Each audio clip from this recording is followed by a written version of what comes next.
स्मरेत् तेन विघ्नाः प्रणश्यन्ति सिद्ध्यन्ति च मनोरथाः। नारायणं सुरगुरुं जगदेकनाथं भक्तप्रियं सकललोकनमस्कृतं च त्रैगुण्यवर्जितमिदं विभुमाद्यमीशं वन्दे भवग्नमवरासुरसिद्धवन्द्यम्। व्यासाय प्रतिमेतिहासरचनोल्लासाय दुर्वादिनां त्रासाय सकलाय सत्सुकृतविश्वासाय दोषद्विषे भासाय मुनरम्यतोय सदृशायासाय मासेविने दासाय भेदाय मद्गुरुर्द्वासाय तुभ्यं नमः। नारायणं नमस्कृत्य नरं चैव नरोत्तमं देवीं सरस्वतीं व्यासं ततो जयमुदीरये। श्रीमतो राघवेन्द्रस्य नमामि पदपङ्कजे कामिताशेषकल्याणकरुणाकल्पपादको द्वैपायनोट्टपुटनिःसृतमप्रमेयं पुण्यं पवित्रमदात् यो भारतं समधिगच्छति वाच्यमानं किं तस्य पुष्करजलैरभिषेचनेन। नारायणं नमस्कृत्य नरं चैव नरोत्तमं देवीं सरस्वतीं व्यासं ततो जयमुदीरये। ಶ್ರೀಗುರುಭ್ಯೋ ನಮಃ. ಭೂಭಾರ ಹರಣಕ್ಕೋಸ್ಕರವಾಗಿ ಸಕಲ ದೇವತೆಗಳಿಂದ ಪ್ರಾರ್ಥಿತನಾದ ಭಗವಂತ ತಾನು ಕೃಷ್ಣನಾಗಿ ಭೂಮಿಯಲ್ಲಿ ದರ್ಶನವನ್ನು ಕೊಟ್ಟಿದ್ದಾನೆ. ಪರಮಾತ್ಮನ ಸೇವೆಯನ್ನು ಮಾಡಲಿಕ್ಕೆ ಅನೇಕ ಜನ ದೇವತೆಗಳು ಕೂಡ ಕೃಷ್ಣನ ಯಾದವ ಕುಲದಲ್ಲಿ ಬೇರೆ ಬೇರೆ ಅನೇಕ ಕಡೆ ಎಲ್ಲರೂ ತಾವು ಅವತಾರಗಳನ್ನು ಮಾಡಿದ್ದಾರೆ. ಪರಮಾತ್ಮನ ಸೇವೆ ಮಾಡಲಿಕ್ಕೆ ಇಲ್ಲಿ ಸ್ಪಷ್ಟವಾಗಿ ಪರಮಾತ್ಮನ ದರ್ಶನವಾಗುತ್ತೆ. ಭಗವಂತನ ಸೇವೆಯನ್ನು ವಿಶೇಷವಾಗಿ ಮಾಡಬಹುದು. ತಾವೆಲ್ಲರೂ ಭೂಮಿಗೆ ಬರುವುದರಿಂದ ಪರಮಾತ್ಮನ ಸರ್ವೋತ್ತಮತ್ವವನ್ನು ಕೂಡ ಚೆನ್ನಾಗಿ ಜ್ಞಾಪಿಸಿಕೊಳ್ಳಲಿಕ್ಕಾಗತ್ತೆ ಜನರಿಗೆ ಎನ್ನುವ ದೃಷ್ಟಿಯಿಂದ ಕೃಷ್ಣನ ಜೊತೆಯಲ್ಲಿ ಅನೇಕ ದೇವತೆಗಳು ಬಂದಿದ್ದಾರೆ. ಸ್ವಯಂ ಲಕ್ಷ್ಮೀದೇವಿ ಬಂದಿದ್ದಾಳೆ, ವಾಯುದೇವರು ಭೀಮಸೇನರಾಗಿ ಬಂದಿದ್ದಾರೆ, ಧರ್ಮರಾಜನಾಗಿ ಬಂದಿದ್ದಾನೆ, ಇಂದ್ರದೇವರು ಅರ್ಜುನರಾಗಿ ಬಂದಿದ್ದಾರೆ, ಅಶ್ವಿನಿ ದೇವತೆಗಳು ನಕುಲ ಸಹದೇವರಾಗಿ ಬಂದಿದ್ದಾರೆ. ಭಗವಂತನ ವಿರೋಧವನ್ನು ಮಾಡಬಹುದು ಎನ್ನುವ ದೃಷ್ಟಿಯಿಂದ ದೈತ್ಯರು ಕೂಡ ಅವತಾರವನ್ನು ಮಾಡಿದ್ದಾರೆ. ಅನೇಕ ಜನ ದೈತ್ಯರು ಕೂಡ ಭೂಮಿಗೆ ಬಂದು ವಿರೋಧ ಮಾಡಿ ಪರಮಾತ್ಮನ ಸರ್ವೋತ್ತಮತ್ವಕ್ಕೆ ಧಕ್ಕೆ ತರಬಹುದು ಅಂತಲೂ ಕೂಡ ಅನೇಕ ಜನರು ಬಂದಿದ್ದಾರೆ. ಹೀಗೆ ಪರಮಾತ್ಮ ಭೂಮಿಗೆ ಬಂದಾಗ ಕಾಲನೇಮಿ ಬಂದಿದ್ದಾನೆ, ವಿಪ್ರಚಿತ್ತಿ ಬಂದಿದ್ದಾನೆ, ಅನೇಕ ಜನ ದೈತ್ಯರು ಕೂಡ ಬಂದಿದ್ದಾರೆ. ಅವರೆಲ್ಲರನ್ನ ಸಂಹಾರ ಮಾಡುವುದರ ಮೂಲಕವಾಗಿ ಭಗವಂತ ತನ್ನ ಸರ್ವೋತ್ತಮತ್ವವನ್ನು ಸಜ್ಜನರಿಗೆ ತೋರಿಸಿಕೊಟ್ಟಿದ್ದಾನೆ. ದುರ್ಜನರಿಗೆ ಪರಮಾತ್ಮನಲ್ಲಿ ದ್ವೇಷದ ಸಾಧನೆಯಾಗಿದೆ. ಒಬ್ಬನೇ ಭಗವಂತ ನಾನಾ ಬಗೆಯಾಗಿ ತಾನು ಈ ಕೆಲಸಗಳನ್ನು ಮಾಡ್ತಾನೆ. ಪರಮಾತ್ಮನ ಒಂದೊಂದೇ ಕ್ರಿಯಾ, ಆ ಒಂದೊಂದು ಕ್ರಿಯೆಗಳು ಕೂಡ ಏಕಕ್ರಿಯಾ ವ್ಯರ್ಥಕರೀಪ ಭೂವ ಅಂತ. ಪರಮಾತ್ಮನ ಒಂದೊಂದು ಕ್ರಿಯೆಗಳು ಕೂಡ ಎರಡು ಅರ್ಥಗಳನ್ನು ಪ್ರಯೋಜನಗಳನ್ನು ಕೊಡ್ತಾ ಇದೆ. ಹಾಗಾಗಿ ಭಗವಂತ ಮಾಡುವ ಕೆಲಸದಲ್ಲಿ ಪರಮಾದ್ಭುತವಾದ ಸ್ವಾಮಿಯ ಸರ್ವೋತ್ತಮತ್ವ, ಅವನಲ್ಲಿ ದ್ವೇಷ ಮಾಡುವವರಿಗೆ ಅನಂತಮಸ್ಸು, ಭಕ್ತಿ ಮಾಡುವವರಿಗೆ ಶ್ರೇಷ್ಠವಾದ ಪುಣ್ಯ, ಹೀಗೆಲ್ಲವನ್ನು ಭಗವಂತ ಹೊಂದಿಸಿಕೊಡ್ತಾ ಇದ್ದಾನೆ.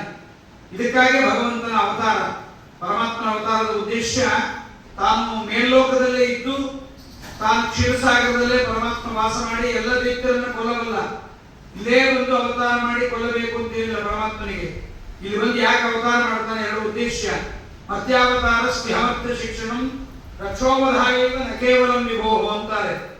ಪರಮಾತ್ಮ ಮಾನವರಲ್ಲಿ ಬಂದು ಅವತಾರವನ್ನು ಮಾಡುವುದರ ಉದ್ದೇಶ ಮಾನವರಿಗೆ ಧರ್ಮಾಚರಣೆಯ ಬಗ್ಗೆ ಎಚ್ಚರಿಕೆ ಕೊಡಲಿಕ್ಕೋಸ್ಕರವಾಗಿ ಭಗವಂತ ಬರ್ತಾನೆ. ಮಾನವರಿಗೆ ಧರ್ಮಾಚರಣೆ ಹೇಗೆ ಮಾಡಬಹುದು, ಮಾತಾಪಿತೃಗಳ ಸೇವೆ, ಧರ್ಮದ ರಕ್ಷಣೆ, ತಾನು ಮಾಡಿದ ಧರ್ಮವನ್ನು ತಾನೇ ಆಚರಣೆ ಮಾಡಿ ತೋರಿಸ್ತಾನೆ ಭಗವಂತ. ತಾನೇ ಧರ್ಮವನ್ನು ಬರೆದಿದ್ದಾನೆ, ತಾನೇ ಬರೆದ ಧರ್ಮವನ್ನು ತಾನೇ ಆಚರಣೆ ಮಾಡಿ ಅದಕ್ಕೆ ಪುಣ್ಯ ಎಷ್ಟಿರುತ್ತೆ ಎಂಬುದನ್ನು ಕೂಡ ಪರಮಾತ್ಮ ತೋರಿಸ್ತಾ ಇದ್ದಾನೆ.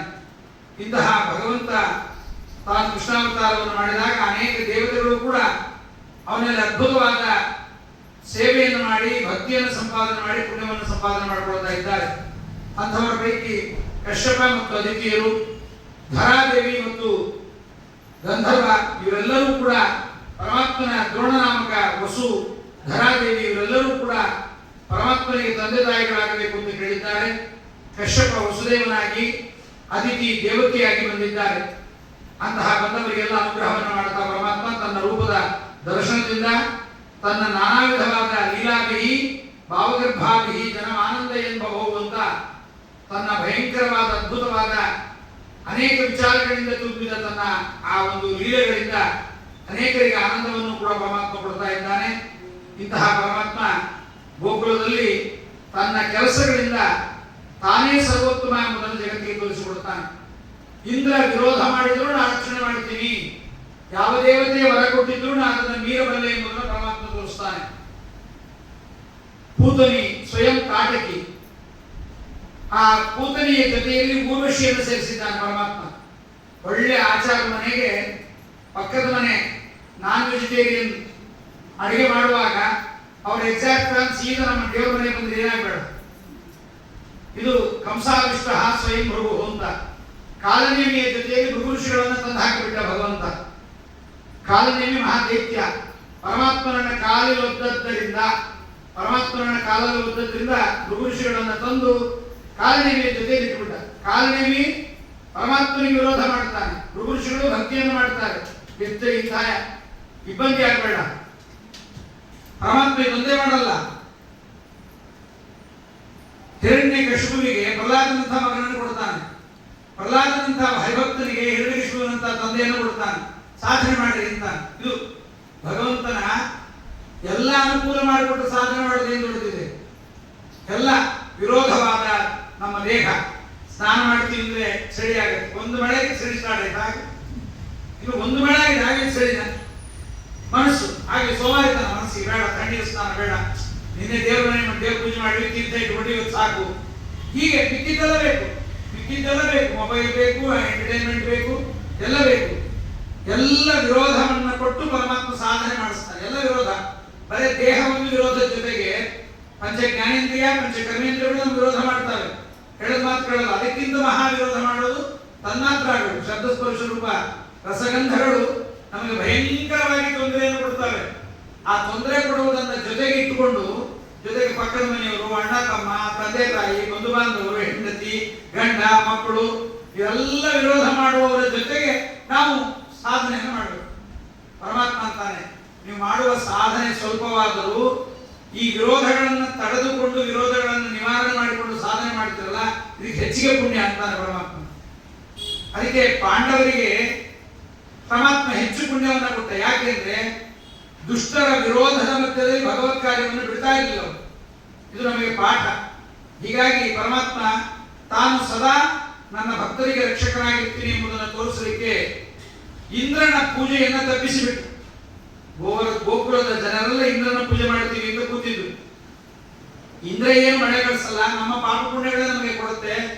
ನಮ್ಮ ಪಾಪ ಪುಣ್ಯ ನಮಗೆ ದೇವರು ಕೊಡ್ತಾ ಇರ್ಬೇಕಾದ್ರೆ ಇಂದ್ರ ಚಂದ್ರ ಸೂರ್ಯ ಇವರೇನ್ ದೊಡ್ಡಸ್ತು, ಇವ್ರು ಯಾರು ದೊಡ್ಡ ದೇವತೆಗಳಲ್ಲ, ಪರಿವಾರತಯಾಗ್ರಾಹ್ಯ.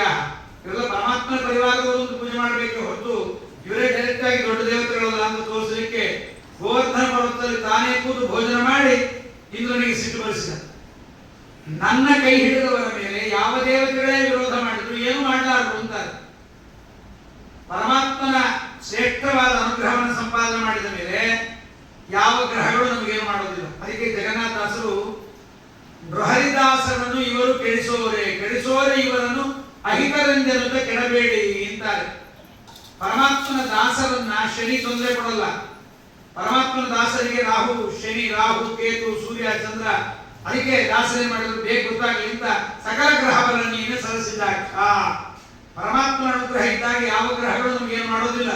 ಸುಮ್ಮನೆ ನಮ್ಗೆ ಹೆದರಿಕೆ, ಸೂರ್ಯ ಮಾಡ್ತಾನೆ, ಚಂದ್ರ ಮಾಡ್ತಾನೆ, ಪುರೋಹಿತನ ಹೋಗಿ ಕೇಳ್ತೀವಿ ಜ್ಯೋತಿಷರು ಮತ್ತೊಂದ್ರೆ ಹೇಳ್ಬೇಕಲ್ಲ. ಆಸ್ಪತ್ರೆಗೆ ಹೋಗಿ ಕನ್ಸಲ್ಟಿಂಗ್ ರೇಟ್ ಕೊಟ್ಟ ಮೇಲೆ 500 ರೂಪಾಯಿ ಕೊಟ್ಟ ಮೇಲೆ ಡಾಕ್ಟ್ರೇ ಕೊಲೆಸ್ಟ್ರಾಲ್ ಜಾಸ್ತಿ ಆಗಿದೆ, ಸ್ವಲ್ಪ ದಪ್ಪಗಿರ್ತಾರ ಅವರು. ದಪ್ಪಗಿದ್ದವರಿಗೆಲ್ಲ ಕೊಲೆಸ್ಟ್ರಾಲ್ ಜಾಸ್ತಿ, ತೆಳಗಿದ್ದವರಿಗೆಲ್ಲ ಲೆಸ್ ಕೊಲೆಸ್ಟ್ರಾಲ್ ಏನೋ ಹೊಸ ಹುಡುಕ್ತಿರ್ತಾರೆ. ಶುಗರ್ ಆಯ್ತು, ಕಿಡ್ನಿ ಫೇಲ್ಯೂರ್ ಆಯ್ತು, ಡಯಾಲಿಸಿಸ್ ಆಯ್ತು, ಇವಾಗ ಕೊಲೆಸ್ಟ್ರಾಲ್ ಬಂದ್ಬಿಟ್ಟು ಫ್ಯಾಟಿ ಲಿವರ್ ಬಂದ್ಬಿಟ್ಟಿದೆ, ಲಿವರ್ ತೆಳ್ಳಗಾಗಬೇಕು, ಏನೋ ಒಂದು ಹೇಳಿ ಒಟ್ಟಾಗಿ ದುಡ್ಡು ಸಿಗ್ತಾರೆ. ಅದಕ್ಕೆ ಭಗವಂತನ ಅನುಗ್ರಹವನ್ನು ಪಡೆದಿದ್ದವರಿಗೆ ಯಾರೂ ಏನು ಮಾಡಲಾರದನ್ನು ತೋರಿಸಲಿಕ್ಕೆ ಪರಮಾತ್ಮ ಇಂದ್ರನಿಗೆ ಕೋಪ ಬಂತು, ಬೇಕಾದ ದೇವತೆಗಳಿಗೆ ಕೋಪ ಬಂತು. ನನ್ನ ಆಶ್ರಯದಲ್ಲಿ ನೀಡಿದ್ದರೆ ಯಾವ ದೇವತೆಗಳು ಏನು ಮಾಡಲಾರದು. ಅದಕ್ಕೆ ಸುಪ್ರೀಂ ಪರಮಾತ್ಮನ ಹಿಡಿಬೇಕು. ಆದರೆ ಪರಮಾತ್ಮನ ಹಿಡಿದು ಅವನ ಭಕ್ತರನ್ನ ಕೈ ಬಿಡಬಾರದು.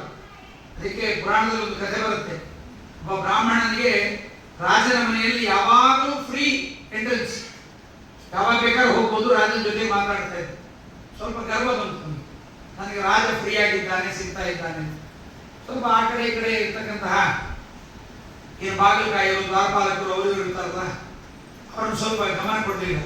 ಅವರಂದ್ರು ನೀ ನಾಳೆ ಹಾಕಿ ಬರ್ತೀನಿ ನೋಡೋಣ. ನಾಳೆ ಬಂದು ಕೂಡಲೇ ಬಾಗಿಲು ಹಾಕಿಬಿಟ್ಟು ರಾಜ ಹೇಳಿದ್ದಾನೆ ಬೇಡ ಅಂತ ಬಿಟ್ಟಿದ್ದಾನೆ, ಬರಬಾರ್ದು ಅಂತ ನೀವು. ನಾವು ರಾಜನೇ ಕೇಳ್ತೀವಿ, ಬೇಡ ಅಂತಿದ್ದಾನೆ ಹೋಗಿ ಅಂತ ಬಿಟ್ಬಿಟ್ಟು ಮುಗಿದು. ನಾವು ಮುಖ್ಯರಾದವರನ್ನ ಕೈ ಹಿಡಿದು ಅಮುಖ್ಯರಾದವರನ್ನ ಕೈ ಬಿಟ್ಟು ಆಗೋ ಸ್ಥಿತಿ. ಎಷ್ಟೋ ಸರಿ ಬಂದು ಹೋದ ಪಾಪ ಬ್ರಾಹ್ಮಣ, ರಾಜನ್ ಮಾತಾಡಿಸ್ತೀನಿ ಬಿಡ್ಲಿಲ್ಲ. ನಾನು ಬಿಡ್ಲೇ ಇಲ್ಲ ಅವನನ್ನು.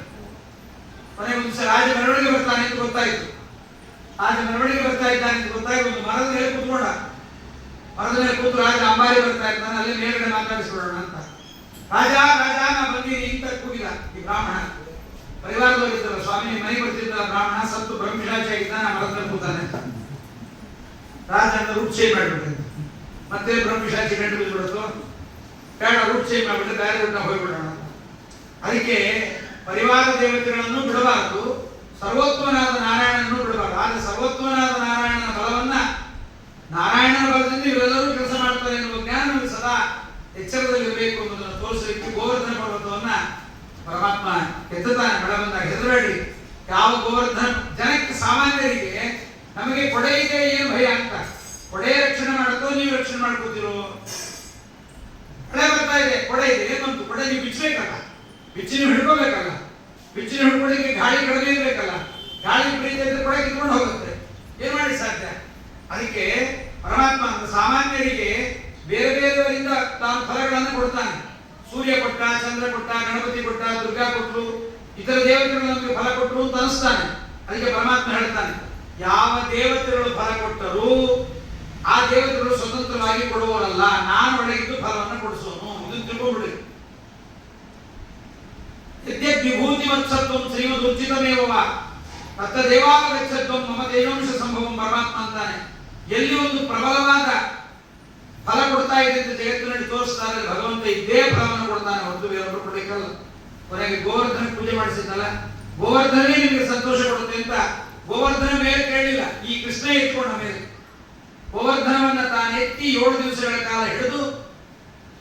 ಗೋವರ್ಧನ ಜನಕ್ಕೆ ನಂಬಿಕೆ ಇಲ್ಲ ನೋಡಿ, ಜನಕ್ಕೆ ಎಷ್ಟು ನಂಬಿಕೆ ಇಲ್ಲ ಅಂದ್ರೆ, ಗೋವರ್ಧನವನ್ನ ಕೃಷ್ಣ ಎತ್ತಿದಾಗ ಒಬ್ಬರು ಮಡಿಕೋಲು ಹೋಗಿದ್ರು, ಎಲ್ಲಿ ಬಿಟ್ಬಿಡ್ತಾನೆ ಕೃಷ್ಣ ಅಂತ ಹೇಳಿ ಮಡಿಕೋಲ್ಗೂ ಗೋವರ್ಧನ ಬರೋದಕ್ಕೂ ಒಂದು ಬತ್ತಿ ಜಾಸ್ತಿ ಇದ್ರೆ ಮಡ್ಪಂಚಿನ ಹಿಡ್ಕೊಳ್ಳಿಕ್ಕಾಗಲ್ಲ, ತಿಂಗಂದು ಮಗ್ಗೋಗ್ಬಿಡುತ್ತೆ ಮಡಿಕೋಲು.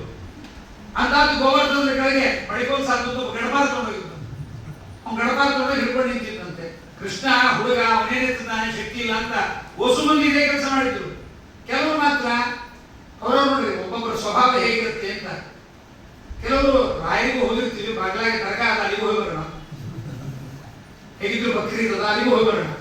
ಇವರು ಯಾವುದೇ ಫಲ ಆದ್ರೂ ಆಗ್ಲಿ, ಆಯುರ್ವೇದಿಕ್ಕೂ ತಗೊಳ್ಳೋಣ, ಅಲೋಪತಿನೂ ತಗೊಳ್ಳೋಣ, ಹೋಮಿಯೋಪತಿನೂ ತಗೊಳ್ಳೋಣ. ನಮಗೆ ಒಟ್ಟಲ್ಲಿ ಕೇಳಿದ್ರೆ ಯಾವ್ದ್ರಿಂದ ಐತಿ, ಅಲೋಪತಿಯಲ್ಲಿ ಕೇಳಿದ್ರೆ ನಿಮ್ಮಿಂದ ಅಂತ, ಹೋಮಿಯೋಪತಿಯಲ್ಲಿ ಕೇಳಿದ್ರೆ ನಿಮ್ಮಿಂದ ಅಂತ, ಇಂಗ್ಲಿಷ್ನವ್ರು ಕೇಳಿದ್ರೆ ನಿಮ್ಮಿಂದ, ಒಟ್ಟಲ್ಲೆಲ್ಲ ಒಟ್ಟಲ್ಲಿ ಯಾವುದು ನಮ್ಮ ನಂಬಿಕೆ ಇಲ್ಲ. ಹಾಗಾಗಿ ಗೋವರ್ಧನ ಪರ್ವತವನ್ನು ಪರಮಾತ್ಮ 7 ದಿವಸ ಎತ್ತಿದಂತೆ. ಎಷ್ಟೋ ಜನ ಭಗವದ್ಭಕ್ತರೆಲ್ಲ ಇಷ್ಟು ದಿವಸಗಳ ಕಾಲ ಪರಮಾತ್ಮನನ್ನು ನೋಡುವ ಭಾಗ್ಯ ನಮಗೆ ಸಿಕ್ಕಿತು ಅಂತ ತಿಳಿದವರಿಗೂ ಅನುಗ್ರಹ ಮಾಡಿದ, ಪರಮಾತ್ಮ ಅಂತ ತಿಳಿದಿದ್ದವರಿಗೂ ಅನುಗ್ರಹ ಮಾಡಿದ. ಪರಮಾತ್ಮ ಇವಾಗ ನೋಡ್ರಿ, ನಾವು ನೈವೇದ್ಯ ಮಾಡಿ ಊಟ ಮಾಡಿದವರಿಗೂ ಜೀರ್ಣ ಆಗುತ್ತೆ, ಹೊರಗಡೆ ಕಬಾಬ್ ತಿಂದವರಿಗೂ ಜೀರ್ಣ ಆಗುತ್ತೆ, ಅನ್ಯಾಯವಾದ ತಿಂದ್ರು ಅವ್ರಿಗೂ ಜೀರ್ಣವಾಗುತ್ತೆ, ನಮಗೂ ಜೀರ್ಣವಾಗುತ್ತೆ, ಮತ್ತೆ ಎಲ್ಲರಿಗೂ ಜೀರ್ಣವಾಗುತ್ತೆ. ಇಷ್ಟೇ ವ್ಯತ್ಯಾಸ. ಜೀರ್ಣ ಮಾಡಿಸಿಕೊಳ್ಳುವಾಗ ಅಹಂ ವೈಶ್ವಾನರೋ ಭೂತ ಪ್ರಾಣಿನಾಂ ದೇಹಮಾಶ್ರಿತ ಪ್ರಾಣಾಪಾನ ಸಮಾಯುಕ್ತ ಪಚಾಮ್ಯನ್ನಂ ಚತುರ್ವಿಧಂ ಅಂತ ತಿಳಿದು ಭೋಜನ ಮಾಡೋರಿಗೆ ಪುಣ್ಯ ಜಾಸ್ತಿ. ಕತ್ತೆ ನಾಯಿಗಳ ಪ್ರಾಣಿಗಳ ತರ ಊಟ ಮಾಡೋರಿಗೆ ಅಷ್ಟೇ ಫಲ. ಇಷ್ಟೇ ವ್ಯತ್ಯಾಸ. ಗೋವರ್ಧನವನ್ನು 7 ದಿವಸ ಎತ್ತಿದ್ರಂತೆ. ಯಾರಿಗೂ ಬರದೇ ಇದ್ದ ಅದ್ಭುತವಾದ ಆಲೋಚನೆ ವಾದರಾಜರಿಗೆ ಬಂತು. ಪರಮಾತ್ಮ ನೀರಿನಲ್ಲಿ ನಿಂತಿದ್ದ, ಕೆಳಗೆಲ್ಲ ನೀರು ನಿಂತಿತ್ತು. ಪರಮಾತ್ಮ ಗೋವರ್ಧನವನ್ನು ತಿಳಿದಿದ್ದಾನೆ. ಅದನ್ನು ನೋಡುವಾಗ ಕೆಲವರು ಗೋವರ್ಧನದ ಕೆಳಭಾಗದ ಕೆಳಗಡೆ ಕೃಷ್ಣ ಇದ್ದಾನೆ, ಕೃಷ್ಣನ ಕೆಳಭಾಗದಲ್ಲಿ ನೀರು ನಿಂತಿದೆ. ಅದು ಹೇಗಿತ್ತು ಅಂತ ವಾದರಾಜರಂತಾರೆ, ಒಂದು ಸಂಪುಟದಲ್ಲಿ ಒಂದು ಸಾಲಿಗ್ರಾಮವನ್ನು ಇಟ್ಟು ಅದಕ್ಕೆ ಮೇಲ್ಗಡೆ ಅದು ನೋಡಿದ್ರೆ ಜನೋ ಸಂಪುಟ ಅಪ್ರಮ, ಅವರೆಲ್ಲರೂ ಕೂಡ ಸಂಪುಟವನ್ನಾಗಿ ತಿಳಿದಂತೆ. ಒಂದು ಸಂಪುಟದಲ್ಲಿ ಕೃಷ್ಣ ನಿಂತಿದ್ದಾನೆ, ಮೇಲ್ಗಡೆ ಮುಚ್ಚಳ ಇದ್ದಂತೆ, ಆ ಮುಚ್ಚಳ ಕಾಣಿಸ್ತಾ ಇದೆ ನೀರಲ್ಲಿ. ಹೀಗೆ ಪರಮಾತ್ಮಕವಾಗಿ ಗೋವರ್ಧನವನ್ನು ಪರಮಾತ್ಮ ಹೇಳಿದ್ದಾನೆ. ಮಳೆ ನಿಂತಿದೆ. ಕೃಷ್ಣ ಕಕ್ಕಂತ ಬಿಡೋ ಹಾಗಿಲ್ವಲ್ಲ, ಜನ ಹೇಳಿದ್ರಂತೆ, ನಿಮ್ಮ ಅಪ್ಪ ಅಮ್ಮ ಹೊರಗೆ ಬಂದ್ಮೇಲೆ ಬಿಡು, ಮೊದಲು ನಿಮ್ಮ ಅಪ್ಪ ಅಮ್ಮ ಒಳಗೆ ಬಂದ್ಮೇಲೆ ನಾವೆಲ್ಲ ಬರ್ತೀವಿ. ಒಳಗೆ ಹಾಗೆ ಮಾಡಿದ್ರು. ಮೊದಲು ಅಪ್ಪ ಅಮ್ಮನ ಕಳಿಸು, ಅಪ್ಪ ಅಮ್ಮನ ಹೆದರಿಕೆಗೆ ಅಭಿಮಾನಕ್ಕಾಗಿ ಬಿಡ್ತೀಯೋ ಇಲ್ವೋ ಅಂತ ಕೆಲವರು ಹೇಳ್ತಾರೆ. ಎಲ್ಲಿ ಕೂತ್ಕೋತೀರಿ ಊಟಕ್ಕೆ? ಸ್ವಾಮಿ ಎದುರಿಗೆ ಕೂತ್ಕೋತೀರಿ, ಎಲ್ಲ ಬರ್ತಾರೆ, ಎಲ್ಲ ಅಡುಗೆಗಳು ಚೆನ್ನಾಗಿ ಬರ್ತಾರೆ ಅಂತ. ಅದಕ್ಕಾಗಿ ಅವರೆಲ್ಲರೂ ಕೃಷ್ಣ ಹೊರಗೋಗು ಅಂತ ಹೇಳಿದ್ರು. ನಾವು ಹೋಗಲ್ಲ, ಮಳೆ ಬಂದ್ರೆ ಮತ್ತೇನ್ ಮಾಡ್ಬೇಕು? ನಿಮ್ಮ ಅಪ್ಪ ಅಮ್ಮನ ಬಿಡಬೇಡ, ನಾವು ಮೊದಲೆಲ್ಲ ಹೊರಗೆ ಹೋಗ್ತೀವಿ, ಆಮೇಲೆ ಅಪ್ಪ ಅಮ್ಮನ ಅವಸರ ಕೈ ನೋವು ಬಂದು ಬಿಟ್ಬಿಟ್ರೆ ಎಷ್ಟು ನಂಬಿಕೆ ನೋಡಿ. ದೇವ್ರು ಏನ್ ಮಾಡುತ್ತೆ ಮಂತ್ರ, ಎಲ್ಲಾರೂ ಕೈ ಬಿಟ್ಟ ಮೇಲೆ ಮಂತ್ರಾಲಯ ಕೊಡ್ತಾರೆ, ದೇವ್ರ ಹತ್ರಕ್ಕೆ ಬರ್ತಾರೆ. ಎಲ್ಲಾ ಕಡೆ ಹೋಗಿ ಬಂದಿದ್ದೀವಿ, ರಾಯರು ಏನ್ ಮಾಡ್ತಾರೋ ಮಾಡ್ಲಿ, ಮಾಡೇ ಮಾಡ್ತಾರೆ. ರಕ್ಷಕೀತ್ಯವ ವಿಶ್ವಾಸ ನದೀಯೋಹಮಿತಿ ಸ್ಮೃತಿ ಇಲ್ಲ. ಪರಮಾತ್ಮ ಖಂಡಿತವಾಗಿ ರಕ್ಷಣೆ ಮಾಡ್ತಾನೆ ಎನ್ನುವ ನಿಶ್ಚಿತವಾದ ಜವಾಬ್ದಾರಿ ಪರಮಾತ್ಮನ ಮೇಲೆ ನಮಗಿರೋದಿಲ್ಲ. ಹಾಗಾಗಿ ಪರಮಾತ್ಮ ಅದನ್ನು ಎತ್ತಿದ್ದಾನೆ. ವಾದರಾಜರು ತುಂಬಾ ಚೆನ್ನಾಗಿ ಹೇಳ್ತಾರೆ, ಆ ದೇವರು ಪರ್ವತವನ್ನು ಎತ್ತಿದಾಗ ದೇವತೆಗಳೆಲ್ಲ ಬಂದಿದ್ದಂತೆ. ಅದನ್ನು ವಾದರಾಜರು ಕಾವ್ಯಮಯವಾಗಿ ಬಹಳ ವರ್ಣನೆ ಚೆನ್ನಾಗಿ ಮಾಡ್ತಾರೆ. ಪುರಾಣಗಳನ್ನು ಕೇಳಬೇಕಾದ್ರೆ ಒಳ್ಳೆ ಪ್ರವಚನಕಾರರು ಚೆನ್ನಾಗಿದ್ರೆ ನಿದ್ದೆ ಬರೋದ್ರಿ, ನಿದ್ದೆ ಬಂತು, ಆನಂದವಾದ ಮುಪ್ಪದು. ಟಿಫನ್ ಮಾಡಿರ್ಬೇಕು, ಒಳ್ಳೆ ಕಾಫಿ ಕುಡಿದು ಪುರಾಣ ಕೂತಿರ್ಬೇಕು, ಗೋಡೆ ಸಿಕ್ಕಿರ್ಬೇಕು. ಮೊದಲನೇ ಗಂಟೆ ಸ್ಟಾರ್ಟಿಂಗ್ ನಿದ್ದೆ, ಕೊನೆ ಗಂಟೆ ಎಚ್ಚರಿಕೆ. ಅದಕ್ಕಾಗಿ ಪರಮಾತ್ಮ ತಾನು ಶ್ರೇಷ್ಠವಾಗಿರ್ತಕ್ಕಂತಹ ಮಳೆ ನಿಂತಿದೆಯೋ ಇಲ್ವೋ ನೋಡಬೇಕು ಅಂತ ಹೇಗೆ ನೋಡಿದ ಅನ್ನೋದನ್ನು ವಾದರಾಜರು ಚೆನ್ನಾಗಿ ಹೇಳ್ತಾರೆ. ಒಳ್ಳೆ ಪ್ರವಚನಕಾರ ವಾದರಾಜರು, ಕಥೆ ಹೇಳೋದ್ರಲ್ಲಿ ಸ್ವಾರಸ್ಯವಾಗಿ ಹೇಳ್ತಾರೆ. ಹಾಗಾಗಿ ವಾದರಾಜರು ಬಹಳ ಅದ್ಭುತವಾಗಿ ಹೇಳ್ತಾ ಒಬ್ಬನಿಗೆ ಹೇಳಿದಂತೆ, ಹೋಗಿ ನೋಡ್ಕೊಂಬಾರೋ ಮಳೆ. ಗೋವರ್ಧನ ಪರ್ವತ 22 ಕಿಲೋಮೀಟರ್ ಡಯಾಮೀಟರ್, 22 ಕಿಲೋಮೀಟರ್. ಅದು ಕೆಲವು ಕೊನೆಗೆ ಹೋಗಿ ನೋಡ್ಕೊಂಬಾರ. ಒಬ್ಬನಿಗೆ ಹೇಳಿ ಕಳಿಸಿ, ನೋಡೋ ಮಳೆ ಬರ್ತಾ ಇದೆ. ಧಾರಾನೈವ ವಯೋಮುಚಾಂ ಯದುಪತೆ ಪ್ರೇಮಾಶ್ರುಧಾರಾ ಪರಂ. ಕೃಷ್ಣ ಹೇಳ್ತಾನೆ, ಮಳೆ ಹನಿ ಬೀಳ್ತಾ ಇದೆ ನೋಡ್ಕೊಂಬ. ಇಲ್ಲ ಸ್ವಾಮಿ, ಬೀಳ್ತಾ ಇದೆ. ಮತ್ತೆ ಅದೇನು ತೊಡಕು ಶಬ್ದ ಕೇಳಿಸ್ತಾ ಇದೆ ಅಲ್ಲ. ನಿನ್ನ ಭಕ್ತರೆಲ್ಲ ಬಂದಿದ್ದಾರೆ ದೇವತೆಗಳು, ನೀ ಮಾಡಿದ ರಕ್ಷಣೆಯನ್ನ ನೋಡಿ ಅವರ ಕಣ್ಣಲ್ಲಿ ನೀರು ಬರ್ತಾ ಇದೆ. ಆನಂದ ಭಾಷ್ಪ ಸ್ವಾಮಿ, ಆನಂದ ಭಾಷ್ಪದ ತೊಡಗುಬಿಟ್ಟಿರ್ಬೇಕು ಅಂದ್ರೆ ದೇವತೆಗಳೆಲ್ಲ ಬಂದವರೆ ಕಣ್ಣಲ್ಲಿ ನೀರು ಬರ್ತಾ ಇದೆ ಅಂತ ಹೇಳಲಿಕ್ಕೆ ವಾದರಾಜರ ರೀತಿ. ಸ್ವಾನಾಂನಾಪಿ ಜಗರ್ಜಿತಂ. ಮೋಡ ಏನಾರ ಗರ್ಜನೆ ಮಾಡ್ತಾ ಇದೆಯಾ ನೋಡು. ಇಲ್ಲ ಸ್ವಾಮಿ, ಮೋಡದ ಗರ್ಜನೆ ಮತ್ತೆ ಗುಡುಗುಡು ಶಬ್ದ ಕೇಳಿಸ್ತಲ್ಲ. ಸ್ವಾಮಿ, ನಿನ್ನ ಭಕ್ತರು ಬಂದಿದ್ದಾರೆ ದೇವತೆಗಳು. ಬಂದ ದೇವತೆಗಳು ಮೇಘ ಗಂಭೀರ ಧ್ವನಿಯಿಂದ ಸ್ತೋತ್ರ ಮಾಡ್ತಾ ಇದ್ದಾರೆ. ಅದು ಮೋಡದ ಧ್ವನಿ ಇದ್ದಂತೆ ಕೇಳಿಸ್ತಾ ಇದೆ. ಓಹೋ ಸರಿ. ಕೃಷ್ಣ ಮತ್ತೆ ಕೇಳ್ತಾನೆ, ಮಿಂಚೇನಾರ ಇದೆಯಾ? ವಿದ್ಯುನ್ನಾಮ ಮಿಂಚೇನಾರ ಇದೆಯಾ? ಇಲ್ಲ ಕೃಷ್ಣ, ಮಿಂಚಿಲ್ಲ. ಮತ್ತು ಫಳ ಫಳ ಫಳ ಫಳ ಹೊಳಿತಾ ಇದೆ. ನಿನ್ನ ನೋಡಿಗೆ ದೇವತಾಸ್ತ್ರೀಯರು ಬಂದಿದ್ದಾರೆ. ವಜ್ರ, ವೈಢೂರ್ಯ, ರತ್ನ, ಮರಕತ, ಮಾಣಿಕ್ಯಗಳನ್ನ ಅನೇಕ ಹಾರಗಳನ್ನು ಹಾಕಿ ಬಂದಿದ್ದಾರೆ. ಅವುಗಳ ಮಿಂಚು ಅಂದ್ರೆ ವಾದರಾಜರಿಗೆ ಇಂಥ ಆಭರಣ ಹಾಕೊಂಡು ಬಂದಿದ್ದಾರೆ ಅಂತ ಹೇಳುವ ಸ್ಟೈಲ್ ವಾದರಾಜರು. ಇಷ್ಟೆಲ್ಲ ಆದ್ಮೇಲೆ ಕೃಷ್ಣ ಮತ್ತೆ ಕೇಳ್ತಾನೆ, ಮೋಡ ಇಲ್ಲ, ಮಳೆ ಇಲ್ಲ, ಮಿಂಚಿಲ್ಲ, ಕತ್ತಲೆ ಏನಾದ್ರೂ ಇದೆಯಾ ಅಂತ. ಇಲ್ಲ, ಕತ್ತಲೆ ಇಲ್ಲ. ಕತ್ತಲೆ ಇರೋದು, ಬೆಳಕು ಪೂರ್ತಿ ಬೀಳುತ್ತಿಲ್ವಲ್ಲ. ಸ್ವಾಮಿ, ದೇವತೆಗಳೆಲ್ಲ ಬಂದವರು ವಿಮಾನದಲ್ಲಿ ಬಂದಿದ್ದಾರೆ. ಭ್ರಾಜತ್ ವಿಮಾನಾವಲಿ, ಅವರೆಲ್ಲ ವಿಮಾನದಲ್ಲಿ ಕೂತಿದ್ದಾರೆ. ಬೆಳಕು ಕೆಳಗೆ ಬರ್ತಿಲ್ಲ. ಇದೆಲ್ಲ ಕಾವ್ಯ ಓದೋರಿಗೆ ಗೊತ್ತಾಗುತ್ತೆ. ಕಾವ್ಯದ ಪರಿಚಯವೇ ಇದ್ದಿದ್ರೆ ಈ ಒಳ್ಳೆ ನಾಟಕಗಳಲ್ಲಿ ಅದ್ಭುತವಾದ ಮರಾಠಿ ನಾಟಕಗಳಲ್ಲಿ ಕೇಳಬೇಕು. ಮರಾಠಿ ನಾಟಕಗಳಲ್ಲಿ ಅದ್ಭುತವಾದ ಸಂಗೀತ. ನಮ್ಮ ತೆಲುಗು ಇದರಲ್ಲಿ ಕೆಲವೊಂದೆರಡು ಬರೀ ನಮ್ಮ ರಾಗಗಳು ಮಾತ್ರ ಬರ್ತಾರೆ. ಮರಾಠಿ ಬಯಲ್ನಾಟಕಗಳನ್ನ, ಮರಾಠಿ ರಂಗನಾಟಕಗಳನ್ನ ಕೇಳಬೇಕು. ಬಹಳ ಅದ್ಭುತವಾದ ರಾಗಗಳನ್ನು ಹಾಕೊಂಡು ಅದ್ಭುತವಾಗಿ ಹಾಡ್ತಾರೆ. ಕಾವ್ಯದ ಪರಿಚಯ ಇರಬೇಕು. ಕಾವ್ಯದ ಪರಿಚಯ ಓದ್ತೇನು ಗೊತ್ತಾಗಲ್ಲ. ಯಾವಾಗ ಒಬ್ಬರಿಗೆ ಒಣಗಿದ ಗಿಡ ತೋರಿಸಿದ್ರು ಹೇಗಿದೆ ಅಂತ, ಒಡೆದು ಒಲಿಗೆ ಹಾಕಿಬಿಡ್ಬೋದು ಅಂತ. ಒಣಗಿದ ಗಿಡ ತೋರಿಸಿದ್ರೆ ಹೇಗಿದೆ, ಏನ್ ತೋರಿಸ್ತೀನಿ, ಏನ್ ಅರ್ಥ ಆಗುತ್ತಂದ್ರೆ ಒಣಗೋಗಿದೆ, ಇನ್ನೇನು ಉಪಯೋಗ ಇಲ್ಲ. ಒಡೆದು ಕಡೆದು ಗಿಡಕ್ಕೆ ಹಾಕ್ಬಿಟ್ಟು ಒಲಿಗೆ ಹಾಕ್ಬಿಟ್ಟು ನೀರಾಗುತ್ತೆ, ಬಾಣಂತ ಸಿಗೊಂದಾರ ಆಗೋಯ್ತು ಅಂತ. ಅದೇ ಒಬ್ಬ ಕವಿಗೆ ತೋರಿಸಿ ಏನೋ ಒಣಗಿದ ಗಿಡ ಇದೆ. ಬಂಧುಗಳು ಬಾಂಧವರು ಎಲ್ಲ ಹೋದ್ಮೇಲೆ ಒಬ್ಬ ವ್ಯಕ್ತಿ ಹೇಗಿರ್ತಾನೆ ಹಾಗಿರುತ್ತೆ. ಇಷ್ಟೇ ವ್ಯತ್ಯಾಸ. ಸಾಮಾನ್ಯರು ಕೇಳೋದಕ್ಕೂ ಸಾಮಾನ್ಯರಿಗೆ ಗೊತ್ತಾಗೋದಕ್ಕೂ ಒಬ್ಬ ಕವಿಗೆ ಗೊತ್ತಾಗೋದಕ್ಕೂ ಬಹಳ ವ್ಯತ್ಯಾಸ. ತುಂಬಿದ ಮಾವಿನ ಮರ, ಒಳ್ಳೆ ಚಿಗುರು, ಮಾವು ಒಳ್ಳೆ ಚೆನ್ನಾಗಿ ಬಿಟ್ಟಿದೆ. ನೋಡಿದ್ರೆ ಏನ್ ಅನ್ಸತ್ತೆ, ಕಿತ್ಕೊಂಡು ತಿನ್ಬೇಕು ಅನ್ಸತ್ತೆ ಅಂತ. ಸಾಮಾನ್ಯರು ಮಾವಿನಕಾಯಿ ಬೆಳೆದ್ರೆ ತಿನ್ನಬೇಕು ಅಂದ್ರೆ. ಇನ್ನೊಬ್ಬರಿಗೆ ಕವಿಗೆ ತೋರಿಸಿ ಏನು, ಬಂಧುಗಳು ಬಾಂಧವರು, ಮಕ್ಕಳು, ಮೊಮ್ಮಕ್ಕಳು, ಮರಿಮಕ್ಕಳು ಎಲ್ಲರೂ ಚೆನ್ನಾಗಿದ್ರೆ ಸಂಸಾರ ಹೇಗಿರುತ್ತೆ, ಮಾವಿನ ಮರ ಇದ್ದಂಗೆ. ಇಷ್ಟೇ ವ್ಯತ್ಯಾಸ. ಅಲ್ಲ, ಅವರವರು ನೋಡುವ ನೋಟ ಸೂರ್ಯೋದಯ ಸೋಮಾರಿ ಮಲಕೊಂಡವರಿಗೆ ದರಿದ್ರ ಸೂರ್ಯ ಬಂದ ಅಂತ. ಸಾಧಕರಿಗೆ ಅಯ್ಯೋ ಸೂರ್ಯ ಬಂದು ದಯವಿಟ್ಟು ಪ್ರಾಯಶ್ಚಿತ್ತಾರಿಗೆ ಕೊಡ್ಬೇಕಲ್ಲಪ್ಪ ಅಂತ ಅವನಿಗೆ ಸಂಕಟ. ಅವರವರ ಭಾವನೆಗಳಿಗೆ ತಕ್ಕಂತಿರುತ್ತೆ. ಹೀಗೆ ಮಹಾರಾಜರು ಕೇಳ್ತಾ ಮುಂದೆ ಹೋಗ್ತಾರೆ. ಚಳಿ ಏನಾರ ಇದೆಯಾ? 7 ದಿವಸ ಮಳೆ ಬಂತು. ಒಂದ್ ದಿವಸ ಮಳೆ ಬಂದ್ರೆ ಸಾಕು ನಮ್ಗೆ ಆನಂದ ಆಯ್ತು. ಅಮ್ಮ ಬೆಂದು ಹೋಗಿದ್ವಿ 45-48 ತನಕ ಹೋಗಿ ಅಮ್ಮ ಆರಾಮಾಗಿ ಮನಸ್ಸಿಗೆ 7 ದಿವಸ ಮಳೆ ಬಂದಿದೆ, ಚಳಿ ಏನಾರ ಇದೆಯಾ ಅಂತ ಕೇಳಿದೆ. ಇಲ್ಲ ಚಳಿ ಇಲ್ಲ. ಮತ್ತೆ ಚಳಿ ಇದೆ, ಚಳಿ ಎಲ್ಲ ಹೋಯ್ತು ಅಂತ ಕೇಳಿದ. ಇಂದ್ರನ ಶಚೀದೇವಿಯ ಗಂಡ ಇಂದ್ರ ಇದ್ದಾನ, ಅವನ ದೇಹಕ್ಕೆ ಹೋಗಿ ಸೇರಿದ್ರಿ ಚಳಿ ಅಂದ್ರೆ ನಡಗುತ್ತಾ ಇದ್ದಾನೆ ಇಂದ್ರ. ನಾನು ಪರಮಾತ್ಮನಿಗೆ ವಿರೋಧ ಮಾಡಿಬಿಟ್ಟು ಹೇಳೋ ಕ್ರಮ ನೋಡ್ರಿ. ಅವ್ರು ನಡಗುತ್ತಾ ಇದ್ದಾರೆ. ಯಾಕೆಂದ್ರೆ ಇಡೀ ಬಂದಿದ್ದಾರೆ ಮನೆಗೆ, ಅದಕ್ಕೆ ನಡುತ್ತಾ ಇದ್ದಾನೆ. ಒಬ್ಬೊಬ್ಬರು ಒಂದೊಂದು ಕಾರಣ. ಈಗ ಹೇಳಿದ್ಮೇಲೆ ಕೃಷ್ಣ ಮತ್ತೆ ಕೇಳ್ತಾನೆ, ಗಾಳಿ ಏನಾದ್ರು ಬರ್ತಾ ಇದ್ರೆ ಮಳೆ ಬರುವ ಸೂಚನೆ, ಗಾಳಿ ಬಂದ್ರೆ ಮಳೆ ಬರುವ ಸೂಚನೆ, ಗಾಳಿ ಏನಾರ ಇದೆಯಾ? ಇಲ್ಲಂತೂ ವಾದರಾಜರು ಅವರ ಕಾವ್ಯದ ಪರಾಕಾಷ್ಠತೆಯ ಕಲ್ಪನಾ ಲೋಕಕ್ಕೆ ಹೋಗಿಬಿಡ್ತಾರೆ. ಇಲ್ಲ ಸ್ವಾಮಿ, ಗಾಳಿ ಏನು ಬರ್ತಾ ಇಲ್ಲ. ಮತ್ತೆ ಬರ್ತಾ ಇದೆ, ಸಣ್ಣಗೆ ಗಾಳಿ ತಗಲ್ತಾ ಇದೆಯಲ್ಲ, ತಗಲ್ತಾ ಇದ್ದಾರೆ. ಕೃಷ್ಣನಿಗೆ ಹೇಳ್ತಾರೆ, ಕೃಷ್ಣ ಅದು ಗಾಳಿ ಅಲ್ಲ, ದೇವತಾ ಸ್ತ್ರೀಯರು ದೇವತೆಗಳು ಎಲ್ಲರೂ ಅದ್ಭುತವಾದ ಮಕರಂದಗಳಿಂದ ತುಂಬಿದ ಹೂವಿನ ಸುವಾಸನೆಯಿಂದ ತುಂಬಿದ ಹಾರಗಳನ್ನು ಮಾಡ್ಕೊಂಡು ಹಾಕೊಂಡು ಬಂದಿದ್ದಾರೆ. ಆ ಹಾರದಲ್ಲಿದ್ದ ಮಕರಂದವನ್ನು ಕುಡಿಯಲಿಕ್ಕೆ ದುಂಬಿಗಳು ಬಂದಿದ್ದಾವೆ. ಆ ದುಂಬಿಗಳ ಹಾರವನ್ನು ಕುಡಿಯುವಾಗ ಪುರ್ರ ಅಂತ ರೆಕ್ಕೆ ಬಾರಿಸ್ತಾ ಇದೆ, ಅದರ ಗಾಳಿ ಬರ್ತಾ ಇದೆ. ಎಷ್ಟು ಕಲ್ಪನೆ ವಾದರಾಜದ್ದು. ಅದಕ್ಕೆ ಕವಿಸಾರ್ವಭೌಮರು ಅಂತ ಅವರನ್ನು ಕರೆಯೋದು. ಹೀಗೆ ಪರಮಾತ್ಮ ಗೋವರ್ಧನ ಪರ್ವತವನ್ನು ಎತ್ತಿದ್ದಾನೆ. ಇಂದ್ರನ ವಾಟರ್ ಟ್ಯಾಂಕ್ ಖಾಲಿಯಾಗಿ ಹೋಯಿತು. ಎಷ್ಟು ನೀರು ಸುರಿಸಿದ, ಸೊಂಡಲ ಗಾತ್ರದ ನೀರು ಸುರಿಸಿದ ನೀರು ಖಾಲಿಯಾಗೋಯ್ತು. ದೊರಕಿದ್ದ ಜುಟ್ಟು ದೊರಕಬಹುದೇ ಕಾಲು. ಇಂದ್ರನ ಕೆಲಸವೇ ಅಷ್ಟು. ಸಿಕ್ಕಿದ ಜುಟ್ಟು ಹಿಡಿತಾನೆ ಅಂದ್ರೆ ಕಾಲು ಹಿಡ್ಕೊತಾನೆ. ಹಿಡಿದು ಬಂದ ಪರಮಾತ್ಮನಿಗೆ ಬಂದ, ಸ್ವಾಮಿ ತಪ್ಪಾಯ್ತು, ಕ್ಷಮ ಮಾಡಿ. ಮದ್ಯಾಕೆ ಗೊತ್ತಾಗಿಲ್ಲ? ಅಷ್ಟ ಕೇಳಿದೆ, ಮದ್ಯಾಕೆ ಗೊತ್ತಾಗಿ ನೀರಾಗಿ ಸುರಿಸಿ ತಪ್ಪಾಗಿ ಮಾಡಿದ್ವಿ.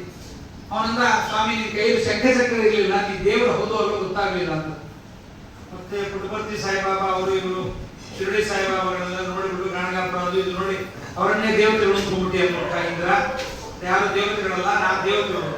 ಆಗ ಇಂದ್ರ ನಮಸ್ಕಾರ ಮಾಡಿ ದೇವರು ಹೇಳ್ತಾನೆ, ಸಖೇತಿ ಮತ್ವಾ ಪ್ರಸಭಂ ಯದುಕ್ತಂ, ಸಖೇತಿ ಮತ್ವಾ ಪ್ರಸಭಂ ಯದುಕ್ತಂ, ಹೇ ಕೃಷ್ಣ ಹೇ ಯಾದವ ಹೇ ಸಖೇತಿ ಅಜಾನತ ಮಹಿಮಾನಂ ತವೇದಂ ಮಯಾ ಅಪರಾಧಾತ್ ಪ್ರಣಯೇನ ವಾಪಿ ಅಂತಾನೆ ನಮ್ಮ ಇಂದ್ರ ಸ್ವಾಮಿ. ಇದು ಅರ್ಜುನ ಹೇಳಿದ ಶ್ಲೋಕ, ಇದು ಭಗವದ್ಗೀತೆಯಲ್ಲಿ.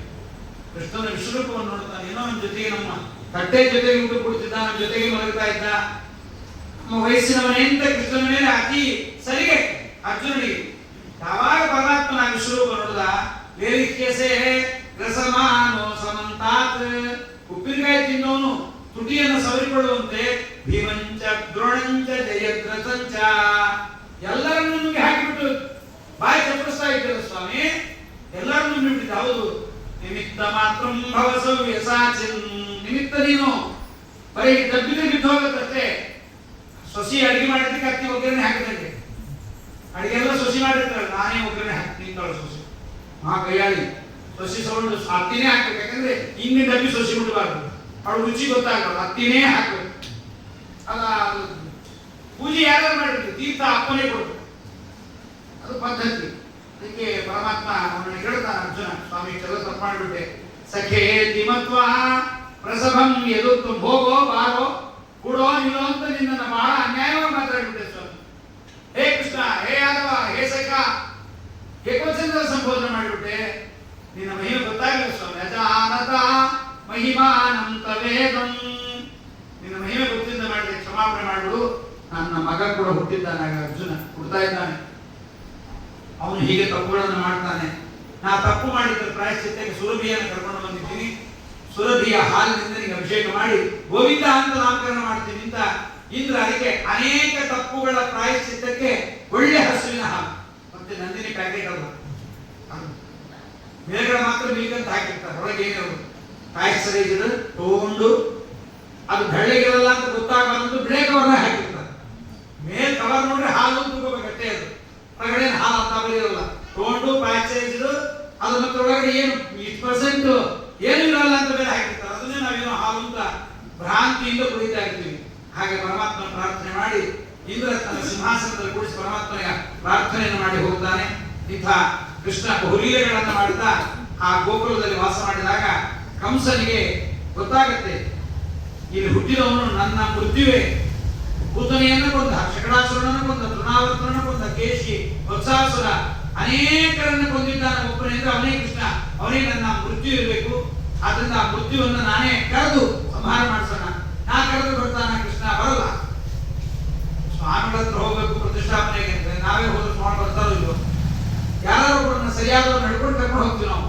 ಅವ್ರು ಕರ್ಕೊಂಡು ಹೋಗಿ ನೋಡಿಸ್ತೀವಿ, ಸ್ವಾಮಿ ನೀವು ಬರಬೇಕು ಅಂತ ಬಂದಾರೆ, ಬಹಳ ಒಳ್ಳೆಯವರು, ಯೋಗ್ಯರು ಅಂತ ಅವ್ರು ಹೇಳಿದ್ರೆ ನಮಗೆ ಸ್ವಾಮಿಗಳು ಬಂದಾರು. ಹಾಗಾಗಿ ಕೃಷ್ಣನನ್ನ ಕಳಿಸಲಿಕ್ಕೆ ಯಾರನ್ನು ಕಳಿಸೋದು ಅಂದ್ರೆ ಅಕ್ರೂರನ್ನು ಕಳಿಸೋದು ಅಂತ ನಿಶ್ಚಯ ಮಾಡಿಕೊಂಡು ಅಕ್ರೂರನನ್ನ ಕಳಿಸಿದ. ಅಕ್ರೂರನಿಗೆ ಕೃಷ್ಣನನ್ನ ಶಿವಧನುರ್ಭಂಗಕ್ಕೆ ಬರಬೇಕು, ಶಿವಧನು ಯಾಗಕ್ಕೆ ಬರಬೇಕು ಅಂತ ಹೆಸರಿಗೆ. ಆದ್ರೆ ಅಕ್ರೂರನಿಗೆ ಅದು ಉದ್ದೇಶವೇ ಅಲ್ಲ. ನಮ್ಮ ಊರಿಗೆ ಕೃಷ್ಣ ಬರ್ತಾನೆ, ಕೃಷ್ಣನ ದರ್ಶನ ಭಾಗ್ಯ ನನಗಾಗತ್ತೆ ಅಂತ ಅಕ್ರೂರು ಹೊರಟಿದ್ದಾನೆ. ಹೋಗುವಾಗ ದಾರಿಯಲ್ಲಿ ಅವನಿಗೆಲ್ಲ ಮಂಗಳ ಸೂಚಕವಾದ ಶಕುನಗಳಾಗ್ತಾ ಇದೆ. ಅಕ್ರೂರನಿಗೆ ಬಹಳ ಮಂಗಳ ಸೂಚಕವಾದ ಶಕುನಗಳೆಲ್ಲ ನೋಡ್ತಾ ಇದ್ದಾನೆ. ಇವತ್ತು ನನ್ನ ಜನ್ಮ ಪಾವನ ಆಯ್ತು, ಕೃಷ್ಣನ್ ನೋಡ್ತೀನಿ, ಪರಮಾತ್ಮ ಹೀಗಿರಬಹುದು, ನಮ್ಮೂರಲ್ಲೇ ಹುಟ್ಟಿದ್ದಾನಂತೆ, ನಮಗೆ ಸಿಗಲಿಲ್ಲ ಅವನು. ಯಮುನಾ ನದಿ ಆ ಕಡೆ ಮಥುರಾ, ಯಮುನಾ ಕಡೆ ಈ ಕಡೆ ವೃಂದಾವನ ನೋಡ್ರಿ, ಬಂದು ನೋಡಕ್ಕಾಗಿ ಹೇಗೆ ಕಂಸನ ಭಯ. ಅಕ್ರೂರ ಅನ್ಕೊಂಡ್ ಬರ್ತಾನೆ ಕೃಷ್ಣ ಏನ್ ಮಾಡ್ತಿರ್ತಾನೆ ಇಷ್ಟೊತ್ತಲ್ಲಿ, ಹೀಗೆ ಮಾಡ್ತಿರ್ಬೋದು, ಹೀಗೆಲ್ಲ ಆಗಿರ್ಬೋದು. ವಸುದೇವ ದೇವಕಿಯರು ಇಲ್ಲಿದ್ದಾರೆ, ನಂದಗೋಪಾಲ ಯಶೋದೆಯರ ಮನೆಯಲ್ಲಿ ಬೆಳೆದಿದ್ದಾನೆ ಕೃಷ್ಣ, ಬಹುಲೀಲೆಗಳನ್ನು ಮಾಡ್ತಾ ಇರ್ತಾನೆ ಅಂತ ನಾವು ಬದ್ರಿಗಿದ್ರೆ ನಾವು ನೀವೆಲ್ಲ ಈಗಿನ ಹುಡುಗರಿಗೆಲ್ಲ ಬದ್ರಿನಾಥ್ ಹೇಗಿದೆ, ಕೇದಾರನಾಥ್ ಹೇಗಿದೆ, ಏರ್ ವ್ಯೂ ಹೇಗಿರುತ್ತೆ, ಬಸ್ ವ್ಯೂ ಹೇಗಿರುತ್ತೆ, ಪಕ್ಷಿ ವ್ಯೂ ಹೇಗಿರುತ್ತೆ ಎಲ್ಲ ನೀವು ನೋಡ್ಬಿಟ್ಟಿರ್ತೀವಿ. ನಾವು ಹಾಗಾದ್ರೆ ಬದ್ರಿ ಅಂತ ನಮ್ಗೆ ಏನೋ ಒಂದು ಇಮೇಜ್ ಇದೆ. ಹಿಮ ಸುರಿದಿರುತ್ತಂತೆ, ಬಹಳ ಹಿಮ ಇರುತ್ತಂತಲ್ಲಿ, ಹಾಗಿರುತ್ತಂತೆ, ಹೀಗಿರುತ್ತಂತೆ. ಮಂತ್ರಾಲಯ ಅಂದ್ರೆ ಬಹಳ ಮಡಿ ತಿಳ್ಕೊಂಡಿದ್ವಿ ನಾವು. ಊರು ತುಂಬ ಹೋಟೆಲ್ ಇರುತ್ತೆ ಅಂತ ಗೊತ್ತಿರೋದು ನಮ್ಗೆ. ಕೈ ಇದ್ದರೆ ಕಾಲಿಟ್ಟರೆ ಹೋಟೆಲ್ ಇರ್ತಾವೆ. ಮಂತ್ರಾಲಯ ರಾಯರ ಸೀದಾ ಹೋಗ್ಬಿಡ್ತೀವಿ. ಆಮೇಲೆ ಇಲ್ಲಿ ಬಂದ್ರೆ ಗೊತ್ತಾಗುತ್ತೆ ಎಲ್ಲ ರಾಘವೇಂದ್ರ ಗುರು ಮುಂದೆ ಸುತ್ತಮುತ್ತ ಕಟಾಂಚನ, ಹಿಂತಿರುಗಿ ಹಂತಿರುಗಿ ಎಲ್ಲ ನಾವೇನು ರಾಯ ಹಿಂಗೆ ಬಿಟ್ಬಿಡ್ತಾರೆ, ಹೋಗ್ಬಿಡ್ತೀವಿ. ರಾಯ ಪಾಪ ಅಂತ ಕರೆದು ಬಿಡ್ತಾರೆ. ಏನೇನೋ ಇಮೇಜ್ ನಮ್ದು. ಪಾಪ ಅಕ್ರೂರ ಪರಮಾತ್ಮನ ಬಗ್ಗೆ ಹೀಗೆಲ್ಲ ಆಲೋಚನೆ ಮಾಡೋಣ. ಜಗದೊಡೆಯ ಜಗಸ್ವಾಮಿ, ಪುರಾಣ ಪುರುಷ, ಅನಾದಿತ್ಯ, ಅಪ್ರಮೇಯ, ರಮಾ ನಾರಾಯಣರ ಪರಮಾತ್ಮ ಅಂತೆಲ್ಲ ಆಲೋಚನೆ ಮಾಡಿಕೊಂಡು ಅಕ್ರೂರ ಪರಮಾನಂದದಿಂದ ಬಂದಿದ್ದಾನೆ. ನದಿ ದಾಟಿ ವೃಂದಾವನಕ್ಕೆ ಹೊರಟು ಸಾಯಂಕಾಲ ಆಯ್ತಂತೆ. ಸಾಯಂಕಾಲ ಎಲ್ಲ ಆಕಳುಗಳೆಲ್ಲ ವಾಪಸ್ಸು ಮನೆಗೆ ಹೋಗ್ತಾ ಇವೆ. ಎಲ್ಲ ಊರೆಲ್ಲ ಗೋಧೂಳಿ, ಆಕಳ ಕಾಲಿನ ಪಾದದ ಆ ಒಂದು ಧೂಳಿ ಎಲ್ಲ ಕಡೆಗೆ ಚಿಮ್ಮಿದೆ. ಚಿಮ್ಮಿದಾಗ ಅಕ್ರೂರಿಗೆ ಬಹಳ ಅದು ಬೇರೆ ಜನಕ್ಕೆ ಧರ್ತಿ, ಅವ್ರಿಗೆಲ್ಲ ಧರ್ತಿ, ಧೂಳು ಧರ್ತಿ. ನಮ್ಗೆ ಅದು ಪರಮ ಪವಿತ್ರ. ನೋಡ್ರಿ, ಭಾರತೀಯರಿಗೂ ಬೇರೆಯವರಿಗೂ ವ್ಯತ್ಯಾಸ ಇಷ್ಟೇ. ನಾವು ಭಾರತೀಯರು ಬ್ರಾಹ್ಮಣರ ಪಾದ ತೊಳೆದು ನೀರನ್ನು ಕುಡಿಯುತ್ತೆ. ಭಾಗವತ ಪಾದೋದಕ ಆಮೇಲೆ ನಿಮ್ಮ ಮನೆಗೆ ನಿಮ್ಮ ಅಪ್ಪನ ಶ್ರಾದ್ದಕ್ಕೆ ಬಂದ ಬ್ರಾಹ್ಮಣನ ಪಾದೋದಕ ಸೇವನೆ ಮಾಡಬೇಕು ಅಂತ. ಚಿಚಿ, I can't dirty water. Dirty water ಅಂತ ಅಯೋಗ್ಯ, ಪರಮ ಪವಿತ್ರವಾದ ಪಾದೋದಕ ಅಂತಿಲ್ಲ.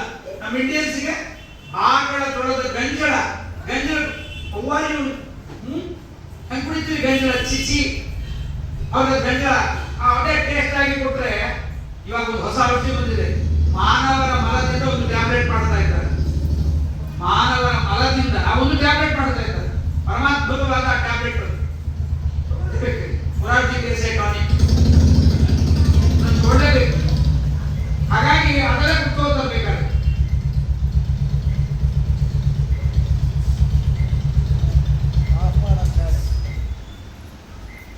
ಮಾಡಿದ್ರೆ 5 ನಿಮಿಷ ಕಾಫ್. ಹಾಗಾಗಿ ಅಕ್ರೂರನಿಗೆ ಗೋಧೂಳಿ, ಗೋವಿನ ಧೂಳಿ, ಅದಕ್ಕೆ ನಮಸ್ಕಾರ ಮಾಡಿ ಎತ್ತ ಮೇಲೆ ಮೈ ಜಾಡಿಸಿಕೊಳ್ಬಾರ್ದು, ಹಣೆ ಒರೆಸ್ಕೋಬಾರ್ದು. ಬ್ರಾಹ್ಮಣರ ಪಾದದ ಧೂಳಿ ಏನಿದೆಯಲ್ಲ ಅದು ಮೈ ಅಂಟಿರಬೇಕು. ಎಷ್ಟೊತ್ತು ಅಂಟಿರುತ್ತೆ ಅಷ್ಟು ಸಾವಿರ ಕಾಲಗಳ ಕಾಲ ಪರಮಾತ್ಮ ವೈಕುಂಠ ಲೋಕದಲ್ಲಿ ನಮ್ಮನ್ನು ಇಡ್ತಾನಂತೆ. ಹಾಗಾಗಿ ಅಂತ ಪರಮಾತ್ಮ ಅವನ ನೋಡ್ಲಿಕ್ಕೆ ಗೋಧೂಳಿ ಬಂದಿದೆ ಅಂತ ಯಾವಾಗ ಗೋಧೂಳಿಯನ್ನು ನೋಡ್ತಾನೆ, ಗೋವುಗಳ ಪಾದದ ಗುರುತು ನೋಡ್ತಾನೆ. ಅಕ್ರೂರ ಅನ್ಕೊಂಡ ಗೋವುಗಳ ಪಾದದ ಧೂಳಿ ಇದೆ ಅಂದ್ರೆ ಕೃಷ್ಣನು ಇರ್ಬೇಕಲ್ಲ, ಕೃಷ್ಣನ ಪಾದದ ಧೂಳಿ ಇರಬೇಕು ಅಂತ ಬಗ್ಗಿ ಸ್ವಲ್ಪ ಕಣ್ಣಿಟ್ಟು ನೋಡಿದಾಗ ಕೃಷ್ಣನ ಪಾದವು ಕಾಣಿಸ್ತು. ಕೃಷ್ಣನ ಪಾದದ ಧೂಳಿ, ಅವನ ಪಾದದ ಗುರುತು ಬಹಳ ವ್ಯತ್ಯಾಸ. ನಮ್ಮ ಪಾದದಲ್ಲ, ಧ್ವಜ, ವಜ್ರ, ಅಂಕುಶ, ಶಂಖ, ಚಕ್ರ, ಗದಾ, ಪದ್ಮ ಇವೆಲ್ಲ ಚಿಹ್ನೆಗಳಿದೆ ಅಲ್ಲಿ. ಅದೆಲ್ಲವನ್ನ ನೋಡಿದ್ದಾನೆ ಅಕ್ರೂರ. ಇಕ್ಕೋ ನೋಡಿ ರಂಗನಾಥನ ಪುಟ್ಟ ಪಾದವ ಸಿಕ್ಕಿದೆ, ಶ್ರೀಲಕ್ಷ್ಮಿ ಪತಿಯ ದಿವ್ಯ ಪಾದವ, ಬಹಳ ಶ್ರೇಷ್ಠವಾದ ಪಾದ ಸಿಕ್ಕಿದೆ. ದೇವರ ಪಾದ ನೋಡಿದ ಕೂಡ ಏನ್ ಮಾಡ್ಬೇಕು, ಸುಮ್ಮನೆ ನೋಡೋದಲ್ಲ. ನಮಸ್ಕಾರ ಮಾಡಿದ್ವಿ. ನಮಸ್ಕಾರ ಮಾಡಿದ ಕೂಡಲೇ ಬರೀ ನಮಸ್ಕಾರ ಮಾಡಿಲ್ಲ ಅವನು, ಜೊತೆಗೆ ಅವನು ಏನ್ ಮಾಡಿದ್ದಾನೆ, ಸಂಸೇವನಾಯ ಸ ಹರೇರಭವತ್ಪುರೈವ ನಾಮಾ ಕಿಶೋರೈತಿ ಯಸ್ಸುರಗಾಯಕೋ ಭೂತ್ ಸ್ವಯಂಭುವಸ್ಯ ಚ ಮನೋ ಪರಮಾಂಶಯುಕ್ತಃ ಆವೇಶಯುಕ್ತ ಕಮಲಜಸ್ಯ ಬಭೂವ ವಿದ್ವಾನ್. ಯಾರೇ ಅಕ್ರೂರ ಇಷ್ಟೊಂದು ಭಕ್ತಿಯಾಗಿ ದೇವರಲ್ಲಿ ಇದ್ರೆ ಪರಮಾತ್ಮನ ಸೇವೆಯನ್ನು ಮಾಡುವ ಒಬ್ಬ ಗಂಧರ್ವ, ಕಿಶೋರ ನಾಮಕ ಗಂಧರ್ವ. ಅವನಲ್ಲಿ ಇಬ್ಬರ ಆವೇಶ, ಒಂದು ಸ್ವಯಂಭೂಮನುವಿನ ಮತ್ತೊಬ್ಬ ಬ್ರಹ್ಮದೇವರ, ಇಬ್ಬರ ಆವೇಶಕ್ಕೊಳಗಾಗಿದ್ದಾನೆ. ಸ್ವಕ್ರೂರೈತ್ಯವದುತ್ತಮ ಪೂಜ್ಯ ಕರ್ಮ. ವೃಷ್ಟಿಗಳ ವಂಶದಲ್ಲಿ ಬಂದಿದ್ದಾನೆ, ಕಂಸನ ಮಂತ್ರಿಯಾಗಿದ್ದ ಬಂದಿದ್ದ ಅವನು ಆನಂದಪೂರ್ಣ ಸುಮನ ಅಭವತ್ಕೃತಾರ್ಥ. ಅವನಿಗೆ ಬಂದಿದ್ದಾನೆ. ಬರುವಾಗ ಪರಮಾತ್ಮನ ಪಾದಗಳನ್ನು ನೋಡಿದ್ದಾನೆ. ನೋಡಿದ ಕೂಡ ಹತ್ರ ಕೂತ್ಕೊಂಡ, ಅಕ್ರೂರ ಕೂತ್ಕೊಂಡು ಏನ್ ಮಾಡ್ತಾನೆ, ಆ ಪಾದವನ್ನು ಮುಟ್ಟಿದ. ಪರಮಾತ್ಮನ ಪಾದದ ಗುರುತು ಮಣ್ಣಿನಲ್ಲಿ ಏನ್ ಇರ್ತಿದ್ದೋ ಅದನ್ನು ಮುಟ್ಟಿದ. ಮೈ ಜುಮ್ ಅನಿಸ್ತಾನೆ. ಆ ದೇವರ ಪಾದದ ಗುರುತು ಮುಟ್ಟಿದ ಕೂಡ ಮೈ ಜುಮ್ ಅಂತ ಏನೊಂದು ಅಪೂರ್ವವಾದ ಸ್ಪರ್ಶ ಮಾಡಿದ ಅನುಭವ ಅಕ್ರೂರನಿಗಾಯ್ತು. ಅದನ್ನು ಮುಟ್ಟಿದ್ದಕ್ಕೆ ಅಲ್ಲ, ಮುಟ್ಟಿದ್ರು ಸಾಧು ಅಂತ ಆ ದೇವರ ಪಾದದ ಟೂ ಮಣ್ಣನ್ನು ಒಮ್ಮೆ ಹೀಗೆ ಕೈ ತುಂಬ ತಗೊಂಡು ತಲೆ ತುಂಬ ಹಾಕ್ತಾನೆ. ಅದಕ್ಕೆ ನಮ್ಮಲ್ಲಿ ವೃಂದಾವನಕ್ಕೆ ಬಂದವರಿಬ್ಬರು, ಒಬ್ಬ ಅಕ್ರೂರ ಮತ್ತೊಬ್ಬ ಉದ್ಧವ. ಅಕ್ರೂರ ಬರುವಾಗ ಮಣ್ಣು ಹಾಕೊಂಡು ಬಂದ, ಉದ್ಧವ ಹೋಗುವಾಗ ಹಾಕೊಂಡು. ಯಾಕಂದ್ರೆ ಉದ್ಧವ ಬರುವಾಗ ನಾನು ದೇವರ ಸಂದೇಶ ತಂದಿದ್ದೀನಿ, ಉದ್ಧವ ದೇವರು ಕಳಿಸಿದ್ದಾನೆ, ಗೋಕುಲದ ಗೊಲ್ಲತಿಯರಿಗೆಲ್ಲ ನಾನು ಪರಮಾತ್ಮನ ಸಂದೇಶವನ್ನು ತಂದಿದ್ದೀನಿ ಅಂತ ಪುರಾಣದಾಚಾರ್ಯ ನನಗೆಲ್ಲ ನಮಸ್ಕಾರ ಮಾಡ್ತಾರೆ. ಪುರಾಣದಾಚಾರ್ಯ ಬರೀ ನಮಸ್ಕಾರ ಮಾಡ್ತಾರೆ ಅಂತ ತಿಳ್ಕೊಂಡು ತಪ್ಪು. ನೋಡಿದ ಎಲ್ಲರನ್ನೂ ವೈಷ್ಣವರು ವೈಷ್ಣವರ ದರ್ಶನವಾಗುತ್ತೆ ಎನ್ನುವ ಆ ಒಂದು ವಿಶಾಲವಾದ ಜ್ಞಾನವೂ ಇರಬೇಕು.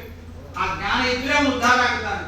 ಹಾಗಾಗಿ ಅಂತ ಒಂದು ಶ್ರೇಷ್ಠವಾಗಿರ್ತಕ್ಕಂತಹ ಆ ಉದ್ಧವ ಬರುವಾಗ ಪರಮ ಶ್ರೇಷ್ಠವಾದ ಮನಸ್ಸಿನಿಂದ ಬಂದಿದ್ದ ನಮ್ಮ ಉದ್ಧವ ತಾನೇನ್ ಮಾಡಿದ್ದಾನೆ, ಎಲ್ಲರಿಗೂ ಎಲ್ಲ ಹೇಳಿದ. ಅವರ ಭಕ್ತಿ ನೋಡಿದ. ದೇವಸ್ಥಾನಕ್ಕೆ ಆಸ್ಪತ್ರೆಗೆ ಯಾಕೆ ಹೋಗ್ಬೇಕು ಅಂದ್ರೆ, ದೇವಸ್ಥಾನಕ್ಕೆ ಹೋದ್ರೆ ನಾವು ದೊಡ್ಡ ಭಕ್ತರು, ನಾವೇ ದೊಡ್ಡ ದೇವರ ಭಕ್ತರು ಅನ್ಕೊಂಡು ಹೋಗಿರ್ತೀವಿ. ಅಲ್ಲಿ ಹೋದ್ರೆ 50,000 ರೂಪಾಯಿ ಸೀರೆ ಉಟ್ಕೊಂಡು ಕಸ ಬೆಳೀತಾ ಇರ್ತಾರೆ. ನಾವು ಬರೀ ಒಂದು 200 ರೂಪಾಯಿ ಸೀರೆ ಉಟ್ಕೊಂಡು ಹೋಗಿರ್ತೀವಿ. ಅದನ್ನು ನೋಡಿದಾಗ ನಮ್ಮ ಯೋಗ್ಯತೆ ಏನು ಅಂತ ಗೊತ್ತಾಗುತ್ತೆ. ಆಸ್ಪತ್ರೆಗೆ ಹೋದಾಗ ನಾವು ಮತ್ತೆ ಐಸಿಯುನಲ್ಲಿ ಕರ್ಕೊಂಡು ಹೋಗ್ಬೇಕು, ಓಟಿ ಕರ್ಕೊಂಡು ಹೋಗ್ಬೇಕು, ಇಲ್ಲೇ ಆಪರೇಷನ್ ಮಾಡಬೇಕು, ರೋಗ ನಾವೇ ದೊಡ್ಡ ರೋಗಿಗಳು ಅಂತ.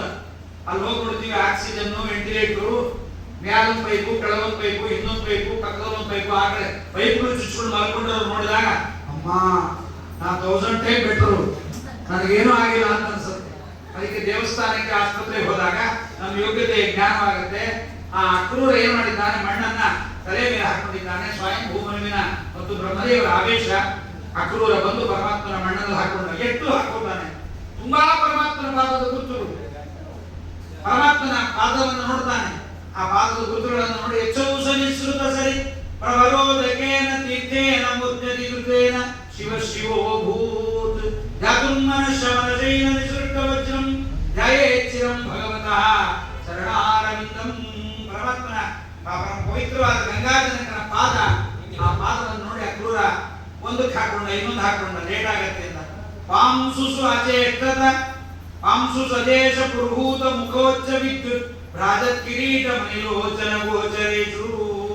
ಎಂತೆಂಥ ಕಿರೀಟಗಳನ್ನ ಇಟ್ಟುಕೊಂಡಿರ್ತಕ್ಕಂಥ ದೇವತೆಗಳೆಲ್ಲ ಪರಮಾತ್ಮನ ಪಾದಾರವಿಂದಗಳಿಗೆ ತಾವು ತಲೆಯನ್ನು ಘಟ್ಟಿಸುವಾಗ ವಾಯಿಸುತ್ತೇನಂತಾರೆ. ಪಾನ್ ತುಸ್ಮಾನ್ ಪುರುಹೂತ ವೈರಿ ಪದವನ್ ಮಾತಂಗ ಮಧ್ಯಘಟ ಕುಂಭೋಚ್ಚಾರ್ತಿ ಅಂತ ಹೇಳುವ ಸಂದರ್ಭದಲ್ಲಿ ಸಕಲ ದೇವತೆಗಳ ಕಿರೀಟಗಳು ಘಟ್ಟಿಸಿ ಆ ಕಿರೀಟಗಳಲ್ಲಿದ್ದ ವಜ್ರಗಳು, ವಿಡೂರಿಗಳು, ಬಂಗಾರಗಳು ತಿಕ್ಕಾಡಿ ಅದರ ಪಾಂಸು ಧೂಳು ಬಿದ್ದಿರುತ್ತದೆ ದೇವರ ಪಾದಗಳು. ಅಂತ ಪರಮಾತ್ಮನ ಬ್ರಹ್ಮರುದ್ರಾದಿಗಳಿಂದ ಒಂದಿನ ಪರಮಾತ್ಮನ ಪಾದದಲ್ಲಿ ಪ್ರಲಾಡಿದ್ದಾನೆ. ಪ್ರಲಾಡಿ ಬಹಳ ಶ್ರೇಷ್ಠವಾಗಿರ್ತಕ್ಕಂಥ ಪರಮಾತ್ಮನ ಶಿಕ್ಷಾವಲೋಕ ಚರಿತಾನು ವಿಡಂಬನೇನ. ಆ ಉದ್ಧವ ಬಂದವನು ಮೊದಲು ಬರುವಾಗ ಅವನಿಗೆ ಬಹಳ, ನಾನು ಉಪನ್ಯಾಸ ಹೇಳಿ ಬಂದಿದ್ದೀನಿ, ಉಪನ್ಯಾಸ ಹೇಳಿ ಬಂದ್ರೆ ಬಗಲ ಕೂತವರ ಶ್ಲೋಕ ಹೇಳ್ತಾ ಇದ್ದ ಗತಿ. ನನಗೆ ಎಲ್ಲ ಶ್ಲೋಕ ಬರುತ್ತೆ ತಿಳ್ಕೊಂಡಿದ್ದೆ, ಬಗಾಯಿದ್ದವರ ಶ್ಲೋಕ ಹೇಳ್ತಾರೆ, ಎಲ್ಲ ಅವ್ರಿಗೆ ಗೊತ್ತಿದೆ. ಅದು ಗೊತ್ತಾದ್ರೆ ಸಾಕು, ನೀನೊಬ್ಬನೇ ಎಲ್ಲ ತಿಳ್ಕೊಂಡವನು ಬೇಕಾದ ಜನ ಇದ್ದಾರೆ ಅನ್ನೋ ಜ್ಞಾನ. ಅಕ್ರೂರ ನೋಡಿದ ಅಲ್ಲಿದ್ದ ಊರಿನ ಜನರ ಹೆಂಗಸರ ಅವರ ಭಕ್ತಿಯನ್ನು ನೋಡಿದ ಅಕ್ರೂರ. ಒಬ್ಳು ಉದ್ಧವ ಬಂದು ಕೂಡಲೇ ಒಬ್ಳು ಮಲಗೇ ಇದ್ದಾಳಂತೆ. ಏನೇ ಗಂಡ ಮಕ್ಕಳು ಸೇವೆ ಮಾಡಬಾರ್ದೇನೆ? ಇಲ್ರಿ, ಕೃಷ್ಣನನ್ನ ನೋಡಿದೆ ಈ ಕಣ್ಣಿನಿಂದ ನಾ ಯಾರು ನೋಡಲ್ಲ ಅಂದ್ರು. ವಾ, ನಾವು ಪುರಾಣದಾಗ ಕೂದಾಗಟ್ಟೆ ಪುರಾಣ ಕೇಳ್ತೀವಿ ಹೊರತು ಆಮೇಲೆ ಕೇಳಲ್ಲ. ನಾವು ದೇವಸ್ಥಾನಕ್ಕೆ ಹೋದಾಗಟ್ಟೆ ದೇವರು ನೋಡ್ತೀವಿ ಹೊರತು ಆಮೇಲೆ ಎಲ್ಲಾ ಟೈಮಲ್ಲೂ ದೇವರು. ಅದಕ್ಕೆ ಕೆಲವರು ನಾಯಿಗಳ ಕಡೆ ಫೋಟೋ ಹಾಕೊಂಡ್ರು. ಕೆಲವರು ಹುಚ್ಚುಚ್ಚಾಗಿ ಎಲ್ಲಾ ದೇವಸ್ಥಾನಕ್ಕೆ ಹೋಗಿ ನಾಲ್ಕು ಫೋಟೋ ತಂದಿರ್ತಾರೆ. ಮನೆ ಊದಕ್ಕೂ ಸ್ಟುಡಿಯೋ ಹೆಂಗಿರ್ತದೆ. ಇಲ್ಲ ನಮ್ಗಿಲ್ಲಪ್ಪ ಎಲ್ಲ ಇದ್ದ ಕಾಫಿ ಕುಡಿಲಿಕ್ಕೆ ಕೂಡ ಬರಲ್ಲ, ನಮ್ಗೆ ಟೂ ಪೀಸ್ ಹಾಕೊಳ್ಳಿಕ್ಕೆ ಕೂಡ ಬರಲ್ಲ, ನಾವ್ ಏನೇನೋ ಹಾಕ್ಯಾಕೋ ಎಲ್ಲೆಲ್ಲೋ ಮಾಡ್ತಿರ್ತೀವಿ. ಮನೆಯಲ್ಲಿ ಒಂದು ಕಡೆ ದೇವರ ಮಾಡಿ ಸಣ್ಣ ಫೋಟೋ, ನಮ್ಗೆ ಏನೇನೋ ಮೂಡು ಏನೇನೋ ವ್ಯವಹಾರ ಹೆಂಗೋ ಎಲ್ಲಿ ಏನ್ ಮಾಡ್ತೀವಿ ಗೊತ್ತಿಲ್ಲ. ಅದಕ್ಕೆ ನಮ್ಗೆ ಅವೆಲ್ಲ ಫೋಟೋ ಬೇಡ ಅಂತ. ಅದಕ್ಕೆ ಉದ್ಧವ ಬಂದವ್ ನೋಡ್ತಾನೆ. ಆ ಒಬ್ಬ ಅವಳು ಹೇಳ್ತಾಳೆ, ನಾ ಕಣ್ಣು ಬಿಟ್ಟರೆ ಇವ್ರನ್ನೆಲ್ಲ ನೋಡ್ಬೇಕಾಗತ್ತೆ. ನಾನ್ ನೋಡಿದ್ದು ಕೃಷ್ಣನನ್ನ, ಮತ್ತೊಬ್ಬರು ನೋಡಲ್ಲ. ಇನ್ನೊಬ್ರು ತುಳಸಿ ಕಟ್ಟೆ ನಮಸ್ಕಾರ ಹಾಕ್ತಲೇ ಇದ್ದಾಳೆ. ಅವಳು ಕೇಳಿದ ಉದ್ಧವ ಹೋಗಿ ಕೇಳಿದ, ಯಾಕೆ ತುಳಸಿ ಕಟ್ಟೆ ನಮಸ್ಕಾರ ಹಾಕ್ತಾ ಇದ್ದೀನಿ? ನನಗೆ ಇದಕ್ಕೆ ನಮಸ್ಕಾರ ಹಾಕ್ತಾ ಇದ್ದೆ. ಅವತ್ತು ಕೃಷ್ಣನ ರಾಸೋತ್ಸವದ ಜ್ಞಾಪಕ ಬರ್ತಾ ಇದೆ. ಮಂಡಲೀಕೃತ ಮನೋರಮ ರಾಮ ಗಂಡ ಚುಂಬನ ಕುತೂಹಲ ಧಾಮ. ಹಾಗೆ ಪರಮಾತ್ಮ ನಮ್ಮನ್ನು ಸುತ್ತಿಸ್ತಾ ಇದ್ದ ಜ್ಞಾಪಕ ಬರುತ್ತೆ ಅಂತ ಅವಳು ಅಂತಾಳೆ. ಇನ್ನೊಬ್ಬಳು ಏನು ಮಾತಾಡ್ತಿಲ್ಲ, ಒಂದು ಜಾಗ್ತಿದ್ದು. ಮಕ್ಕಳು ಕರೆದ್ರು ಮಾತಾಡೋದಿಲ್ಲ, ಗಂಡ ಕರೆದ್ರು ಮಾತಾಡೋದಿಲ್ಲ. ಯಾಕೆ ಮಾತಾಡೋಲ್ಲ ಅಂತ ಕೇಳಿದ. ನಾನು ಮಾತು ಕೇಳುವುದು ಕೃಷ್ಣನ ಮಾತನ್ನೇ, ಮತ್ತೊಬ್ಬರ ಮಾತನ್ನೇ ಕೇಳೋದಿಲ್ಲ. ಏನು ಅವಳು ಗಡಿನ ಸರಿಯೇ. ಹೀಗೆ ಪ್ರತಿಯೊಬ್ಬರನ್ನು ನೋಡಿದ ಉದ್ಧವ ಅನ್ಕೊಂಡ, ಅಕ್ರೂರ ಬರುವಾಗ ಕೃಷ್ಣನ ಪಾದದ ಧೂಳನ್ನು ಹಾಕೊಂಡ. ಉದ್ಧಾರವಾಗಲಿಕ್ಕೆ ಕೃಷ್ಣನ ಪಾದ ಧೂಳೇ ಬೇಕು ಅಂತೇನಿಲ್ಲ. ಯಾಸಾಂ ಹರಿಕಥೋದ್ಗೀತೈ ಪುನಾತಿ ಭುವನತ್ರಯ ಎಂಬಂದ ಭಗವದ್ಭಕ್ತರ ಪಾದಧೂಳಿಯೇ ಸಾಕು ನಮ್ಮನ್ನು ಉದ್ಧಾರ ಮಾಡಲಿಕ್ಕೆ, ಬೇರೊಂದು ಬೇಕಾಗಿಲ್ಲ ಅಂತ ಉದ್ಧವ ಹೋಗುವಾಗ ಮಣ್ಣು ಹಾಕೊಂಡು ಹೋದ. ಅಕ್ರೂರ ಬರುವಾಗ ಮಣ್ಣು ಹಾಕೊಂಡು ಬರ್ತಾನೆ. ಬಂದ ಸಂದರ್ಭದಲ್ಲಿ ಕೃಷ್ಣನ ಮನೆಗೆ ಬಂದಿದ್ದಾನೆ ಅಕ್ರೂರ. ಬರುವ ಸಂದರ್ಭದಲ್ಲಿ ಕೃಷ್ಣ ಎಲ್ಲಿದ್ದಾನೆ ಅಂತ ನೋಡಿದ. ಕೊಟ್ಟಿಗೆಯಲ್ಲಿ ಕೂತು ಹಾಲು ಕರೀತಾ ಇದ್ದಾನೆ. ವಾದರಾಜರಂತಾರೆ, ಹಾಲು ಬರೀ ಹಾಲು ಕರೀತಿಲ್ಲ, ಭಕ್ತರ ಮನೋಭಕ್ತವನ್ನ ಕರೀತಾ ಇದ್ದಾನೆ ಕೃಷ್ಣ. ಯಾರ್ಯಾರು ಏನೇನು ಬೇಕೋ ಅದನ್ನ ಕರೀತಾ ಇದ್ದಾನೆ ಪರಮಾತ್ಮ. ಬಂದ ಅಕ್ರೂರ ನಿಂತುಕೊಂಡ, ನಾಮ ನಾರಾಯಣ ಮಾದಿದೇವಂ ನರ್ತ ದಿವ್ಯೋತ್ಸವ. ದೇವರು ನೋಡಿದಂತೆ ಆನಂದ ಆಯ್ತು. ಹುಚ್ಚೆದ್ದು ಬಿಡ್ಲಿಕ್ಕೆ ಪ್ರಾರಂಭ ಮಾಡ್ಬಿಟ್ಟು, ನಗುವರೋ ಬೋಧಿಸುವರೋ ನಾಟ್ಯವಾಡುವರೋ ಬಗೆಯ ಬಡತನ ಭಾಗ್ಯ ಭಾಗವತರು ಬಿಡ್ಲಿಕ್ಕೆ ಸ್ಟಾರ್ಟ್ ಮಾಡಿದ. ಅಕ್ರೂರ ಬಂದದ್ದು ನೋಡಿದ್ರೆ ಕೃಷ್ಣ ಹಾಲು ಕರೀತಾ ಇದ್ದ. ಪಾತ್ರೆಯನ್ನು ಕೆಳಗಿಟ್ಟ, ಅಣ್ಣ ರಾಮ, ಚಿಕ್ಕಪ್ಪ ಬಂದಿದ್ದಾನೆ. ಏನು ಉತ್ಸವ ದೇವರಿಗೆ, ಆನಂದ ಕುತೂಹಲ. ಬಂದವನೇ ನಮ್ಮ ಅಕ್ರೂರನನ್ನ ತಬ್ಬಿಕೊಂಡ. ಅವನ ಮೈಯೆಲ್ಲ ಧೂಳಾಗಿತ್ತು, ಧೂಳು ಜಾಡಿಸಿದ. ಅಕ್ರೂರನ ಕಣ್ಣು ತುಂಬಾ ನೀರು ಬರ್ತಾ ಇದೆ. ಅದೇನೋ ಗೊತ್ತಿಲ್ರಿ, ಕಷ್ಟಪಟ್ಟು ತಿರುಪತಿಗೆ ಸೀಟ್ ಸಿಗ್ಲಿಲ್ಲ, ಬಸ್ಸಲ್ಲಿ ಸಿಗ್ಲಿಲ್ಲ, ಟ್ರೈನಲ್ಲಿ ಎಲ್ಲೋ ಕೂತ್ಕೊಂಡು ಏನೋ ಕಷ್ಟಪಟ್ಟು ತಿರುಪತಿಗೆ ಹೋಗಿ ಸರ್ವದರ್ಶನಕ್ಕೆ ಹೋಗ್ಬೇಕು ಅಂತ 300 ರೂಪಾಯಿ ಟಿಕೆಟ್ ಇಲ್ಲ, 1,00,000 ರೂಪಾಯಿ ಟಿಕೆಟ್ ಇಲ್ಲ, 10,000 ರೂಪಾಯಿ ಟಿಕೆಟ್ ಇಲ್ಲ, ಯಾವುದೋ ದರ್ಶನಕ್ಕೆ ಅಂತ ಹೋಗಿ ಕೊನೆಗೆ ದರ್ಶನ ಮಾಡಿ 2 ನಿಮಿಷ ಬಿಡ್ತಾನೆ. ನಮ್ಮಪ್ಪ ನಾರಾಯಣ ಅಂತ ಕಣ್ಣು ಮುಚ್ಚಿಬಿಡ್ತಾನೆ. ಅಲ್ಲಿ ತನಕ ಹೋಗಿ ಕಣ್ಣು ಮುಚ್ಚಿಕೊಳ್ಳಿಕ್ಕೆ ನೋಡ್ರಿ. ನೀವು ಬೇಕಾದ್ರೆ ಒಂದ್ಸಲ ಯಾವಾಗ ರೊಕ್ಕ ಜಾಸ್ತಿ ಇದ್ರೆ ಹೋಗಿ ಶ್ರೀನಿವಾಸನ ಬೇಡ ತಿರ್ಕೊಂಡು ನೋಡ್ರಿ, ಎಲ್ಲ ಕಣ್ಣು ಮುಚ್ಚಿಬಿಡ್ತಾರೆ. ಅದು ಯಾಕೆ ಮುಚ್ಕೋತಾರೆ ಅಂದ್ರೆ, ಹೊರಗಿದ್ದ ರೂಪ ಒಳಗಿದ್ದ ರೂಪ ಒಂದಾಗಬೇಕು. ಒಳಗೂ ಆ ರೂಪವನ್ನು ತುಂಬಿಕೊಳ್ಳುವ ದರ್ಶನ. ಅದಕ್ಕೆ ಅಕ್ರೂರ ಕೇಳ್ತಾನೆ, ಸ್ವಾಮಿ ಸಂತೋಷ, ನಿನ್ನ ನೋಡಿದಾಗ ಈ ಕಣ್ಣೀರು ಯಾಕೆ ಅಡ್ಡ ಬರುತ್ತೆ?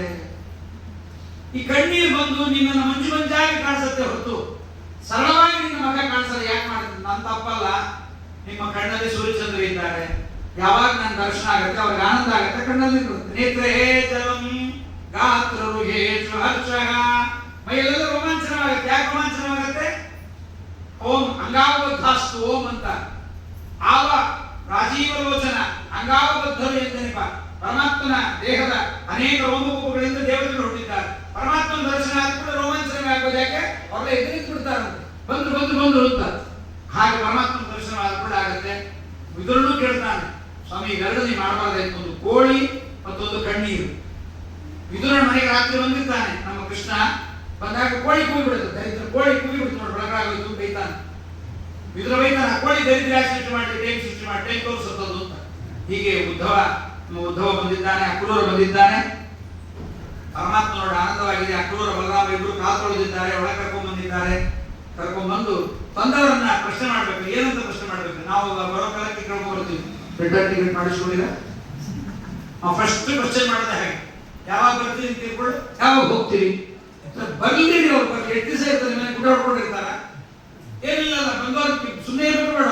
ಮತ್ತೆ ಎಷ್ಟು ಗಂಟೆ ಹೊಡೋದು ಅಂತ ಯಾಕೆ ಹೇಳ್ತೀವಿ? ಟಿಕೆಟ್ ಸಿಗಲ್ಲ, ಟಿಕೆಟ್ ಸಿಗಲ್ಲ. ಅದಕ್ಕೋಸ್ಕರ ಕನ್ಫರ್ಮೇಶನ್ ಮಾಡ್ಕೊಂಡು ಯಾವಾಗ ತೋರ್ತಾರೆ ಅಂತ.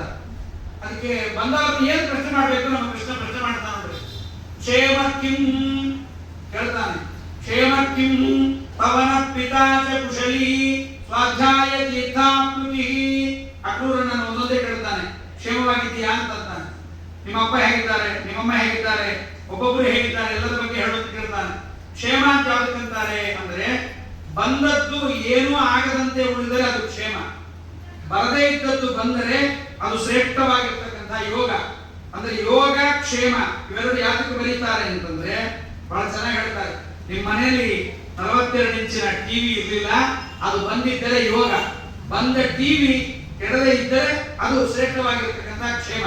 ಅಂದ್ರೆ ಯೋಗಕ್ಷೇಮಕ್ಕೆ ಕಾಗದ ಬರೀರಿ ಅಂದ್ರೆ ಏನಂತ ಬರೀತೀವಿ ನಾವು? ಯೋಗ ಅಂದ್ರೆ ಯಾವುದು? ಎಷ್ಟೋ ಜನ್ಮದಲ್ಲಿ ನಾಯಿ, ನರಿ, ಕತ್ತಿ, ಹಂದಿ ಜನ್ಮಗಳಲ್ಲಿ ಬಂದಿದ್ದರೆ ನೀಚ ಯೋನಿಗಳಲ್ಲಿ, ಈಗ ಶ್ರೇಷ್ಠವಾದ ಮಾನವ ಜನ್ಮ ಬಂದಿದೆ, ಇದು ಯೋಗ, ಇದು ಶ್ರೇಷ್ಠವಾದ ಯೋಗ. ಬಂದ ಮಾನವ ಜನ್ಮದಲ್ಲಿ ಭಗವಂತನ ಸೇವೆಯನ್ನು ಮಾಡ್ತಾ ಇದ್ದೀರಾ, ಇದು ಕ್ಷೇಮ. ಅದಕ್ಕೆ ಕೃಷ್ಣ ಕೇಳ್ತಾನೆ, ಕ್ಷೇಮ ಕಿಂ, ಪರಮಶ್ರೇಷ್ಠವಾದ ಮಾನವ ದೇಹದಲ್ಲಿ ಪರಮಾತ್ಮನ ಸೇವೆಯನ್ನು ಮಾಡ್ತಾ ಇದೆಯಾ, ಕ್ಷೇಮ ಕಿಂ ಅಂತ ಕೇಳಿದ. ನಿಮ್ಮಪ್ಪ ಹೇಗಿದ್ದಾರೆ, ನಮ್ಮಪ್ಪ ಹೇಗಿದ್ದಾರೆ, ಪ್ರತಿನಿತ್ಯ ಬ್ರಹ್ಮಯಜ್ಞ ಮಾಡ್ತಾ ಇದ್ಯಾ, ವೇದಾಧ್ಯಯನ ಮಾಡ್ತಾ ಇದ್ಯಾ ಇಲ್ವಾ, ಸ್ವಾಧ್ಯಾಯ ತೀರ್ಥಾಕೃತಿ. ಮತ್ತೆ ಕೇಳ್ತಾನೆ, ಸ್ವರ್ಗಾರಾಧನ ಮುಖ್ಯ ಸೇವನ ಕೃತಿ. ಎಲ್ಲರೂ ತೀರ್ಥಯಾತ್ರೆಗೆ ಹೋಗ್ತಾ ಇದ್ದೆ, ಊಟ ಪಡ್ಕೊಂಡು ಮನೆಗೆ ಕೂತಿದ್ದೆ, ಫೆವಿಕಾಲ್. ತೀರ್ಥಯಾತ್ರೆಗೆ ಹೋಗ್ಬೇಕು, ಚರಿಸಿ ತೀರ್ಥಯಾತ್ರೆ ಮಾಡದ ದೇಹಘಾತಕ್ಕೆ.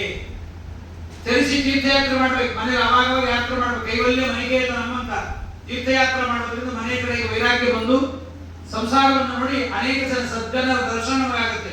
ಹಾಗಾಗಿ ತೀರ್ಥಯಾತ್ರೆ ಮಾಡ್ತಾ ಇದೆಯಾ? ಕಿಂ ಸಂಸಾರ ವಿಮೋಕ್ಷಯೇ ಪ್ರಯತ್ನಸೆ, ಈ ದರಿದ್ರ ಸಂಸಾರದಿಂದ ಹೊರಗೆ ಬರಲಿಕ್ಕೆ ಪ್ರಯತ್ನ ಮಾಡ್ತಾ ಇದೆಯಾ? ಕೇಳ್ತಾನೆ. ಕಂಸಸ್ಯ ಕಾವಾಸ್ಪೃಹ, ಕಂಸ ಏನಂತಾನೆ ಅಕ್ರೂರ, ಎಲ್ಲ ನಿನಗೆ ಗೊತ್ತು ಹೇಳು. ಅದಕ್ಕೆ ಅಕ್ರೂರ ಪರಮಾತ್ಮ ಕೇಳಿದ ಮಾತಿನ ಅಂತರಾರ್ಥವನ್ನು ತಿಳಿದು ಅಕ್ರೂರನ ಉತ್ತರ ಕೊಡ್ತಾನೆ. ಎಲ್ಲಿಯ ತನಕ ನೀನು ನಮ್ಮ ಹೃದಯದಲ್ಲಿ ಇರ್ತೀಯ ಅಲ್ಲಿಯ ತನಕ ಕ್ಷೇಮಸ್ವ. ಎಂಥ ಉತ್ತರ!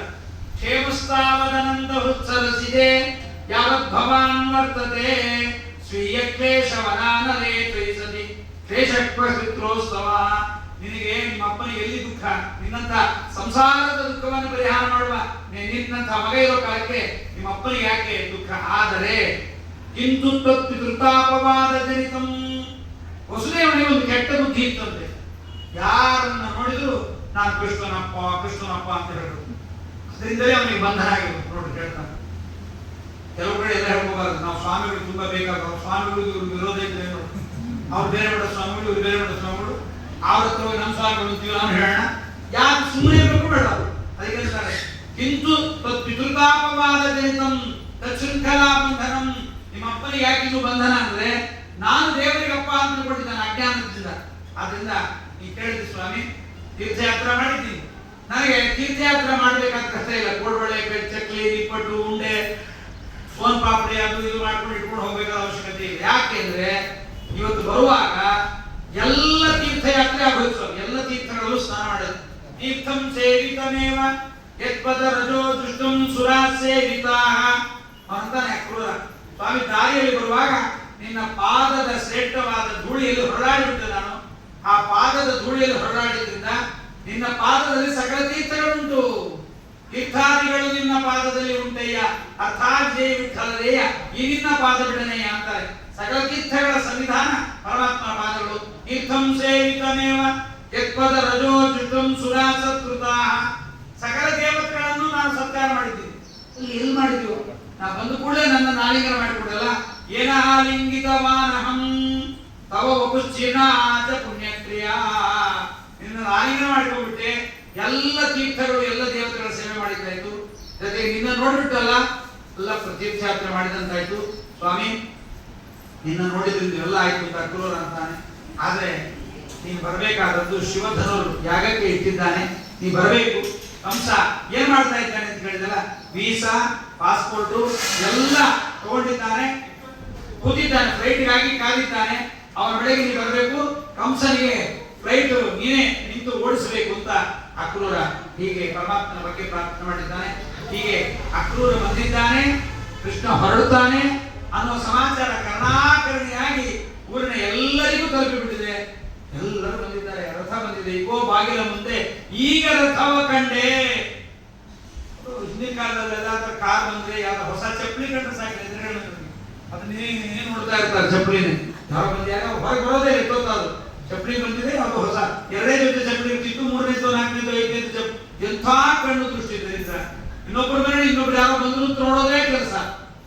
ಯಾವಾಗ ಅಕ್ರೂರ ಬಂದಿದ್ದಾನೆ ಅಂತ ಗೊತ್ತಾಯ್ತು, ಯಾರೊಬ್ಬಳನ್ನ ಯಾತಕ್ಕೆ ಬಂದಿದ್ದಾನೆ, ಬಹಳ ಒಬ್ಬ ಹೇಳ್ತಾರೆ, ಅಕ್ಕ ನಂದಗೋಪನ ಅರಮನೆಯೊಳಗೋಪ ಅಕ್ರೂರ ಬಂದಿಗನಂತೆ, ಒಪ್ಪು ಬಳಸುವಳಲ್ಲ ಕುಸಿಯನಾಡುವಳಲ್ಲ ಇಕೋ ಬಾಗಿಲ ಮುಂದೆ, ಈಗ ರಥವ ಕಂಡೆ ನೋಡಿದ್ದಾನೆ. ಒಬ್ಬರು ಹೇಳಿದ್ರು ಬರೀ ರಥ ನೋಡಿದ್ದೀನಿ, ನಾ ಮುಂದಿನ ಬ್ರೇಕಿಂಗ್ ನ್ಯೂಸ್ ಹೇಳ್ತೀನಿ ಕೇಳು. ಅಲ್ಲಿ ಹುಟ್ಟಿದನಂತೆ ಅರಸ ನಡಿಯನಂತೆ ಅಲ್ಲಿಗೆ ಪಯಣವಂತೆ. ಇವ ಹುಟ್ಟಿದ್ದೇ ಆ ಊರಲ್ಲಂತೆ.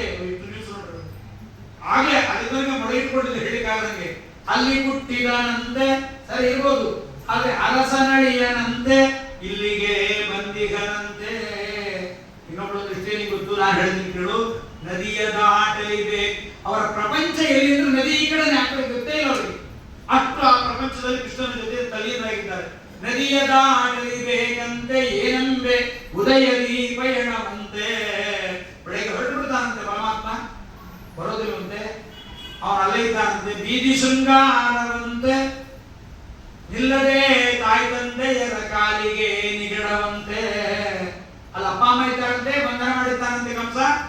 ಅವನಲ್ಲಿದ್ದಾನಂತೆ, ಕಾಯ್ಕೊಂತ ಆಯ್ತಂತೆ. ಮತ್ತೊಬ್ಬರು ಹೇಳ್ದ, ಮತ್ತೆ ಬರ್ತಾನೆ ಇಲ್ಲ ಕೃಷ್ಣ ಅಂದ್ರೆ. ಮತ್ತೆ ಪಾಂಡವರಂತೆ ಎಲ್ಲಿ ಬರ್ತಾನೆ? ನಾವು ಪಳ್ಳಿಗಳು, ನಾವು ಹಳ್ಳಿಯ ಕನ್ಯರು. ನಮಗೆ ಎಣ್ಣೆ ಅಂದ್ರೆ ಹರಳೆಣ್ಣೆ, ಹೂವು ಅಂದ್ರೆ ಚೆಂಡು ಹೂವು. ಇದು ಬಿಟ್ಟು ನಮ್ಗೆ ಏನು ಸ್ಪ್ರೇ ಹೊಡ್ಕೊಳ್ಳೋದು, ಪುಸ್ ಮಾಡ್ಕೊಳ್ಳೋದು, ಒಂದೊಂದು ನೈಲ್ಗೂ ಒಂದೊಂದು ಕಲರು, ಏನೆಲ್ಲ ನರಸಿಂಹಾವತಾರ ಹಾಳಾಗ ಹೋಗ. ಶಿಶುದ ಶೂರ್ಪಣಕ್ಕಿಯರು ಶಿಶುದ ಬಿಟ್ಕೊಂಡಿರ್ತಾವ ಹಾಳಾಗ. ಅದು ಉಗುರು ಬರ್ತೈತೆ, ಅದಕ್ಕೆ ಜಾಯಿಂಟ್ ಉಗುರು ಬೇರೆ. ಅದನ್ನ ಹಚ್ಚಿ ಯಾರನ್ನ ಕೊಡ್ಬೇಕಾಗಿದೆಯೋ ಯಾರನ್ನ ಪಡಿಸ್ಬೇಕಾಗಿದೆಯೋ ಗೊತ್ತಿಲ್ಲ, ಕರುಣಿಗಳು ತಾಗಿರ್ತಾವೆ, ಅದನ್ನ ಹಚ್ಕೋಬೇಕು. ಅವ್ರು ಹೇಳ್ತಾರೆ ನಗರದ ಸ್ತ್ರೀಯರು ಇರ್ತಾರೆ, ಪಳ್ಳಿವಾಸಿಗಳು ನಾವು ಬರೀ ಹಳ್ಳಿ ಏನ್ ಗೊತ್ತು, ಹೂವು ಅಂದ್ರೆ ಚೆಂಡು ಹೂವ, ವಾಸನೆ ಹೂವು ಗೊತ್ತಿಲ್ಲ ನಮಗೆ. ಅವ್ರೆಲ್ಲ ನೋಡ್ತಾನೆ, ಅಲ್ಲಿ ಸುಂದರ ಸ್ತ್ರೀ ಇರ್ತಾರೆ, ಅಲಂಕಾರ ಒಳಗಾಡ್ತಾನೆ, ಬರ್ತಾನೆ ಇಲ್ವ ಅಂದ್ರೆ ಬರಲ್ಲ ಅನ್ಬೇಕು. ಮತ್ತೆ ಪಾಂಡವರಂತೆ ಮೋಹದ ಸೋದರತ್ತೆಯ ಮಕ್ಕಳಂತೆ ಚಿತ್ತಜಾನಯ್ಯನ ಚಿತ್ತ ಎಲ್ಲ ಆಯ್ತಂತೆ. ಚಿತ್ತಜಾನಯ್ಯ ಬ್ರಹ್ಮದೇವ ನಮ್ಮ ಮನ್ಮಥನಿಗೆ ಅಪ್ಪ ಇವ. ಇವನ ಮನಸ್ಸಲ್ಲಿ ಗತಿ ಏನು? ತಾಳಲಾರೆವು ನಾವು ಬಾಲತ್ವದಲ್ಲಿ ಹೋದರೆ ಆನೆ ಇಡುವ ಬನ್ನಿ. ಆನೆ ಇಟ್ಟು ಕರೆಯೋಣ ಅವನನ್ನ. ಎಲ್ಲರೂ ಬಂದಿದ್ದಾರೆ ಪರಮಾತ್ಮನೊಳಗೆ. ವಾರಿಜಾಂಬಕ ವಾರಿದಾರಿವದನ ವಾರಾಶಿಜಾವಲ್ಲಭ ವಾರಿವಾಹನಿವಾಂಗ ವಾಸವನುತ ವಾಕ್ಯಂಬಾಲಿಸೋ ರಂಗವಿಠಲರ ಕೃತಿ. ರಂಗವಿಠಲ ಅಂತಾರೆ. ಎಷ್ಟು ಪ್ರಾಸ ನೋಡ್ರಿ. ಪರಮಾತ್ಮನ ಪ್ರಾರ್ಥನೆ ಮಾಡ್ತಾರೆ, ಸ್ವಾಮಿ ಖಂಡಿತವಾಗಿ ಬರಬೇಕು, ನೀವು ಹೋಗಬಾರದು. ಅಕ್ರೋಧ ಇಲ್ಲ, ನಾ ಹೋಗಲ್ಲೇ, ಯಜ್ಞ ಕಳಿಸಿದ್ದಾನೆ ಧನುರ್ಯಾಗಕ್ಕೆ, ಹೋಗಿ ಬರ್ತೀನಿ. ಇಲ್ಲ ನಮ್ಗೆ ಯಾಕೋ ಸಂಶಯ, ಯಾರ್ಯಾರು ಏನೇನೋ ಹೇಳ್ತಾ ಇದ್ದಾರೆ. ಟಿವಿ ಬ್ರೇಕಿಂಗ್ ನ್ಯೂಸ್ ಬರ್ತಾ ಇದೆ, ಪರಮೇಶ್ವರಪ್ಪ ಮಿನಿಸ್ಟರ್ ಆಗ್ತಾನೋ, ಡಿ ಕೆ ಶಿವಕುಮಾರ್ ಆಗ್ತಾನೋ, ಮಲ್ಲಿಕಾರ್ಜುನ ಖರ್ಗೆ ಆಗ್ತಾನೋ ಗೊತ್ತಿಲ್ಲ, ಯಾರಾಗ್ತಾರೋ ಏನೋ. ಒಂದೊಂದು ನ್ಯೂಸು ಸಿದ್ದರಾಮಯ್ಯನೇ ಮತ್ತೆ ಆಗ್ತಾನಂತ ಗೊತ್ತಿಲ್ಲ. ಏನು ನಿದ್ರಾರಾಮಯ್ಯ ನಿದ್ದೆರಾಮ. ಮನೆ ಗುರುವಾರ ಫೋಟೋ ತಗೋಲ್ಲ ಅಂತ ಹೇಳಿ ಯಾರು ಮಠ ಬಿಟ್ಟು ಹೋದ, ಹಾಳಾಗೋಗಿ ಗುರುವಾರ ರಿಸೈನ್ ಕೊಟ್ಟು ಹಾಳಾಗಿ ಹೋದ. ಏನೇನೋ ನ್ಯೂಸ್ ಇದೆ ಸ್ವಾಮಿ, ನಾವೇನ್ ಮಾಡೋಣ, ಬಹಳ ಕಷ್ಟ. ಇಲ್ಲ ಆಣೆ ಇಟ್ಟು ಹೇಳ್ತೀನಿ, ಬ್ರಹ್ಮದೇವರ ಮೇಲೆ ಆಣೆ, ಬಂದೇ ಬರ್ತೀನಿ ಅಂತ. ಅವ್ರೆಲ್ಲ ಕೇಳಿದ್ರು, ಬ್ರಹ್ಮ ಸತ್ ಅಳೋರೇ ಇದ್ದಾರೆ. ಅವನು ಹುಟ್ಟಿದ್ದು ನಾವೇನು, ನಿನ್ನ ನಾವೇನು ಹುಟ್ಟಿದ ಬ್ರಹ್ಮ, ಅವನು ಸತ್ರ ಯಾರು ಅಳೋರೇ ಇದ್ದಾರೆ? ಯಾರು ಇಲ್ಲ. ಸರಿ ಬೇಡ, ಬ್ರಹ್ಮದೇವರ ಮಗ ರುದ್ರದೇವರ ಆಣೆ ಇಡ್ತೀನಿ. ಒಂದು ದಿವಸ ಸ್ಮಶಾನಕ್ಕೆ ಹೋದ್ರೆ ಅಳ್ತಾರೆ. ದಿನ ಸ್ಮಶಾನದಲ್ಲಿ ಹೋಗಿ ಯಾರು ಅಳ್ತಾರೆ? ಅವನು ಯಾವಾಗಲೂ ಅಲ್ಲೇ ಸ್ಮಶಾನದಲ್ಲಿ ಇರ್ತಾನೆ, ಅವನ ಬಗ್ಗೆ ಆಣೆ ಇಡ್ತಾರೆ. ನಿಮ್ಮೆಲ್ಲರ ಆರಾಧ್ಯ ದೈವ ಮನ್ಮಥನ ಮೇಲೆ ಆಣೆ ಇಡ್ತೀನಿ. ಕೃಷ್ಣ ಸುಳ್ಳು ಹೇಳಿಕ್ಕೆ ಒಂದು ಲಿಮಿಟ್ ಬೇಕು ನೋಡು. ಸ್ಮಶಾನದಲ್ಲಿ ಇದ್ದವನ ಬಗ್ಗೆ ಆಣೆ ಇಡ್ತೀವ. ಸತ್ತು ತನು ಸುಟ್ಟು ಬೂದಿಯಾಗಿ ಸುಟ್ಟು ಬೂದಿಯಾಗಿದ್ದಾನೆ ಮನ್ಮಥ, ಅವನ ಮೇಲೆ ಆಣೆ ಇಡ್ತೀವಿ. ಇಲ್ಲ ಬರ್ತೀನಿ ಅಂತ ಹೇಳಿದ ವಸುದೇವ ನಮ್ಮ ನಂದಗೋಪ ಯಶೋದೇವರನ್ನ ಕರ್ಕೊಂಡು ಪರಮಾತ್ಮ ಅನೇಕ ಜನ ಯಾದವರೆಲ್ಲರೂ ಬಯಸ ಹೊರಟಿದ್ದಾರೆ. ಅಕ್ರೂರನ ಸಂಸ್ಥಾಪ್ಯರು ರಥವಲೇ ಜಗದಾಭಿವಂದ್ಯು ಶ್ವಾಪಲ್ಕಿರಾಶ್ವತಾರ ಯಮಸ್ವಸಾರಂ ಸ್ನಾತ್ವಾ ಸುತತ್ರ ವಿಜನೇವ ಕೃತಾಗಮರ್ಷಃ ಶೇಷಾಸನಂ ಪರಮಪುರುಷಮತ್ರ ದೈಕ್ಷತ್. ಪರಮಾತ್ಮನ ಕರ್ಕೊಂಡು ರಥದ ಹಿಂದೆ ಬಂದಿದ್ದಾರೆ. ಆದ್ರೂ ಎಷ್ಟೋ ಜನ ರಥಕ್ಕೆ ಅಡ್ಡ ಬಿದ್ದರಂತೆ, ದುಃಖ ಪಡ್ತಾರೆ. ರಥದ ಧ್ವಜ ಕಾಣಿಸೋ ತನಕ ನೋಡ್ತಾ ಇದ್ದಾರಂತೆ, ಕೃಷ್ಣ ಬರ್ತಾನೆ ಅಷ್ಟೇ. ಅವ್ರು ನೋಡಿದಷ್ಟೇ ಮತ್ತೆ ಬರಲೇ ಇಲ್ಲ ಕೃಷ್ಣ ಪರಮಾತ್ಮ. ಹೊರಟೋದನ್ನು ಹೋಗೇ ಬಿಟ್ಟ ಪರಮಾತ್ಮ. ಆ ಹೋಗುವಾಗ ದಾರಿಯಲ್ಲಿ ಅಕ್ರೂರ ಮಧ್ಯಾಹ್ನ ಆಯ್ತಂತೆ. ಕೃಷ್ಣ ಮಾಧ್ಯಾಹ್ನಿಕ ಮಾಡ್ತೀನಿ ಅಂತ ಪಾದರಾಜರು ಅಂತಾರೆ. ಭಕ್ತಸ್ಸೇವ ಮೋಕ್ಷ ಕೊಡುವ ಪರಮಾತ್ಮ ಕೈಯಲ್ಲಿದ್ದರೂ ಕರ್ಮಾನುಷ್ಠಾನವನ್ನು ಬಿಡಲಿಲ್ಲ. ನಮ್ಗೆ ಹಾಗೆ ಒಂದೆರಡು ಶ್ಲೋಕ ಬಂದ್ಬಿಟ್ರೆ, ಒಂದೆರಡು ದೇವನಾಮಗಳನ್ನು ಬರೀ ಬಂದು ಅಪರೋಕ್ಷ ಜ್ಞಾನಿಗಳನ್ನು ಬಿಡ್ತಾರೆ. ದೇವನಾಮ ಬರೆದ್ರೆ ಸಾಕು ಅಪರೋಕ್ಷ ಜ್ಞಾನಿಗಳು. ಅವರು ಮಂಡಾರ ತಿನ್ಬೋದು, ಉಗ್ಗಾಣಿ ತಿನ್ಬೋದು, ಬಜ್ಜಿ ತಿನ್ಬೋದು, ವೀರಶೈವ ಅಂಗಡಿಯಲ್ಲೇ ತಿಂತಾ ಇರ್ತಾರೆ. ಮತ್ತೆಲ್ಲೂ ಅಪರೋಕ್ಷ ಜ್ಞಾನಿಗಳು ಏನ್ ತಿಂದು 10 ಸರಿ ಚಹಾ ಕುಡಿದು 3 ಸರಿ ಮಂಡಾರ ಒಳಗಡೆ ತಿಂದು ಸ್ನಾನ ಮಾಡಿದ್ರು. ಏನ್ ನೈವೇದ್ಯ, ಏನ್ ಅದ್ಭುತ! ಆ ದೇವ ನೈವೇದ್ಯ ಮಾಡ್ಲಿಕ್ಕೂ ಸರಿ ನೀವು ನೈವೇದ್ಯ ಆದ್ಮೇಲೆ ಮಾಡು. 100 ಸರಿ ಚಹಾ ಕುಡಿತಿರ್ತಾರೆ, ಪ್ರಾಣ ಹೋಗ್ಬಿಡುತ್ತೆ ಗೊತ್ತಿಲ್ಲ. ಬೆಳಗ್ಗೆಯಿಂದ 100 ಸರಿ ಚಹಾ, ಅದು ಹೊರಗೆ ಹೋಗ್ಲಿಕ್ಕೆ ಒಂದ್ಸರಿ ಚಹಾ, ಸ್ನಾನ ಮಾಡಿ ಶಕ್ತಿಗಾಗಿ ಒಂದು ಚಹಾ, ಆಚಾರ ಸ್ನಾನ ಕೇಳಿದ್ರೆ ಆಜ್ಞಾಕ್ಕೋಸ್ಕರ ಚಹಾ, ಬಚ್ಚಲ ಮನೆ ಹೋಗ್ಲಿಕ್ಕೆ ಬಚ್ಚಲ ಮನೆ ಹೋಗ್ತಾ ಸ್ನಾನ ಕೊಡ್ಲೆ ಚಹಾ. ಹಾ ಬಾ, ಏಕಾಕ್ಷರ ಟೀ ಪ್ರಾಣ ತೆಗೆದುಬಿಡುತ್ತದೆ. ಜೊತೆಗೆ ಮೇಲೆ ಮೇಲೆ ನೈವೇದ್ಯ ಮಂಡಲ ಒಳಗಡೆ ಇಷ್ಟೆಲ್ಲ ಮಾಡ್ತಾರೆ. ಅದಕ್ಕೆ ಕರ್ಮಾನುಷ್ಠಾನವನ್ನು ಬಿಡುವ ಹಾಗಿರುವಂತೆ ಪರಮಾತ್ಮ ಜೊತೆಗಿದ್ದರೂ ಮಧ್ಯಾಹ್ನಿಕ ಮಾಡ್ತೀನಿ ಅಂತ ಅಗಮರ್ಷಣ ಸ್ಥಾನಕ್ಕೆ ಇಳಿದಿದ್ದಾನೆ. ಯಮುನಾನದಿಯಲ್ಲಿ ಮುಳುಗಿದ್ದಾನೆ. ಯಮುನಾನದಿಯಲ್ಲಿ ಶೇಷಶಾಹಿಯಾಗಿ ಪರಮಾತ್ಮನನ್ನು ಕಂಡಿದ್ದಾನೆ. ಪರಮಾತ್ಮನನ್ನು ಕಂಡು ಕೃಷ್ಣ ಬಲರಾಮರಲ್ಲಿದ್ದಾರೆ ನೀರಿನೊಳಗಡೆ. ಅದನ್ನು ನೋಡಿ ಅಕ್ರೂರಂತಾನೆ ರಥದಲ್ಲಿ ಕೂತಿದ್ರಲ್ಲ, ಇದು ಯಾವಾಗ ಬಂದ್ರು ಅಂತ ಎದ್ದಿ ಹೀಗೆ ನೋಡ್ತಾನೆ. ಕೃಷ್ಣ ಅಂತ ಬೇಕಾ, ಅಕ್ರೂರ ಹೋಗ್ಬೇಕು ಅಂತ ಅತ್ತೆ ಮುಳುಗುತ್ತಾನೆ. ಅಲ್ಲಿ ಕೃಷ್ಣನ ನೋಡ್ತಾನೆ, ಆನಂದ ಆಗತ್ತೆ. ಅವನು ಪ್ರತಿನಿತ್ಯ ಕೂಡ ನಿತ್ಯಂ ವಿಶೇಷಂ ಅಭಿವಶ್ಯತಿ ಸಿದ್ಧ ಮಂತ್ರ. ಅಕ್ರೂರ ಮಂತ್ರಸಿದ್ಧಿ ಇದ್ದ ವ್ಯಕ್ತಿ ಅವನು. ಮಂತ್ರಸಿದ್ಧಿ ಸುಮ್ಮನೆ ಬರೋದು, ಸುಮ್ಮನೆ ನಾವು ಹೇಳ್ತಿರ್ತೀವಿ ಸಂತಾನ ಸಂಪತ್ತು, ಸಂತಾನ ನೀಲಾಚಾರ ಆಪರೇಷನ್ ಆಗಿರುತ್ತೆ. ನಾವು ಮಂತ್ರಾಕ್ಷತೆ ಕೊಡ್ಬೇಕಾದ್ರೆ ಕೇಳಬೇಕು, ಕೊಡ್ಬೇಕು. ನನ್ನ ಮಕ್ಕಳಾಗಬೇಕು, ಏನಾಗಬೇಕು ಕೇಳ, ಸುಮ್ಮನೆ 60 ವರ್ಷ ಶಾಂತಿ ಆಗಿರುತ್ತೆ, ಸಂತಾನ ಸಂಪತ್ತು ಶುದ್ಧ. ಇನ್ನೇನು ಮಕ್ಕಳು ಮಂತ್ರಸಿದ್ಧಿ ಹೇಗಿರ್ಬೇಕು ಅಂದ್ರೆ, ನಮ್ಮ ಶ್ರೀನಿವಾಸ ತೀರ್ಥರು ಅಂತ ಯಾದವಾರದ ಶಿಷ್ಯರು, ಅವರು ರಾಮ ಮಂತ್ರದ ಜಪಕ್ಕಾಗಿ ಹೋಗಿದ್ದರಂತೆ. ತುಂಗಭದ್ರಾ ನದಿಯಲ್ಲಿ ಮಂತ್ರಸಿದ್ಧಿಗೋಸ್ಕರವಾಗಿ ಹೋಗಿ ಬಹಳ ಕಂಠಮಟ್ಟದ ನೀರಲ್ಲಿ ನಿಂತು ಮಂತ್ರ ಜಪ ಮಾಡ್ತಾ ಇದ್ದಂತೆ. ಅವ್ರು ಮಂತ್ರ ಜಪ ಮಾಡಿ ಹೊರಗೆ ಬರೋದಕ್ಕೆ ಕಾಯ್ತಾ ಇದ್ದ ಒಬ್ಬ ವ್ಯಕ್ತಿ. ಸ್ವಾಮಿ, ನಮ್ಗೆ ದೊಡ್ಡ ಆಪತ್ತಾಗಿದೆ, ಪರಿಹಾರ ಮಾಡಿರಿ ಬ್ರಾಹ್ಮಣರು ನೀವು. ಭಾಗವತಾದಿಗಳಿಗೆ ವ್ಯಾಖ್ಯಾನ ಬರೆದವರು ಶ್ರೀನಿವಾಸ ತೀರ್ಥರು. ಅವ್ರು ಕೇಳಿದ್ರು, ಏನಾಗಿದೆ? ನಾನು ಹಸು ಹೊಡೆದೆ, ಸತ್ತೋಯ್ತದ್ದು, ಸಾಯುವಾಗ ಕೂಗಿತು, ಅಂಬಾ ಅಂತ ಕೂಗಿತು. ಆ ಕೂಗು ನನ್ನ ಕಿವಿಯೊಳಗೆ ಬಾಯಿಟ್ಟು ಕೂಗಿದಂತೆ ಬಹಳ ವ್ಯಥೆ ಆಗ್ತಾ ಇದೆ, ನನಗೆ ಸಂಕಟ ಆಗ್ತಾ ಇದೆ. ಅದನ್ನು ದುಃಖ ಪರಿಹಾರ ಮಾಡ್ಕೊಳ್ಳಿಕ್ಕೆ ಆಗ್ತಾ ಇಲ್ಲ, ಪರಿಹಾರ ಮಾಡಿದ್ರು. ಹಾಗಾದ್ರೆ ನಾನು ರಾಮ ಮಂತ್ರ ಜಪ ಮಾಡ್ತಾ ಇದ್ದೆ, ಟೆಸ್ಟ್ ಮಾಡಿಬಿಡ್ತೀನಿ. ಅವನ ಕಿವಿಯಲ್ಲಿ ಒಮ್ಮೆ ರಾಮ ಮಂತ್ರವನ್ನು ಹೇಳಿದ್ರು. ಹೇಗಿದೆ ನಿಂಗೆ ಅಂತ ಕೇಳಿದ್ರು.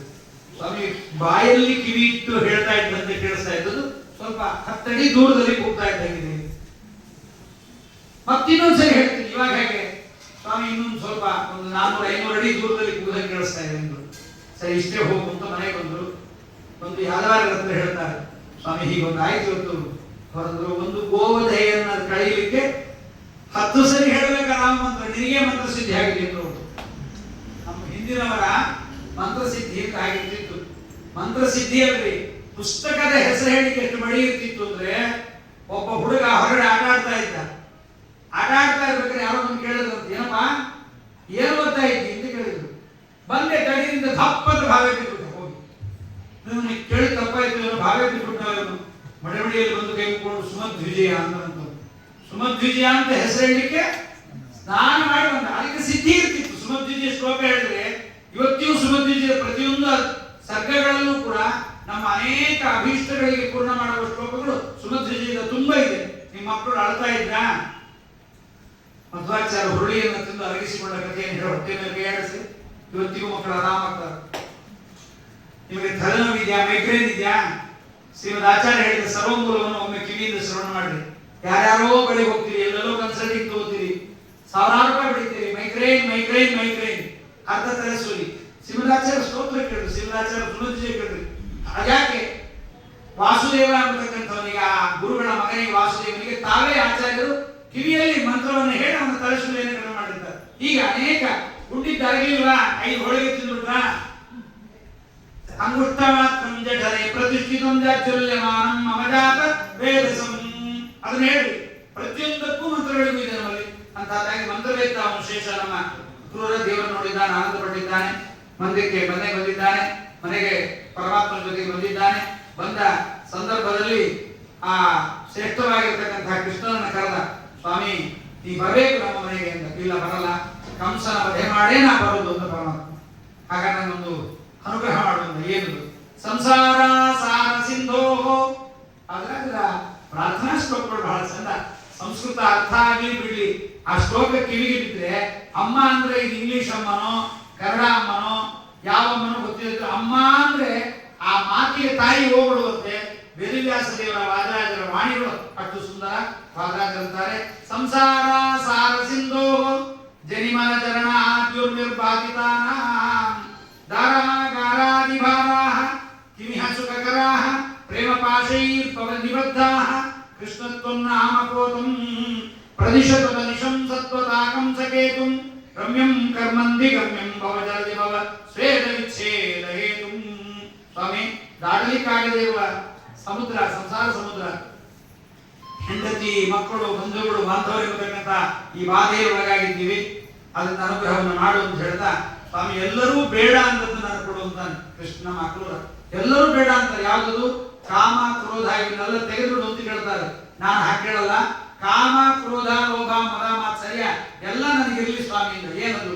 ಕಾಮಸ್ತೇಂದ್ರಿ ಯುಗಾರ್ಚನೆ, ನಿನ್ನ ಪಾದಾರವಿಂದಗಳ ಸೇವೆ ಮಾಡಬೇಕು ಅನ್ನೋದ್ರಲ್ಲಿ ನನಗೆ ಕಾಮ ಇದೆ, ಕಾಮ ಇಚ್ಛೆ. ಯುಗಾರ್ಚನೆ ಅಮಲ ಧಿಯಾಂ ಲೋಭಸ್ಸು ಪುಣ್ಯಾರ್ಚನೆ, ಪುಣ್ಯ ಸಂಪಾದನೆ ಮಾಡಲಿಕ್ಕೆ ಲೋಭ ನನಗಿರಲಿ. ಎಲ್ಲಾರು ಬ್ರಾಹ್ಮಣರು ಊಟ ಆಗಿದ್ರೆ ನೀವು ತೆಗಿಬೇಡ್ರಿ, ಇಲ್ಲಿ ನಾ ತೆಗಿತೀನಿ. ಬ್ರಾಹ್ಮಣರ ಕಾಲು ಒತ್ತಬೇಕು, ನಾವು ಒತ್ತುತ್ತೀನಿ. ಕಾಲು ಒರೆಸ್ಬೇಕು, ನಾವು ಒರೆಸ್ತೀನಿ. ಬ್ರಾಹ್ಮಣರ ಮನೆಗೆ ಹೋಗಿ ಮನೆ ಒರೆಸ್ಕೊಟ್ಟು ಹೋಗ್ತೀವಿ ಅಂತ ಇವೆಲ್ಲ ಲೋಭ ಪುಣ್ಯಾರ್ಚನೆಯಲ್ಲಿ ಇರಲಿ. ಮಾತ್ಸರ್ಯಂ ಚರಿತಾನುಕೀರ್ತನ ಗುಣ ಸುಧಾ ಪಾನಾನ್ಮದ, ಮಾತ್ಸರ್ಯ ನನಗಿರಲಿ ಸ್ವಾಮಿ. ಜೊತೆಗೆ ನಿನ್ನ ಕಥೆಯನ್ನು ಕೇಳಿ ಆನಂದೋದ್ರೇಕವಾಗಿ ಮೈ ಮರೆತು ಕಣ್ಣು ತುಂಬ ನೀರು ಬಂದು ಹುಚ್ಚರಂತಾಗಬೇಕು ಸ್ವಾಮಿ. ಈಗೆಲ್ಲ ಕ್ರೋಧ ಕೇಳಿದ್ದಾನೆ. ನಿನ್ನ ದ್ವೇಷಗಳಲ್ಲಿ ಯಾವತ್ತು ಕ್ರೋಧ ಇರಲಿ. ಕೃಷ್ಣ, ನಿನ್ನನ್ನು ಕೇಳ್ತೀನಿ, ಎಲ್ಲರೂ ಮೂಕ ಕಿವುಡ ಕಾಲಿಲ್ಲದೆ ಇದ್ದವನು ಆಗಬಾರ್ದು ಅಂತ ಕೇಳ್ತಾರೆ. ನಾ ಕೇಳ್ತೀನಿ, ನನ್ನ ಮೂಕನನ್ನು ಮಾಡಿಬಿಡು. ನೀನಿಲ್ಲದೆ ಇರುವ, ನಿನ್ನ ವಿಚಾರ ಇಲ್ಲದೆ ಇರುವ ಜಾಗದಲ್ಲಿ ನನ್ನನ್ನು ಮೂಕನನ್ನು ಮಾಡಿಬಿಡು. ಪುಣ್ಯಶ್ರೇಣ್ಯತಿ ದೂರಮಪ್ಯನು ದಿನಂ ಮೂಕಂ ಸತಾಂ ದೂಷಣೇಶು. ದೊಡ್ಡವರನ್ನು ಬೈತಾ ಇದ್ದಾರೆ ಅಂದ್ರೆ ಅಲ್ಲಿ ನಾವು ಮೂಕ ಆಗಿಬಿಡು. ದೇವರನ್ನು ಬೈತಾ ಇದ್ದಾರೆ, ಅಹಂ ಬ್ರಹ್ಮಾಸ್ಮಿ, ನಾನೇ ದೇವರು, ಇನ್ನೊಬ್ಬರಿಲ್ಲ ಅನ್ನೋ ಜಾಗದಲ್ಲಿ ನನ್ನನ್ನು ಮೂಕನನ್ನಾಗಿ ಮಾಡಿಬಿಡು. ಅಂಧಂ ಮೀನ ದುಗೀಕ್ಷಣೇಶು, ನನ್ನಲ್ಲದೇ ಇರತಕ್ಕಂಥ ಹೆಂಡಂದ್ರು ಬೇರೆ ಪರಸ್ತ್ರೀಯರನ್ನ ನೋಡಿದಾಗ ನಾನು ಅಂಧ ಆಗಬೇಕು, ಕಣ್ಣಿಲ್ಲದವನಾಗಬೇಕು. ಜೊತೆಗಂತಾನೆ ಬಧಿರಂ ತ್ವದ್ಭಿನ್ನ ಗೋಷ್ಠೀಷು ಮಾಂ, ನೀನಿಲ್ಲದೆ ಇರುವ ಜಾಗದಲ್ಲಿ ಏನೇನೋ ಲೌಕಿಕ ಮಾತಾಡ್ತಿರ್ತಾರೆ, ಆ ಜಾಗದಲ್ಲಿ ನನ್ನ ಕಿವಿ ಕೇಳಿಸಬಾರದು, ನನ್ನ ಕಿವುಡನ್ನು ಮಾಡುದು. ಜೊತೆಗಂತಾನೆ ಪಂಗುಂ ಪಾಪ ಕರ ಪ್ರಯಾಣ ಕರಣೆ, ನನ್ನ ಕಾಲು ಬಿದ್ದು ಹೋಗ್ಬೇಕು ಸ್ವಾಮಿ. ಯಾವಾಗ? ಬದ್ರಿ ಯಾತ್ರೆಗೆ ಹೋಗಿ ಬರುವಾಗ ತಾಜ್ ಮಹಲ್ ಹೋಗ್ತಾರಲ್ಲ, ನಮ್ಮ ಮಂದಿರರು ಎಷ್ಟು ಬುದ್ಧಿವಂತರು ಅಂದ್ರೆ ಊರಿಂದ ಬಿಡುವಾಗ ಪಾಸ್ಬುಕ್ ನಿಲ್ಲು, ತೀರ್ಥಯಾತ್ರೆ ಮಾಡ್ಕೊಂಡು 20-30 ಸಾವಿರ ರೂಪಾಯಿ ಖರ್ಚು ಮಾಡ್ಕೊಂಡು ಮತ್ತೆ ಬರ್ಬೇಕಾದ್ರೆ ಪಾಸ್ಬುಕ್ ಮತ್ತೆ ನಿಲ್ಲು. ಹೆಂಡತಿ ಕೇಳ್ತಾರೆ, ತಾಜ್ ಮಹಲ್ ತೋರಿಸಲ್ಲೇನ್ರಿ? ಖಂಡಿತ ತೋರಿಸ್ತೀನಿ. ಆವಾಗ ನೀ ಸತ್ತ ಮೇಲೆ ತಾಜ್ ಮಹಲ್ ಕಟ್ಟಿದ್ದು ಯಾವಾಗ? ಸತ್ತ ಮೇಲೆ ಅಲ್ವಾ? ಅವಳು ಸತ್ತ ಮೇಲೆ ಗೋರಿ ಕಟ್ಟಿದ್ದು. ಅದಕ್ಕೆ ತಾಜ್ ಮಹಲ್ ಅಂತ ಅವೆಲ್ಲ ನೋಡ್ಬಾರ್ದು. ತೀರ್ಥಯಾತ್ರೆಗೆ ಹೋದಾಗ ಅದಕ್ಕೆ ಅಕ್ರೋಧ ಕೇಳ್ತಾನೆ, ಬಸ್ ತಗೊಂಡು ಹೋಗಿ ನಿಲ್ಲಿಸ್ಬಿಟ್ರು ಆಚಾರ್ಯ, ಏನ್ ಮಾಡಿ ತಾಜ್ ಮಹಲ್ ಎದುರಿಗೆ ನಿಲ್ಲಿಸ್ಬಿಟ್ರು, ನೋಡ್ಬೇಕಾಗ್ಬಂತು ಅಂತಾರೆ. ಪಂಗು ಕಾಲು ಹೋಗಿ ನೋಡ್ಬೇಕು, ನನಗೆ ಆಗ ಹೋಗ್ಬಾರ್ದು. ಬದ್ರಿ ಯಾತ್ರೆಗೆ ಹೋಗಿ ಪುಣ್ಯ ಬಂದಿರುತ್ತೆ, ಬದ್ರಿ ಯಾತ್ರೆಯಿಂದ ಮತ್ತೆ ಬರುವಾಗ ತಾಜ್ ಮಹಲ್, ಗೋಲ್ ಗುಂಬಜ್ಜು, ಮತ್ತೊಂದು ಅಯೋಗ್ಯ ನೋಡ್ಕೊಂಡು ಎಲ್ಲ ಪುಣ್ಯ ಕಳ್ಕೊಂಡ್ಬಿಡ್ತಾನೆ. ಹೀಗೆ ನನಗೆ ಆಗಬಾರ್ದು ಅಂತ ಹೇಳಿ ಅಕ್ರೂರೆಲ್ಲ ಕೇಳ್ತಾನೆ. ಅವನ ಅನುಗ್ರಹವನ್ನು ಮಾಡ್ತಾನೆ ಪರಮಾತ್ಮ. ದಾರಿಯಲ್ಲಿ ಬರುವಾಗ ಪರಮಾತ್ಮ ಶ್ರೇಷ್ಠವಾಗಿರ್ತಕ್ಕಂತಹ ಆ ಕ್ರೂರನ ಮನೆಯಿಂದ ದಾಟಿ ಮುಂದೆ ಅವತ್ತು ರಾತ್ರಿ ಅಲ್ಲೇ ಇರ್ತಾನೆ. ದಾರಿಯಲ್ಲಿ ಬರುವಾಗ ಅಗಸ ಬರ್ತಾನೆ. ಅವನೊಬ್ಬ ಶಿವ ಬರಕ್ಕೆ ಒಳಗಾಗಿರ್ತಕ್ಕಂಥವನು ಆನೆಯ ಮೇಲೆ ಕೂತ್ಕೊಂಡು ಬರ್ತಾ ಇರ್ತಾನೆ. ಕೃಷ್ಣ ಬೇಕು ಅಂತ ಬಟ್ಟೆಗಳನ್ನು ಕೊಡು ಅಂತ ಕೇಳ್ತಾನೆ, ಕೊಡಲ್ಲ. ರಜಕಂ ರಜಸಾಗ್ರಸ್ತಂ, ಆ ಬಟ್ಟೆ ಒಗದ ಕೊಳೆಯೆಲ್ಲ ಅವನ ಮೈ ಸೇರ್ಕೊಂಡಿತ್ತು. ರಜಕ ಅಲ್ವಾ? ಈ ಬಟ್ಟೆಗೆ ಪೇಂಟಿಂಗ್ ಹಾಕುವವರಿಗೆ ಮೈಯೆಲ್ಲ ಪೇಂಟಿಂಗ್ ಆಗಿರುತ್ತೆ, ಬಟ್ಟೆ ಒಗೆಯುವವರಿಗೆ ಆ ಬಟ್ಟೆಯಲ್ಲಿದ್ದ ಕೊಳೆಯಲ್ಲಿ ಮೈ ಗಂಟುಕೊಂಡಿತ್ತು. ರಜಕಂ ರಜಸಾಗ್ರಸ್ತಂ, ಅವನ ಕೊಳೆಯಿಂದ ಕೂತಿದ್ದ ಅವನನ್ನು ಸಂಹಾರ ಮಾಡಿ ಬಟ್ಟೆಯನ್ನು ತಗೊಂಡು ಹಾಕೊಂಡ್ಬೇಕಾದ್ರೆ ಹಾಕೊಂಡು ಮಿಕ್ಕಿದ್ದೆಲ್ಲ ಬೀದಿ ಹಾಸ್ಕೊಂಡು ಓಡಾಡ್ಬಿಟ್ಟಂತೆ. ಹೀಗೆ ಪರಮಾತ್ಮ ಮುಂದೆ ಬಂದ ಸಂದರ್ಭದಲ್ಲಿ ಅಗಸನ ವಧೆಯಾಗಿದೆ. ಕ್ಷೌರಿಕ, ಹೂವಾಡಿ ಇಬ್ಬರು ಸಿಗ್ತಾರೆ ಪರಮಾತ್ಮನಿಗೆ. ಒಬ್ಬ ಕ್ಷೌರಿಕ, ದೇವಲೋಕದ ಕ್ಷೌರಿಕ ಅವನು ಅಲ್ಲಿರ್ತಾನೆ. ಮತ್ತೊಬ್ಬ ದೇವರಿಗೆ ವೈಕುಂಠದಲ್ಲಿ ಹಾರ ಮಾಡಿ ಹಾಕೊಂಡು ನೋಡಿ ಅವರೆಲ್ಲ ಬಂದಿದ್ರಂತೆ ಸೇವೆ ಮಾಡ್ಬೇಕು. ಆಮೇಲೆ ಇವರಿದ್ದಾಗ ಏನೇನ್ ಸೇವೆ ಮಾಡಿರ್ತಾರೋ ಅವ್ರ ಜೊತೆ ಇವರೆಲ್ಲ ಹೋಗಿರ್ತಾರಲ್ಲ. ಪರಮಾತ್ಮ ಕೃಷ್ಣ ಭೂಮಿಗೆ ಬಂದಾಗ ಇವರೆಲ್ಲರೂ ಬಂದಿದ್ರಂತೆ. ಆ ಕೃಷ್ಣ ಅಂತ ನೋಡಪ್ಪ, ಇಷ್ಟು ದಿವಸ ಒಳ್ಳೆ ಸೆಲೂನ್ ಇಲ್ಲ, ಹಳ್ಳಿಯವರು ಹೆಂಗಂದ್ರೆ ಬರೆಯಕೊಂಡು ಹೊಡೆದು ಬಿಡ್ತಾರೆ, ಅದಕ್ಕೆ ನೀಟಾಗಿ ಹೇರ್ ಸ್ಟೈಲ್ ಮಾಡಬೇಕು ಅಂತ ಅವಂತ ಕೂತ್ಕೊಂಡಂತೆ. ಅದಕ್ಕೆ ನಮ್ಮ ಸಿವಿಲ್ ಆಚಾರ ಅಂತಾರೆ, ಪರಮಾತ್ಮನಿಗೆ ಹೀಗಾದರೆ ಸೌಂದರ್ಯ, ಇದು ತೆಗೆದರೆ ಸೌಂದರ್ಯ ಅಂತಿಲ್ಲ. ಪರಮಾತ್ಮ ಶಶ್ವದೇಕ ಪ್ರಕಾರ. ನಮ್ಮ ಕೂದಲು ವ್ಯರ್ಥವಾಗಿ ಬೆಳೆದ್ರೆ ವಿಚಿತ್ರವಾಗಿ ಬೆಳೀತಾರೆ ಕೂದಲು. ನೀಟಾಗಾರ ಬೆಳೆದ್ರೆ ಸರಿ, ಬರೆಯೋದೇ ಇಲ್ಲ ಕೆಲವರಿಗೆ, ಕೆಲವರು ಬೆಳೆಯುತ್ತೆ, ಕೆಲವರು ಹೇಗೆ ಇರ್ತಾರೆ. ಪರಮಾತ್ಮನಿಗೆ ಕ್ಷೌರಿಕರಿಂದ ಏನಾಗಬೇಕಾಗಿಲ್ಲ. ಆದರೂ ಪರಮಾತ್ಮನ ಕ್ಷೌರ ಮಾಡಿ ಉಗುರಿನೆಲ್ಲ ಕತ್ತರಿಸಿದಂತೆ. ಅಂದ್ರೆ ಈ ಛೇದ ಭೇದ ವಿಷಾದ ಕುಟಿಲ ಅಂತ ಮತ್ತೆ ವಿದೂರ ಅಂತ ದೇವರನ್ನ ಕರಿತೀವಿ. ಅಂತ ಪರಮಾತ್ಮನಿಗೆ ಈ ಛೇದ ಹೇಗಾಯ್ತು? ಉಗುರು ಕತ್ತರಿಸೋದಿಲ್ಲ. ಪರಮಾತ್ಮ ಮಾಡಿದಂತೆ ಅವನು ಛೇದ ಮಾಡುವ ಹೊತ್ತಿಗೆ ಪ್ರಾಕೃತ ಉಗುರನ್ನು ಸೃಷ್ಟಿ ಮಾಡಿಟ್ಟಿದ್ದಂತೆ. ಯಾಕೆಂದ್ರೆ ಅಲ್ಲಿ ಯಾಕೆ ದೇವರು ಉಗುರು ಕತ್ತರಿಸ್ಲಿಕ್ಕೆ ಆಗಲ್ಲ ಅಂದ್ರೆ, ಎಲ್ಲಿ ಉಗುರು ಕತ್ತರಿಸ್ತೀರಪ್ಪ? ಭರೂಚ್ ನದಿ ತೀರದಲ್ಲಿ, ನರ್ಮದಾ ನದಿ ತೀರದ ಭೂಮಿಯಲ್ಲಿ, ನರ್ಮದಾ ನದಿ ತೀರದಲ್ಲಿ ಬಲಿ ಯಜ್ಞವನ್ನು ಮಾಡಿದಾಗ ಪರಮಾತ್ಮ ಪಾದವನ್ನು ಬೆಳೆಸಿದರೆ ಕೋಟಿ ಕೋಟಿ ಯೋಜನೆ ದೂರದಲ್ಲಿರುವ ವೈಕುಂಠ ಲೋಕವನ್ನು ದಾಟಿ, ಸತ್ಯಲೋಕವನ್ನು ದಾಟಿ, ಬ್ರಹ್ಮಾಂಡವನ್ನು ದಾಟಿ, ಕರ್ಪರ ಬ್ರಹ್ಮಾಂಡದ ಮುಚ್ಚಳ 55 ಕೋಟಿ ಯೋಜನೆ ವಜ್ರಲೇಪಿತವಾದ ಆ ಕರ್ಪರವನ್ನು ಮುಚ್ಚಳವನ್ನ ದಾಟಿ ಎಷ್ಟೊತ್ತಲ್ಲಿ ಸೂಪರ್ಸಾನಿಕ್ ನಮ್ಮ ಸ್ವಾಮಿ ಸ್ಪೀಡು. ಒಮ್ಮೆ ಕಾಲನ್ನು ಚಾಚಿದ್ರೆ ಸತ್ಯಲೋಕ ನಡಗಿಬಿಡ್ತಂತ ಆ ವೇಗಕ್ಕೆ. ಇವೇ ಪಕ್ಕದಲ್ಲಿ ಮನೆ ಇದ್ರೆ ಟಿವಿ ಬಿದ್ದೋಗ್ಬಿಡ್ತಾವೆ. ಯಾಕೆ ಬಿಡ್ತಾವೆ ಅಂದ್ರೆ ಆ ವೇಗ, ಅಲ್ಲಿ ಹೋಗ್ತಾ ಇರ್ತಕ್ಕಂಥ ವೇಗ. ಪರಮಾತ್ಮನ ಪಾದದ ವೇಗಕ್ಕೆ ನಡಗಿದಾಗ ಪರಮಾತ್ಮನ ಪಾದ ಮೇಲೆ ಹೋಗಿ ಬ್ರಹ್ಮಾಂಡ ಕಟ ಸೇರಿಬಿಡ್ತು. ಎಷ್ಟು ಮುಟ್ಟಿತು? ಸ್ವಲ್ಪ ಮಾತ್ರ ತೆಗೆಯಿತು. ದೇವರ ಪಾದದ ಉಗುರು ಕೊನೆ ಮಾತ್ರ ತೆಗೆಯಿತು. ಅಂತದಕ್ಕೆ ಹಾಗಾಗಿರುವಾಗ ಪರಮಾತ್ಮನ ಉಗುರು ಛೇದಭೇದ ಮಾಡಲಿಕ್ಕಾಗಿಲ್ಲ. ಹೂವಾಡಿಗ ಪರಮಾತ್ಮನಿಗೆ ಶ್ರೇಷ್ಠವಾಗಿರತಕ್ಕಂತಹ ಹಾರವನ್ನು ಹಾಕಿದ್ದಾನೆ. ಮುಂದೆ ತ್ರಿವಕ್ರ ಬಂದಿದ್ದಾಳೆ. ಕುಬ್ಜಾ ಗಂಧಾನುಯುಕ್ತಾಂಗ ಮಾಲಿ ಪರಮಶೋಭನ. ಕುಬ್ಜೆ ಅವಳು ಎಸ್ಸಿದ್ದಂಗೆ ಇಂಗ್ಲಿಷ್ ಹೆಸರು. ಹೀಗಿದ್ದವಳು, 3 ಕಡೆ ಬೆಂಡವಳಿಗೆ ಬಂದು ಆ ರೀತಿ ಹೂವ ಕೈಯಲ್ಲಿ ಗಂಧ ಹಿಡ್ಕೊಂಡು ಬಂದಿದ್ದು. ಕೃಷ್ಣನ ರೂಪ ನೋಡಿದ್ದು ಆನಂದವಾಗಿತ್ತು. ಪರಮಾತ್ಮ ಕೇಳಿದ, ಕೊಡ್ತೀಯಾ? ಕೊಡ್ತೀನಿ, ಕೊಡೋದನ್ನ ನಾನೇ ಹೆಚ್ಚುತ್ತೀನಿ ನಿಂದು. ಯಾವಾಗ ಕೃಷ್ಣನ ದೇಹದ ಸ್ಪರ್ಶ ಆಯ್ತು ಅವಳಿಗೆ ಬಹಳ ಮನಸ್ಸಲ್ಲಿ ಕೃಷ್ಣನ ಮೇಲೆ ಅಭಿಮಾನ ಬೆಳೀತಂತೆ, ಅನುರಾಗ ಬೆಳೀತು. ಅನುರಾಗ ಬೆಳೆದು ನೀನೇ ಗಂಡನಾಗಬೇಕು ಅಂತ ಕೇಳಿದ್ರು. ಕೃಷ್ಣನ ಗಂಡ ಆಗ್ತೀನಿ, ಮೊದಲು ನಿನ್ನ ವಕ್ರತೆಯನ್ನು ಸರಿ ಮಾಡ್ತೀನಿ ಅಂತ ಕಾಲ ಮೇಲೆ ಒಂದು ಕಾಲನಿಟ್ಟು, ಅವಳ ಕಾಲ ಮೇಲೆ ಕಾಲನಿಟ್ಟು ಸೊಂಟಕ್ಕೊಂದು ಕೈ ಹಾಕಿ ಗಲ್ಲಕ್ಕೊಂದು ಕೈ ಹಿಡಿದ ಕೃಷ್ಣ. ಹಿಡಿದು ಎಳೆದ್ರೆ ಇಂಗ್ಲಿಷ್ ಐ ಆದಂಗಾಗಿಬಿಟ್ರು. ಇಂಗ್ಲಿಷ್ ಎಸ್ಸಿದ್ದಂಗಿದ್ಲು, ಐ ಆದಂಗಾಗಿದ್ಲು. ಯಾವಾಗ ಕೃಷ್ಣನ ಸ್ಪರ್ಶ ಆಯ್ತು ಅವಳಿಗೆ, ಪರಮಾತ್ಮನ ಅಂಗಸ್ಪರ್ಶ ಆದ ಕೂಡ ದೇವರ ಹೋಗಬೇಕು ಅಂತ ಕೇಳಿದ್ರು. ಪರಮಾತ್ಮ ಅವಳಿಗೆ ಭೋಗವನ್ನು ಕೊಟ್ಟಿದ್ದಾನೆ ತ್ರಿವಕ್ರಿಗೆ. ಹೀಗೆ ಪರಮಾತ್ಮ ಮುಂದೆ ಶಿವಧನುರ್ಭಂಗವನ್ನು ಮಾಡಿದ್ದಾನೆ. ಶಿವಧನುರ್ಭಂಗವನ್ನು ಮಾಡಿ ರಾತ್ರಿ ಮಲಗುವಾಗ ಪರಮಾತ್ಮ ಹಾಲು ಅನ್ನವನ್ನು ಊಟ ಮಾಡಿದ್ದಂತೆ. ರಾತ್ರಿ ಕ್ಷೀರಾನ್ನ ಭೋಜನಂ ಅಂತ ನಮ್ಮ ಶಾಸ್ತ್ರ ಎಲ್ಲ ಹೇಳುತ್ತೆ. ಆರೋಗ್ಯವಾಗಿರ್ಬೇಕಾದ್ರೆ ಏನ್ ಮಾಡ್ಬೇಕು, ಅನಾರೋಗ್ಯ ಬರ್ಬೇಕಾದ್ರೆ ಏನ್ ಮಾಡ್ಬೇಕು ಅಂತೆಲ್ಲ. ರಾತ್ರಿಯಲ್ಲಿ ಕ್ಷೀರಾನ್ನ ಭೋಜನ ಮಾಡಿದ್ರೆ ಆಯುಷ್ಯವರ್ಧನವಂತೆ. ನಾವೇನೋ ಗಟ್ಟಿ ಹಾಲು, ಥಂಡಿ ಹಾಲು, ದೊಡ್ಡ ಹಾಲು, ಯಾವ್ದೋ ಹಾಲಿದೆ ಅಂತ ದಂಡಿ ಹಾಲು ಮೊಸರು ಹಾಕೊಂಡು ತಿನ್ನಬಾರದು. ರಾತ್ರಿ ಮೊಸರನ್ನ ಮಜ್ಜಿಗೆಯನ್ನ ಕೂಡ ಊಟ ಮಾಡಬಾರ್ದು. ಕ್ಷೀರಾನ್ನ ಭೋಜನ ರಾತ್ರಿ ಶ್ರೇಷ್ಠ. ಆಯುಷ್ಯವರ್ಧನ, ಇದೆಲ್ಲ ಆಯುಷ್ಯವರ್ಧನ ಅಂತ. ಸಾಯಂಕಾಲ ಹುಡುಗೋ ಸೂರ್ಯನ ನೋಡಬಾರ್ದು. ಇವತ್ತೊಂದು ದೊಡ್ಡ ಸನ್ಸೆಟ್ಟಿಂಗ್ ನೋಡ್ಲಿಕ್ಕೆ ಹೋಗ್ತಾರೆ. ಅಂದ್ರೆ ಸನ್ಸೆಟ್ಟಿಂಗ್ ನೋಡೋದು ಅರ್ಥ ಏನಿದೆ? ಒಬ್ಬ ಮನುಷ್ಯ ಕೆಳಗೆ ಬಿದ್ದು ಹಾಳಾಗೋದು ನೋಡ್ಲಿಕ್ಕೆ ಹೋಗ್ತೀರಾ? ಎಂತ ಮೂರ್ಖರು! ಇಡೀ ಜನ್ಮವನ್ನು ನೋಡಿರ್ಲಿಲ್ಲ. ಅವ್ರು ಬೆಡ್ರಿಡನ್ ಹಾಕಿದಾರಂತ್ರಿ. ತಗೊಂಡೋಗಿ ಬೊಕ್ಕೆ ತಗೊಂಡೋಗಿ ಬೊಕ್ಕೆನಲ್ಲಿ ನೀನು ಬಿದ್ದುಬಿಡು ಅಂತ ಹೇಳಿ ಬೊಕ್ಕಲು ನೀವು ಪಡಿಕೊಂಡು ಬೊಕ್ಕೆ ಇಚ್ಛಿಸ್ತಾರೆ ಅಟ್ಟೆ. ಅವನು ಬೊಕ್ಕಲು ಪಡಿಕೋ ಅಂತ ಹಳದಾಗಿ ಬೆಳಿಕೋಸ್ಕರ ಕೊಟ್ಟಾಗಿ ಅಂತ ವ್ಯರ್ಥತನ. ಹಾಗಾಗಿ ಸನ್ಸೆಟ್ಟಿಂಗ್ ನೋಡಬಾರದು. ಕೆಲವೆಲ್ಲ ರೂಲ್ಸ್ ಇದೆ ನಮ್ಮಲ್ಲಿ. ಏನೇನ್ ಮಾಡ್ಬೇಕು, ಏನೇನ್ ಮಾಡ ಹಾಗೆ ಬೆಳಗಾಗಿದ್ದು ಸೂರ್ಯೋದಯವನ್ನು ನೋಡಿದ್ರೆ ಕಣ್ಣಿಗೆ ಒಳ್ಳೆ ಅದ್ಭುತವಾದ ಸಾಮರ್ಥ್ಯ ಬರುತ್ತೆ. ಅದು ಕ್ಷೀರಾನ್ನ ಭೋಜನ ಮಾಡಿ ಮಲಗಿದ್ದಾನೆ ಪರಮಾತ್ಮ. ಶಿವಧನುಸ್ಸನ್ನ ಭಂಗ ಮಾಡಿದ್ದಾನೆ. ಆ ಭಂಗ ಮಾಡಿದಾಗ ಶಿವಧನುಸ್ಸನ್ನ ಈ ಒಂದು ಆನೆ ಒಂದು ಕಬ್ಬಿನ ಜಲ್ಲೆಯನ್ನ ಮುರಿಯೊಟ್ಟು ಸಲೀಸಾಗಿ ಭಂಗವನ್ನು ಮಾಡಿದೆ. ಯಾಕೆ ವಿಷ್ಣುವಿಗೆ ಶಿವಧನು ಭಂಗ ಮಾಡೋದೇನು? ಆ ಭಂಗವಾದ ಶಬ್ದವನ್ನ ಕೇಳಿ ರಾತ್ರಿ ಎಲ್ಲ ನಿಜ ಬರಲಿಲ್ಲ. ಕೆಲವರಿಗೆಲ್ಲ ಶಬ್ದನೇ ಹೆದರಿಕೆ ಕೊಡುತ್ತೆ. ಯುಪಿನಲ್ಲಿ ಇರೋರಿಗೆ JCB ಎಂದು ಸಾಕು ನಡೆಯುತ್ತಾರೆ. ನಮ್ಮ ಯೋಗಿ ಆದಿತ್ಯನಾಥ್ JCB ಅಂದ್ರೆ ಅಯೋಗ್ಯವಾದ ಮನೆ ಕಟ್ಟಿಕೊಂಡವರಿಗೆ, ಆ ಧರ್ಮ ಮಾಡೋರಿಗೆಲ್ಲ JCB ಆರಾಮ ಅಂದ್ರೆ ಹೊಡೋಗ್ಬಿಡ್ತಾರೆ. ಹಾಗೆ ನಮ್ಮ ಶಿವನಿಗೆ, ನಮ್ಮ ಕಂಸನಿಗೆ ಶಿವಧನುರ್ಭಂಗದ ಭಯವನ್ನು ಕೇಳಿ ರಾತ್ರಿ ನಡೆಗೆ ಹೋಗಿದ್ದ.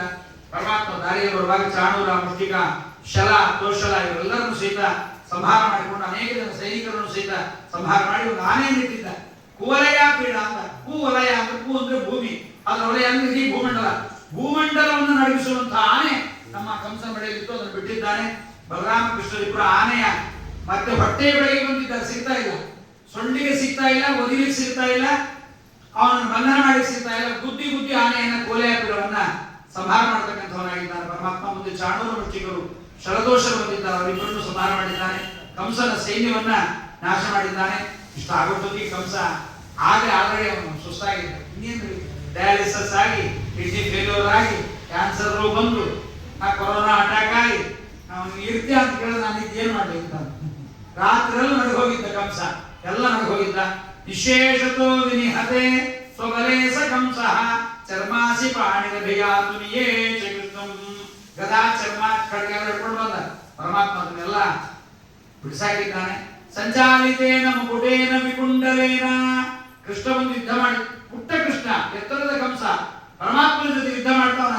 ಮುಕುಟ ತಲೆಯ ಮೇಲಿದ್ದ ಕಿರೀಟ ಬಿದ್ದು ಹೋಗಿದೆ. ಮುಕುಟೇನ ವಿಕುಂಡಲೇನ ಕಿವಿಯಲ್ಲಿದ್ದ ಕರ್ಣಕುಂಡಲ ಬಿದ್ದು ಹೋಗಿದೆ. ಕರ್ಣದ್ವಯೇನ ವಿಗತ ಭರಣೋರ ಸಾಚ. ಆ ಎದೆಯಲ್ಲಿ ಹಾಕೊಂಡಿದ್ದ ಹಾರಗಳೆಲ್ಲ ಬಿದ್ದು ಹೋಗಿದೆ. ಸಂಸ್ಥಾಪರೇಣ ಜಗನೇನ ಸುಖೋತ್ಕರೂಪ. ಸೊಂಟದ ಬಟ್ಟೆ ಬಿಚ್ಚೋಗಿದೆ. ಎಲ್ಲ ಅವನ ಹಣೆ ಬರೆ ಹೇಗಾಗಿತ್ತು ಅಂದ್ರೆ ನರಸಿಂಹನ ಕೈಗೆ ಸಿಕ್ಕ ಹಿರಣ್ಯಕಶಿಪುವಿನಂತೆ ಆಗಿದೆ. ಒಂದೇಳು ಬುದ್ಧಿದ ಪರಮಾತ್ಮ ಸತ್ತೋಗಿದ್ದಾನೆ ಕಂಸ.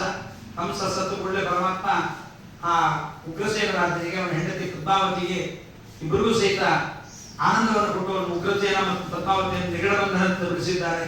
ವಸುದೇವ ದೇವಕಿಯನ್ನು ಬಿಡಿಸಿದ್ದಾನೆ. ವಸುದೇವ ದೇವಕಿಯರಿಗೆ ನಮಸ್ಕಾರ ಮಾಡ್ತಾನೆ ಕೃಷ್ಣ. ಲೋಕ ವಿಡಂಬನೆಯನ್ನು ಮಾಡ್ತಾ, ಯಾರು ಅವನಿಗೆ ನಮಸ್ಕಾರ ಮಾಡ್ತಾರೋ ಅವನು ಅವರಿಗೆ ನಮಸ್ಕಾರ ಮಾಡ್ತಾ, ನಮಸ್ಕಾರ ಮಾಡಂತ ನಾವು ಮಕ್ಕಳಾಗಿ ನಿಮ್ಗೇನು ಆನಂದ ಕೊಡಲಿಲ್ಲ, ಬಹಳ ದಿವಸ ಹೊರಗೆ ಇದ್ಬಿಟ್ಟಿವಿ ಅಂತ. ಯಾವಾಗ ವಸುದೇವ ಕಂಸನ ವಧೆಯನ್ನು ಕೃಷ್ಣ ಮಾಡಿದ್ದನ್ನು ನೋಡಿದ ಅವನಿಗೆ ಇದ್ದ ಅಜ್ಞಾನ ಹೋಯ್ತು. ನಾನು ಕೃಷ್ಣನಪ್ಪ ಕೃಷ್ಣನಪ್ಪ ಅಂತ ಏನ್ ತಲೆಯಲ್ಲಿ ತಂದು ಹೋಯ್ತು. ಆಗ ವಸುದೇವ ಅಂತಾನೆ, ಸ್ವಾಮಿ ನೀನು ಹುಟ್ಟಿದ್ರಿಂದ ಯಾದವ ಕುಲವೇ ಉದ್ಧಾರವಾಗಿದೆ, ನನಗೆ ಯಾಕೆ ನಮಸ್ಕಾರ ಮಾಡಬೇಕು? ನಿನ್ನ ದರ್ಶನದಿಂದ, ನಿನ್ನ ಕಥೆಯಿಂದಲೇ ನಾವು ಪವಿತ್ರ ಆಗ್ತಾ ಇದ್ದೀವಿ ಅಂತ ವಸುದೇವ ದೇವಕ್ಕೆ ಹೇಳಿದ್ದಾರೆ. ಮುಂದೆ ಪರಮಾತ್ಮ ಉಗ್ರಸೇನ ರಾಜರನ್ನೇ ಅವನು ಎದುರುದಲ್ಲೇ ಬಂದಿದ್ದ ಉಗ್ರಸೇನ ರಾಜ. ಅವರಿಗೆ ಯಾದವರಿಗೆಲ್ಲ ಯಯಾತಿ ರಾಜನ ಶಾಪ, ನಿಮಗೆ ರಾಜ್ಯ ಸಿಗಬಾರದು ಅಂತ. ಆದರೂ ಪರಮಾತ್ಮ ತನ್ನ ಸಾಮರ್ಥ್ಯದಿಂದ ಉಗ್ರಸೇನ ರಾಜನನ್ನ ಉಗ್ರಸೇನಂ ಯದುಪತಿ ಅಂತ ಅವನಿಗೆ ಯುಧರಾಜನಾಗಿ ಮಾಡಿದ್ದಾನೆ. ಎದುರಾಜನಾದ ಉಗ್ರಸೇನ ಅಂತಾನೆ, ಸ್ವಾಮಿ ನಿನ್ನ ಒಂದು ವರ ಕೇಳ್ತೀನಿ, ನಾರಾಯಣನ ಭಕ್ತರಿಗೆ ಸಂಪತ್ತಿಲ್ಲ ಅಂತ ಲೋಕದಲ್ಲಿ ಒಂದು ವಾದ ಇದೆ. ಶಿವನ ಭಕ್ತರಿಗೆ ಸಂಪತ್ತಿರುತ್ತೆ, ರುದ್ರನ ಭಕ್ತರಿಗೆ ಸಂಪತ್ತಿರುತ್ತೆ, ಬ್ರಹ್ಮದೇವರ ಭಕ್ತರಿಗೆ ಸಂಪತ್ತಿರುತ್ತೆ, ಸೂರ್ಯನ ಭಕ್ತರಿಗೆ, ಗಣಪತಿಯ ಭಕ್ತರಿಗೆ, ದುರ್ಗಾ ಭಕ್ತರಿಗೆ ಇರುತ್ತೆ. ಆದ್ರೆ ನಾರಾಯಣನ ಭಕ್ತರು ಅಕಿಂಚನರು. ಆ ಅಕಿಂಚನರೇ ಪರಮಾತ್ಮನಿಗೆ ಪ್ರಿಯ, ಅಕಿಂಚನ ಜನಪ್ರಿಯ ಪರಮಾತ್ಮ. ಅವರಿಗೆ ಅಕಿಂಚನ ಏನೂ ಬೇಡ.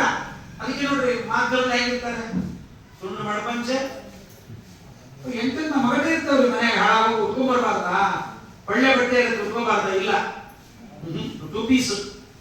ಅದು ಈ ಕಡೆ ಬಗ್ಗೆ ಆ ಕಡೆ ಬಗ್ಗೆ ಈಗ ಅವಲಕ್ಷಣ ಹಾಳಾಗೋಗ ಅಂತ ಬಟ್ಟೆ ಹಾಕೊಂಡು ಜನವಾರ ನೋಡ್ಬೇಕು. ಮೈ ಬಗಲಾಗ ಬಂದ್ರೆ ಒಂದು ತಿಂಗಳು ಊಟ ಮಾಡಿ ತೋರಿಸ್ಬಾರ್ದು ಅಂತ ಕೊಡಬೇಕು. ಏನು ಯಾರು ಹೇಳ್ಬಿಟ್ಟಿದ್ದಾರೆ, ಹಿಂಗಿದ್ರೆ ದೇವ್ರಿಗೆ ಇಷ್ಟ. ಹಂಗೇನಿಲ್ಲ, ದೇವ್ರ ಪೂಜೆ ಮಾಡಿ ಒಳ್ಳೆ ಬಟ್ಟೆ ಹಾಕೊಂಡಿರ್ಬೇಕು, ಮೈ ವಾಸನೆ ಬರಬಾರ್ದು.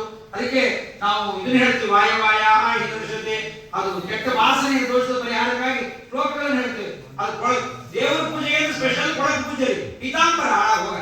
ಆ ಪೀತಾಂಬರ ನೋಡ್ಬೇಕು, ಮನೆಗೆ ಹೊಸ ಬಟ್ಟೆ ಕೂಡ ಗಲೀಜಾಗಿಲ್ಲ, ಗಲೀಜು ಪಂಚೆ ಉಟ್ಕೋಬಾರ್ದು, ಒಳ್ಳೆ ಪಂಚೆ ಉಟ್ಕೋಬೇಕು. ಅದಕ್ಕೆ ಪರಮಾತ್ಮನ ಭಕ್ತರಿಗೆ ಸಂಪತ್ತಿಲ್ಲ ಅಂತಾಗ ಅದನ್ನ ನಾನು ಸಂಪತ್ತು ತಗೋತೀನಿ. ಆದರೆ ಸಂಪತ್ತನ್ನು ಬೇಡ ಅನ್ನಲ್ಲ. ಈ ಸಂಪತ್ತಿನಿಂದ ನನಗೆ ಮದ ಬರಬಾರದು. ನಸ್ಯಾನ್ ಮದೋ ಮಮ, ನನಗೆ ಮದ ಬರಬಾರದು. ನಾರಾಯಣನ ಭಕ್ತರಿಗೂ ಸಂಪತ್ತು ಉಂಟು ಮತ್ತು ತೋರಿಸುತ್ತೆ. ಆದರೆ ನನಗೆ ರಾಜ್ಯ ಯಾವುದು ಗೊತ್ತಾ ಕೃಷ್ಣ? ರಾಜ್ಯಮ್ಮೇ ತವ ಶಾಸ್ತ್ರಮೇವ ನಿಯಮ ಸೇನಾತಿ ದೀಕ್ಷಾಂಗನ. ರಾಣಿ ರಾಜ್ಯ ಯಾವುದು? ನಿನ್ನ ಶಾಸ್ತ್ರ ಓದುವುದೇ ರಾಜ್ಯ.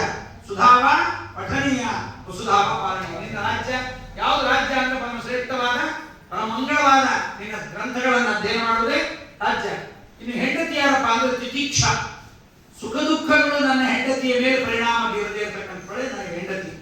ಸೇನಾ ತಿತೀಕ್ಷಾಂಗನ. ಯಾರು ಸೇನಾ ಅಂತಂದ್ರೆ ನಿತ್ಯಂ ಭಕ್ತಿ ವಿರಕ್ತಿ ದೈನ್ಯ ಶಮನ ಜ್ಞಾನಾಭಿಲಾಭೋದ ಚಾತುರ್ಮಾಸ್ಯ ಏಕಾದಶಿ ಉಪವಾಸ ಪ್ರತಿನಿಯಮ ವಿವೇ ಸೈನ್ಯ. ತಿತೀಕ್ಷಾ ನಿಯಮ ಯಮಾದಿಗಳೇ ನನಗೆ ಶ್ರೇಷ್ಠವಾದ ಧನ. ಈಗೆಲ್ಲ ನಮ್ಮ ಉಗ್ರಸೇನ ಕೇಳಿದ್ದಾನೆ, ಅನುಗ್ರಹ ಮಾಡಿದ್ದಾನೆ. ಕೃಷ್ಣ ಮುಂಜಿ ಮಾಡ್ಕೊಂಡಿಲ್ಲ, ಜನವಾರ ಕಾಣಿಸ್ತಿಲ್ಲ, ನಂದು ಪಾಪ ಮುಂಜಿ ಮಾಡಿಲ್ಲ, ಇಲ್ಲ ಮುಂಜಿ ಮಾಡಬೇಕು ಅಂತ ರೆಡಿ ಆಗಿದ್ದು. ಅಷ್ಟೊತ್ತಿಗೆ ಕಂಸ ಕರೆದ. ವಸುದೇವ ದೇವಕಿಯರು ಕೂತು ಅನ್ನಪ್ರಾಶನ ಮಾಡ್ತಿಲ್ಲ, ಚೌಲ ಮಾಡ್ತಿಲ್ಲ, ನಿನಗೆ ಉಪನಯನವಾದ ಮಾಡ್ತೀವಿ ಅಂತ ಗರ್ಗಾಚಾರ ಕರೆದು ಉಪನಯನವನ್ನು ಮಾಡಿದ್ದಾರೆ. ಆ ಉಪನಯನವನ್ನು ಪರಮಾತ್ಮ ಮಾಡಿಕೊಂಡು ವಿದ್ಯಾಭ್ಯಾಸಕ್ಕಾಗಿ ಹೋಗ್ತೀನಿ ಅಂತ ಹೊರಡುವ ಸಂದರ್ಭದಲ್ಲಿ ವಸುದೇವ ದೇವಕಿಯರು ಹೇಳಿದ, ನಂದಗೋಪ ಯಶೋಧರ ದೇವರಿಗೆ ತುಂಬಾ ದುಡ್ಡು ಗಿಡ್ಡು ಕೊಟ್ಟು ಒಳ್ಳೆ ಸೀರೆ ಪಂಚೆ ಕೊಟ್ಟು ಅವ್ರನ್ನ ಕಳಿಸಲಿಲ್ಲ. ವಸುದೇವ ದೇವತೆಗಳು ಒಂದು ಅರಿಶಿನ ಕುಂಕುಮ ಅಪೂಪದಾನ ಎಲ್ಲ ಕೊಟ್ಟು ಹೋಗ್ಬರ್ಬೇಕು. ಹೋಗ್ಬರ್ಬೇಕಾ ಕೃಷ್ಣ? ಬರದು ಕೃಷ್ಣ ನಾ ಬರದು. 8 ವರ್ಷ ನಿಮಗೆ ಬೆಳೆದಿದ್ದೀನಿ, ನಾನು ಮುಂದೆ ಬರ್ತೀನಿ, ಈಗ ಸದ್ಯ ಬರಲ್ಲ. ಯಶೋಧಾದೇವಿ ಕೇಳಿ ತೊಪ್ಪತ್ತು ಕೆಳಗೆ ಬಿದ್ದುಬಿಟ್ಟು ಯಶೋಧಾದೇವಿ, ಕೃಷ್ಣ ನೀ ಬರಲ್ವಾ? ಯಶೋಧೆ ಅಳ್ತಾ ಇದ್ದಾಳೆ, ಬಿಕ್ಕಿ ಬಿಕ್ಕಿ ಅಳ್ತಾ ಇದ್ದಾಳೆ. ಕೃಷ್ಣ ನೀ ಬರದೇ ಇದ್ರೆ ನೀನ್ ಕಟ್ಟಾಕಿದ್ದ ಹಗ್ಗ ಕಂಬ ಅಳ್ತಾವು, ನೀನು ಕೈ ಹಾಕಿ ಬೆಣ್ಣೆ ತೆಗೆದ ಗಡಿಗಳೆಲ್ಲ ಅಳ್ತಾವೆ, ನೀನು ಬಾಯಲ್ಲಿ ವಿಶ್ವರೂಪ ತೋರಿಸಿದ ಜಾಗ, ಮಣ್ಣು ತಿಂದ ಜಾಗ, ಎಲ್ಲಿ ಕೂತರೂ ನಿನ್ನ ಜ್ಞಾಪಕ ಬರುತ್ತೋ ಕೃಷ್ಣ. ಶಂಕರಾಸುರನ ಬಂಧನ ಮಾಡಿದ್ದು, ಪುತನಿಯನ್ನು ಕೊಂದದ್ದು, ತೃಣಾವೃತ, ವತ್ಸಾಸುರ, ಕೇಶಿ, ಧನ, ಏರುಕ, ನಾನು ಹೇಗಿದ್ದೆ ಮನೆಯಲ್ಲಿ. ಇವಳು ಅಳೋದು ನೋಡಿ ನನಗೊಬ್ಬರು ಅಳೋದು ಬಂದ್ಬಿಡ್ತು. ಮಗಳನ್ನು ಬಿಟ್ಟು ಹೋಗುವಾಗ ತಂದೆ ತಾಯಿ ಮತ್ತೆ ದೂರ ಕೊಟ್ಟಿರಲಿಲ್ಲ, ಮಂತ್ರಾಲಯ ಚಟ್ಟಮಲ್ಲಿಗೆ ಕೊಟ್ಟಿದ್ರು. ಉಪ್ಪಂತ್ರಾಳಿಗೆ ಗಾಳಿ ಬರಬೇಕು, ಅಟ್ರಲ್ಲಿ ಒಂದು ಅಳೋ ಸಂಪ್ರದಾಯ ಅಂತ ನೋಡಿ. ಮದುವೆಯ ಲಾಸ್ಟ್ ಸೀನ್ ಯಾವ್ದಪ್ಪ ಅಂದ್ರೆ ಅಳೋ ಸೀನ್. ಅದು ಅಳೋ ಬರ್ದೆ ಸೇರಿ ಹಿಡ್ಕೊಂಡು ಕೊನೆಗೆ ಶ್ರೀನಿವಾಸನ ಹತ್ತು ಬಿಟ್ಟಂತೆ. ಶ್ರೀನಿವಾಸ ಕಲ್ಯಾಣದ ಹೇಳ್ತಾರೆ, ಎಲ್ಲರೂ ಪದ್ಮಾವತಿ ಹೇಳ್ತಾ ಇದ್ದಾಳೆ, ಆಕಾಶ ರಾಜ ಹೇಳ್ತಾ ಇದ್ದಾನೆ, ಎಲ್ಲರೂ ಅಳೋದ್ರು. ಶ್ರೀನಿವಾಸನ ಹತ್ತಂತ ನಾನು ನೀನೇ ಕಳ್ತೀವ ಮನೆ ಇಲ್ಲ, ನನ್ನ ತಂಗಿ ಸುಭದ್ರೇನ್ ಕಳಿಸಿದ್ನಲ್ಲ, ಹಳ್ಳಿ ಟೈಮ್ ಇರಲಿಲ್ಲ ಅವ್ರಿಗೆ. ಇವಾಗ ಟೈಮ್ ಬಂದಾಗ ಹೇಳ್ತಾನ. ಎಂಥ ಪರಮಾತ್ಮ. ನನಗೆ ಯಶೋಧ ನಂದಗೋಪಾಲ ಅಳ್ತಾ ಇದ್ದಾರೆ. ಕೃಷ್ಣ ಬಂದು ಹೇಳಿದ, ನಿಮಗೆ ಗೊತ್ತು ನಾನು ನಿಮ್ಮ ಮಗ ಅಲ್ಲ ಅಂತ ನಿಮ್ಗೆ ಗೊತ್ತು. ನಿಮಗೆ ನಾನು ನಿಮ್ಮ ಬಳಿ ಇದ್ದಾಗ ಚಿಕ್ಕಪ್ಪ ಅಂತ ನಿಮ್ಗೆ ತಿಳಿದೆ. ನಮ್ಮ ಶೂರಸೇನ ರಾಜನ ಇನ್ನೊಬ್ಬ ಮಗ ನೀವು. ಶೂರಸೇನ ರಾಜನ ಮಗ ವಸುದೇವ, ಶೂರಸೇನ ರಾಜನ ಮಗ ನಂದಗೋಪನ. ಹೌದು, ಅವರು ವೈಶ್ಯರಲ್ಲಿ ಹುಟ್ಟಿದ್ದವರು, ಕ್ಷತ್ರಿಯರು ಹುಟ್ಟಿದವರು ವಸುದೇವ. ಹೀಗೆ ನಿಮ್ಮ ಭಕ್ತಿ ಇರಬೇಕು. ನಾನು ನಿಮ್ಗೇನು ಅಲ್ಲ, ಮಗ ಅಲ್ಲ, ತಂದೆ ಅಲ್ಲ, ತಾಯಿ ಅಲ್ಲ, ಬಂಧು ಅಲ್ಲ, ಬಾಂಧವಲ್ಲ, ಆದರೂ ಎಲ್ಲವೂ ನಾನೇ ಅಂತ ನೀವು ನಮ್ಮನೆ ಭಕ್ತಿಯನ್ನು ಮಾಡಬೇಕು. ಪರಮಶ್ರೇಷ್ಠವಾದ ಭಕ್ತಿಯನ್ನು ಮಾಡಿದ್ದೀರಿ, ಮೋಕ್ಷ ಅನುಗ್ರಹ ಮಾಡಿದ್ದೀನಿ ಅಂತ ವಸುದೇವ ನಂದಗೋಪ ಮತ್ತು ಯಶೋಧೆಯರನ್ನು ಕಳಿಸಿದ್ದಾನೆ. ಗುರುಗಳ ಮನೆಗೆ ಹೋಗಿ ವಿದ್ಯಾಭ್ಯಾಸ ಮಾಡ್ತಾನಂತೆ. ಯಾಕೆಂದ್ರೆ ಪ್ರಾಪ್ತೇಂದ್ರೇಷು ಜನನೆ ಸರ್ವಪ್ರವೃತ್ತಿ. ಭೂಮಿಗೆ ಬಂದರೆ ಭೂಮಿಯಲ್ಲಿ ಎಲ್ಲಿ ಏನ್ ಧರ್ಮ ಇದೆ ಅದನ್ನು ಪರಿಪಾಲನೆ ಮಾಡಬೇಕು. ನೀವು ಅಮೆರಿಕಕ್ಕೆ ಹೋದ್ರೆ ನಾನು ಡ್ರೈವಿಂಗು ಎಡಗಡೆನೇ ಹೋಗ್ತೀನಿ, ಲೆಫ್ಟ್ ಹ್ಯಾಂಡ್ ಹೋಗ್ತೀನಿ, ಒದಿತಾರೆ, ರೈಟ್ ಹ್ಯಾಂಡ್ ಅಲ್ಲೇ ಹೋಗ್ಬೇಕು. ಅಮೆರಿಕಾದ ಡ್ರೈವಿಂಗ್ ಸ್ಟೈಲ್ ಹೇಗೆ? ರೈಟ್ ಹ್ಯಾಂಡ್ ಅಲ್ಲಿ. ನಾನು ಅಲ್ಲಿ ಹೋಗ್ತೀನಿ ಇಂಡಿಯನ್ ಅಂತ ಒದಿತಾರೆ. ಅದಕ್ಕೆ ಪರಮಾತ್ಮ ಭೂಮಿಗೆ ಬಂದಾಗ ಪ್ರಾಪ್ತೇಂದ್ರೇಷು ಜನನೆ ನರವತ್ಪ್ರವೃತ್ತಿ. ಭೂಮಿಗೆ ಬಂದಂತೆ ಭೂಮಿಗೆ ಕೆಲಸ ಮಾಡಬೇಕು. ಉಪನಯನ ಮಾಡಿಕೊಂಡಿದ್ದಾನೆ. ವಿದ್ಯಾಭ್ಯಾಸಕ್ಕೆ ಹೋಗ್ತಿದ್ದ ಸಾಂದೀಪಿನ್ಯಾಚಾರ ಮನೆಗೆ ವಿದ್ಯಾಭ್ಯಾಸಕ್ಕಾಗಿ ಹೋಗಿದ್ದಾನೆ. ಅವ್ರು ಹೇಳಿದ, ಸ್ವಾಮಿ ಈ ಈ ಅವತಾರ ಬರೀ 120 ವರ್ಷ, ರಾಮಾವತಾರ ಅಲ್ಲ. ಅದರಿಂದ 64 ವಿದ್ಯೆ, 64 ದಿವಸ. ಅವ್ರದ್ದು ಒಂದು ವಿದ್ಯೆ ಹೇಳಲಿಕ್ಕೆ 1 ವರ್ಷ ಬೇಕು ನಮಗೆ. ನಾನು ಫಾಸ್ಟ್ ಮಾಡ್ತೀನಿ, ಫಾಸ್ಟ್ ಫಾರ್ವರ್ಡ್ ಮಾಡ್ತೀನಿ ಹೇಳ್ಬಿಡ್ರಿ ಅಂತ ಪಟ ಪಟ ಪಟ ಪಟ ಪಟ ಪಾಠ ಹೇಳ್ಬಿಟ್ಟು 64 ದಿವಸ ಅಲ್ಲಿ ಕುಚೇರನು ಬಂದಿದ್ದ. ಪರಮಾತ್ಮ ಪಾಠ ಓದಿದ ಮೇಲೆ ಗುರುಗಳನ್ನು ಕೇಳೋದು. ಆಚಾರ್ಯಾಯ ಪ್ರೇಮ ಧರ್ಮ ಹೃತ್ಯ ಪ್ರಜಾತಂತು ವ್ಯವಚ್ಛೇಸಿ ಹಿತ. ಗುರುಗಳಿಗೆ ಇಷ್ಟವಾದ ಏನಾದ್ರು ಪದಾರ್ಥವನ್ನು ಕೊಡಬೇಕು ಅಂತ ಗುರುಗಳನ್ನು ಕೇಳೋದು. ಏನ್ ಕೊಡ್ಲಿ ಆಚಾರ್ಯರಿಂದ? ಅಪೂಪ ಚೆನ್ನಾಗಿ ಮಾಡ್ಕೊಂಡ ಕುರು ಅಂತಿರ್ಬೇಕು. ಅಪೂಪ ಮ್ಯಾತ್ತಿಗಿದ್ರೆ ಪ್ರಯೋಜನ ಇಲ್ಲ, ನೆತ್ತಿಗಿರ್ಬಾರ್ದು. ಕುರು ಅಂತಿರ್ಬೇಕು, ಗಮ್ಮಂತ ವಾಸನೆ ಇರಬೇಕು. ಕರೆದು 8 ದಿವಸ ಆದ್ರೂ ಕುರು ಅಂತಿರ್ಬೇಕು. ಮಾನಸಕ್ಕೆ ಮೆತ್ತಗಾಗಿ ಬಿಡಬಾರ್ದು. ಎಂತ ಅಪೂಪ ಮಾಡಿಕೊಡ ಬೇಡ, ಸೀರೆ ಮೆಚ್ಚಿ ಬೇಡ. ನಂಗೆ ಗೊತ್ತಿಲ್ಲಪ್ಪ ಏನ್ ಕೇಳಬೇಕು ಅಂತ ನೀವು ವೈರಿ ಕೇಳೋದು. ಗುರುಪತ್ನಿಯರನ್ನೇ ಕೇಳಿದ್ದಾರೆ. ಗುರುಪತ್ನಿಯರನ್ನು ಕೇಳಿದಾಗ, ಸ್ವಾಮಿ ನೀನು ಜಗದೊಡೆಯ ಅಂತ ಗೊತ್ತು, ಜಗತ್ ಸ್ವಾಮಿ ಅಂತ ಗೊತ್ತು, ಆಕೆ ಗೊತ್ತಾಕಿಗೆ ನನ್ನ ಮಕ್ಕಳು ಮೃತರಾಗಿದ್ದಾರೆ, ಅವರು ತಂದು ಕೊಟ್ಟು. ಒಬ್ಬೊಬ್ಬರ ಅಪೇಕ್ಷೆ ಒಂದೊಂದಿರುತ್ತೆ. ಯಾರ್ಯಾರ ಅಪೇಕ್ಷೆ ಹೇಗಿರುತ್ತೆ ಅಂತ ಹೇಳಿಕ್ಕಾಗಲ್ಲ. ನಮ್ಮ ವೇದವ್ಯಾಸ ದೇವರು ಎಲ್ಲ ಧೃತರಾಷ್ಟ್ರ, ನಮ್ಮ ಗಾಂಧಾರಿ, ಕುಂತಿ, ವಿದುರ ಇವರೆಲ್ಲ ದೇಹ ಬಿಡಲಿಕ್ಕೆ ಸಿದ್ಧರಾಗಿದ್ದಾರೆ. ಅಲ್ಲಿ ಬರ್ತಾರೆ ವೇದವ್ಯಾಸದೇವರು. ಬಂದು ವೇದವ್ಯಾಸದೇವರು ಕೊನೆ ಆಸೆ ಏನಾಗಿತ್ತು ಹೇಳ್ರಿ. ಆಗ ಕುಂತಿ ಕೇಳ್ತಾಳೆ, ಸ್ವಾಮಿ ನಾನೊಂದು ದೊಡ್ಡ ತಪ್ಪು ಮಾಡಿದ್ದೀನಿ, ಯಾರ ಮುಂದೆ ಹೇಳ್ಕೊಂಡಿಲ್ಲ, ಇವತ್ತು ಹೇಳ್ಕೊತೀನಿ. ತುಂಬಾ ದುಃಖ ಪಟ್ಟಿದ್ದೀನಿ ಆ ದುಃಖದಿಂದ. ಅದನ್ನ ಮಾಡಿದ್ರಿಂದ ದುಃಖ ಪಟ್ಟಿದ್ದೀನಿ. ಕನ್ಯಾವಸ್ಥೆಯಲ್ಲಿ ನನಗೆ ಮಂತ್ರಬಲ ಇದೆಯೋ ಇಲ್ವೋ ಅಂತ ನೋಡ್ಲಿಕ್ಕೆ ಸೂರ್ಯನನ್ನು ಕರೆದು ಕರ್ಣನನ್ನು ಪಡೆದುಬಿಟ್ಟೆ, ನ್ಯಾಯ ಮಾಡಿಬಿಟ್ಟೆ ಕರ್ಣನ ಜೀವನವನ್ನ. ಬಹಳ ದುಃಖ ಪಟ್ಟು ಸತ್ವದ ಕರ್ಣ. ಅವನ ಬಳಿಗೆ ಹೋಗಿ 5 ಜನ ಇರಬೇಕು, ನೀ ಸತ್ತು ಪರವಾಗಿಲ್ಲ, ಅರ್ಜುನ ಬದುಕಬೇಕು ಅಂತ ಕೇಳಿದೆ. ತಾಯಿನ ಅನ್ಯಾಯ ಮಾಡಿದ್ದೀನಿ, ವೇದವ್ಯಾಸದೇವರು ಕ್ಷಮಿಸಿದ್ದೀನಿ, ಹೋಗೋದು ನೀನು ತಪ್ಪೇನು ಮಾಡಿಲ್ಲ ಅಂತ. ಧೃತರಾಷ್ಟ್ರ ನಿಂಗೇನ್ ಬೇಕು ಅಂತ ಕೇಳಿದ್ರು. ಧೃತರಾಷ್ಟ್ರ ಅಂತ, ಸ್ವಾಮಿ ತಪ್ಪು ತಿಳಿಬೇಡ, ಸತ್ತ ನನ್ನ 100 ಜನ ಮಕ್ಕಳನ್ನ ಮತ್ತೊಮ್ಮೆ ತೋರಿಸುವುದು. ಎಂಥ ಕರ್ಮ ಧೃತರಾಷ್ಟ್ರ. ಸತ್ತ ಮಕ್ಕಳನ್ನಲ್ಲ, ಅಯೋಗ್ಯ ಮಕ್ಕಳನ್ನು ಪರಮಾತ್ಮ ತೋರಿಸದೆ ಬಿಡಲಿಲ್ಲ. ಆದ್ರೆ ನಮ್ಮ ಮನುಷ್ಯರಿಗೆ ಎಷ್ಟು ಆಸೆ ಇರುತ್ತಿದ್ರೆ ಹೇಳ್ತಾರೆ, ಸಪ್ಪಡಿ ಮೇಲುವಾಗ ಉಪ್ಪಿನ ಯೋಚನೆ. ಸಪ್ಪನೆ ಊಟ ಮಾಡ್ತಿದ್ದ, ಬರೇ ಸಪ್ಪನೆ ಊಟ. ದೇವರೇ ಒಂದೇ ಒಂದು ಪ್ಯಾಕೆಟ್ ಉಪ್ಪು ಕೊಡಿಸ್ಬಿಡು, ಉಪ್ಪು ಹಾಕೊಂಡು ನನ್ನ ತಿಂದು ಬಿಡ್ತೀನಿ. ದೇವರು ತಥಾಸ್ತು, ಕ್ಯಾಪ್ಟನ್ ಕುಕ್, ಟಾಟಾ ಸಾಲ್ಟ್ ತಗೊಂಡು ಹೋಗಿ ಕೊಡಿಸ್ಬಿಟ್ಟ. ತಂದು ಉಪ್ಪು ಹಾಕೊಂಡು ತಿಂತಾ ಇದ್ದ. ಉಪ್ಪು ಮೆಲ್ಲುವಾಗ ಸೊಪ್ಪಿನ ಯೋಚನೆ. ಉಪ್ಪನ್ನ ತಿಂದು ತಿಂದು ನಾಲಿಗೆ ಹೊರಟಾಗೋಯ್ತು. ಸ್ವಾಮಿ ಒಂದು ಕಟ್ಟು ಸೊಪ್ಪು ಕೊಡು ಸುಂದರ. ದೇವರು ಸೊಪ್ಪು ಕೊಡಿಸಿದ. ಸೊಪ್ಪು ಮೇಲುವಾಗ ತುಪ್ಪದ ಯೋಚನೆ. ಸೊಪ್ಪಿನ ಅಡಿಗೆ ಊಟ ಮಾಡುವಾಗ ಒಂದು ಒಳ್ಳೆ CRP ನಂದಿನಿ ತುಪ್ಪ ಕೊಡಿಸುತ್ತ ಸ್ವಾಮಿ ಕೊಡಿಸಿದ. ತುಪ್ಪ ತಿಂದ. ತುಪ್ಪ ಮೇಲುವಾಗ ಕೊಪ್ಪರಿಗೆ ಯೋಚನೆ. ತುಪ್ಪ ಕೊಟ್ಟಂತ ದೇವರು ಕೊಪ್ಪರಿಗೆ ಕೊಡಬಾರ್ದ ಸ್ವಾಮಿ ಅಂತ ಕೇಳಿದಂತೆ. ಹಾಗೆ ಮನುಷ್ಯರ ಅಪೇಕ್ಷೆ ಹಾಗೆ. ಸ್ವಾಮಿ ನಿನ್ನ ಬಗ್ಗೆ ಗೊತ್ತು, ನನ್ನ ಮಕ್ಕಳು ಸತ್ತಿದ್ದಾರೆ, ಕೊಡು ಅಂತ ಆ ವೈನಿ ಸಾನ್ನಿಧ್ಯಾಚಾರ ವರದಿ ಕೇಳಿದಾಗ ಪರಮಾತ್ಮ ಯಮಲೋಕದ ತನಕ ಹೋದಂತೆ. ಹೋಗುವ ಮುಂಚೆ ಆ ಶಂಖವನ್ನ ಪಡೆದಿದ್ದಾನೆ, ಪಾಂಚಜನ್ಯ ಎಂಬ ಶಂಖವನ್ನ. ಯಮಲೋಕದ ಬಳಿಗೆ ಹೋಗಿ ಕೃಷ್ಣ ಶಂಖವನ್ನು ಓದಿದಂತೆ. ವಾದರಾಜರು ತುಂಬಾ ಚೆನ್ನಾಗಿ ಹೇಳ್ತಾರೆ. ಅವ್ರ ಬಾಯಿ ಪ್ರವಚನ ಕೇಳೋದೇ ಬಹಳ ಚೆನ್ನ. ವಾದರಾಜರ ಬಾಯಲ್ಲಿ ಶಂಖ ಯಾವಾಗ ಓದ್ತಾರ್ರಿ? ಶಂಖ ಹೊಡೆದ ಅಂತ ಹೇಳ್ತಾರೆ. ಸತ್ತ ಅಂತ ಹೇಳೋದನ್ನ ಹೊಗೆ ಹಾಕಿಸ್ಕೊಂಡ, ಶಂಖ ಹೊಡೆದ, ಬೊಂಬು ಬಜಾರು, ಬೊಂಬು ಏನನ್ನ ಹೇಳ್ತಾರ್ರಿ. ಆ ದೈವಾಧೀನ ಆದ, ಸ್ವರ್ಗಸ್ಥರಾದ್ರು, 108 ಹೆಸರು. ಇಂಗ್ಲಿಷ್ ಅಲ್ಲಿ ಡೈಡ್, ಆ ಸತ್ತೋದಷ್ಟೇ. ಅವ ನೋಡ್ರಿ ಇರ್ತದೆ ಏರ್ ಹೋದ ಬೊಂಬು ಬಜಾರ ಯಾಕೆ ತಿಂತಾರೆ. ಅದಕ್ಕೆ ಕೃಷ್ಣ ಹೋಗಿ ಯಾಕೆ ಶಂಖ ಓದಿದ ಅಂದ್ರೆ, ನೀನ್ ಯಾರ್ದಾರ ಮನೆಗೆ ಹೋದ್ರು ಶಂಖ ಊದ್ತಾರೆ. ಯಮರಾಜನ್ ಯಾರ್ದಾರ ಮನೆಗೆ ಹೋದ್ರು ಶಂಖ ಊದ್ತಾರೆ. ನಿನ್ನ ಮುಂದೆ ಶಂಖ ಊದ್ತಾ ಇದ್ದೀನಿ ಅಂತ ಅಕಾಜನ ಮಾತಿನ ರಹಸ್ಯ ಬಹಳ ಆಗಿದೆ. ಯಾಕೆ ಕೃಷ್ಣ ಓದಿದ ಅಂದ್ರೆ, ಭೀಷಾಸ್ಮಾತ್ಪವತೆ ಭೀಷೋದೇತಿ ಸೂರ್ಯಃ ಭೀಷಾದಿಂದ್ರಶ್ಚಾಗ್ನಿಶ್ಚ ಉತ್ತಿರ್ಧಾಮತಿ ಪಂಚಮೈತಿ. ಪರಮಾತ್ಮನ ಭಯದಿಂದ ಸೂರ್ಯ ಬೆಳಗ್ತಾ ಇದ್ದಾನೆ, ಪರಮಾತ್ಮನ ಭಯದಿಂದ ಅಗ್ನಿ ಸುಡ್ತಾ ಇದ್ದಾನೆ, ಪರಮಾತ್ಮನ ಭಯದಿಂದ ಗಾಳಿ ಬೀಸ್ತಾ ಇದೆ, ಪಂಚಭೂತಗಳು ಅವನಿಗೆ ಕೆಲಸ ಮಾಡ್ತಾ ಇದೆ. ಪ್ರತಿಯೊಬ್ಬರು ಹಾಗೆ ಮಾಡುವಾಗ ಪರಮಾತ್ಮನ ಭಯದಿಂದಲೇ ಜಗತ್ತು ನಡೀತಾ ಇದೆ. ನನ್ನ ಭಯಕ್ಕೆ ನೀನು ಒಳಗಾಗಿರ್ಬೇಕು ಅಂತ ಆ ಶಂಖ ಓದು ಕೂಡ ಯಮರಾಜಗಳು ಒಂದು ಸ್ವಾಮಿ ಏನು ಅಂತ ಬಂದದ್ದು ಬಹಳ ಸಂತೋಷ ಆಯ್ತು. ಬರೀ ಪಾಪಿಗಳೇ ಬರ್ತಾರೆ ನಮ್ಮೂರಿಗೆ. ಮರ್ಡರ್ ಮಾಡಿದವರು, ಕೂನಿ ಮಾಡಿದವರು, ಏನೇನೋ ವಿಚಾರ ಮಾಡಿದವರು. ನೀ ಬಂದಿಲ್ಲ ಬಹಳ ಆನಂದ, ಪಾದ ಪೂಜೆ ಮಾಡ್ತೀನಿ. ಪಾದ ಪೂಜೆ ಮಾಡಿ ಯಮರಾಜ ಏನ್ ಬೇಕು, ನನ್ನ ಗುರುಗಳ ಮಕ್ಕಳಿದ್ದಾರೆ ಕಳಿಸು. ಸ್ವಾಮಿ ನೀನು ಯಾಕೆ ಕೊಡ್ಲಿಲ್ಲ ಮೊದಲು ಒಂದು ಯಮರಾಜನಿಗೆ, ನೀ ಬರ್ಲಿಕ್ಕೆ ಕಾದಿದ್ದೆ. ಅವನು ಯಮರಾಜ ನೀ ಬಂದ್ರೆ ನನಗೆ ಆನಂದ, ನೀನೇ ಬರಬೇಕು. ಆಚಾರ್ಯ ಕರೆದಿದ್ರು, ಬರ್ಲಿಕ್ಕೆ ಆಗಲ್ಲ ಅಂತ. ಆಚಾರ್ಯ ಈ ವರ್ಷ ಬರಲಿಲ್ಲ, ನನಗೆ ಬರೋ ವರ್ಷ ಆದ್ರೂ ಬರ್ರಿ, ನಮ್ಮ ಮನೆಗೆ ಬಂದ್ರೆ ಏನೋ ಸಂತೋಷ ಅಂತ. ಹಾಗೆ ಪರಮಾತ್ಮ ಮೃತಪುತ್ರರನ್ನ ತಂದು ಕೊಟ್ಟಿದ್ದಾನೆ. ತಂದು ಕೊಟ್ಟು ಶ್ರೇಷ್ಠವಾದ ಅವರಿಗೆ ಅನುಗ್ರಹವನ್ನು ಮಾಡಿದ್ದಾನೆ. ಯಾವ ಸಾಂದೀಪಿನ್ಯಾಸರಿಗೆ ಮತ್ತೆ ಪರಮಾತ್ಮ ಊರಿಗೆ ಬಂದಿದ್ದಾನೆ. ಜರಾಸಂಧನ ಮಕ್ಕಳು ಅಸ್ಥಿಪ್ರಾಸ್ತಿಯರು ಅಂತ. ಆ ಅಸ್ಥಿಪ್ರಾಸ್ತಿಯರು ಜರಾಸಂಧನ ಮಕ್ಕಳನ್ನು ಕಂಸನಿಗೆ ಕೊಟ್ಟು ಮದುವೆ ಮಾಡಿದ್ದಾರೆ. ಯಾವಾಗ ಅಸ್ಥಿಪ್ರಾಸ್ತಿಯರು ವಿಧವೆಯರಾಗಿಬಿಟ್ಟು ಕಂಸ ಸತ್ತು ಜರಾಸಂಧನಿಗೆ ಮಹಾಕೋಪ ಬಂತು. ಪರಮಾತ್ಮನ ಮೇಲೆ 23 ಬಾರಿ ಯುದ್ಧಕ್ಕೆ ಬರ್ತಾನೆ. ಒಮ್ಮೊಮ್ಮೆ ಬರುವಾಗಲೂ 18 ಅಕ್ಷೋಹಿಣಿ ಸೈನ್ಯ. ಆ 18 ಅಕ್ಷೋಹಿಣಿ ಸೈನ್ಯ ಅದನ್ನೆಲ್ಲವನ್ನು ಪರಮಾತ್ಮ ಸಂಹಾರ ಮಾಡ್ತಾ ಮಾಡ್ತಾ ಮಾಡ್ತಾ ಮಾಡ್ತಾ ತಾನೇ ಮಾಡಿದ್ದಾನೆ. ಶತ್ರು ಪ್ರಬಲನಾದಾಗ ನಮ್ಮ ಯುದ್ಧದಿಂದ ಇನ್ನೊಬ್ಬರಿಗೆ ತೊಂದರೆ ಆಗಬಾರದು. ಎಲ್ಲ ಟ್ರಂಪ್ಗೆ ಉರಿ ಹಚ್ಚಿಕೊಂತು ಅಂತ ಹೇಳಿ ನಮ್ಮ ಪೆಟ್ರೋಲ್ ರೇಟ್ ಎಲ್ಲ ಜಾಸ್ತಿ ಮಾಡಿದ್ರು. ಕೃಷ್ಣ ಅಂದ್ರೆ ಹೀಗೆಲ್ಲ ಮಾಡಬಾರ್ದು, ಯುದ್ಧದ ನೀತಿಯೇ ಬೇರೆ ಇದೆ ಅಂತ. ಜರಾಸಂಧ ತೊಂದರೆ ಕೊಡಬಾರದು ಅಂತ ಮಧುರಾಪಟ್ಟಣವನ್ನು ಬಿಟ್ಟು ರಾತ್ರೋರಾತ್ರಿ ವಿಶ್ವಕರ್ಮನನ್ನ ಕರೆಸಿ ಸಮುದ್ರ ಮಧ್ಯದಲ್ಲಿ ಸಮುದ್ರಾಜರು ಹೇಳಿದಂತೆ ಮಾವನಿಗೆ, ಅಳಿಯ ಹೇಳಿದ ಮಾವ ಕೇಳಬೇಕು. ಮಕ್ಕಳಾಗಿರ್ಲಿ ಮೊಮ್ಮಕ್ಕಳಾಗಿರ್ಲಿ, ಮಾವ ಬದುಕಿದ್ದ ಅಂದ್ರೆ ಅಳಿಯದ್ರ ಬಂದ್ರೆ ತಿನ್ಕೋಬೇಕು. ಅದು ಅಳಿಯನ್ ಗೋಳು ಏನ್ ಮಾಡಿಕಲ್ಲ, ಮಾವನ ಗೋಳು. ಯಾಕೆಂದ್ರೆ ನನ್ನ ಮಗಳ ಅಯೋಗ್ಯ ಇದ್ದು ಅವ್ನು ಕಂಟ್ರೋಲ್ ತಂದ್ಕೊಂಡಿದ್ದೀರಪ್ಪ ನೀವು, ಅದಕ್ಕೆ ಮಾವನ ಬರ್ತಾರೆ. ನಾವು ಕಂಟ್ರೋಲ್ ತಂದಕ್ಕೆ ಆಗಲಿಲ್ಲ. ಅದಕ್ಕೆ ಅಳಿಯನ್ ಬಗ್ಗೆ ಯಾಕಂದ್ರೆ ಅಂಥ ದಡುತಿ, ಅದು ಹುಲಿ ಇದ್ದಾಗಿತ್ತು ನಮ್ಮ ಮಗಳು. ಮತ್ತೆ ಅದಕ್ಕೆ ಅಳಿಯನ್ ಕಾಲ ಯಾಕೆ ಬರೀತಾರೆ ಹೇಳಿ, ನಮ್ಮ ಮನ್ಯಾಗ ಒಂದು ಹುಲಿ ಇದೆ ಅದನ್ನ ಕಾಪಾಡ್ಕೋಪ, ಆ ಹುಲಿ ನಾವು ಕಂಟ್ರೋಲ್ ತರಬೇಕಾಗಲ್ಲ, ನೀ ತಗೋ ಅಂತ.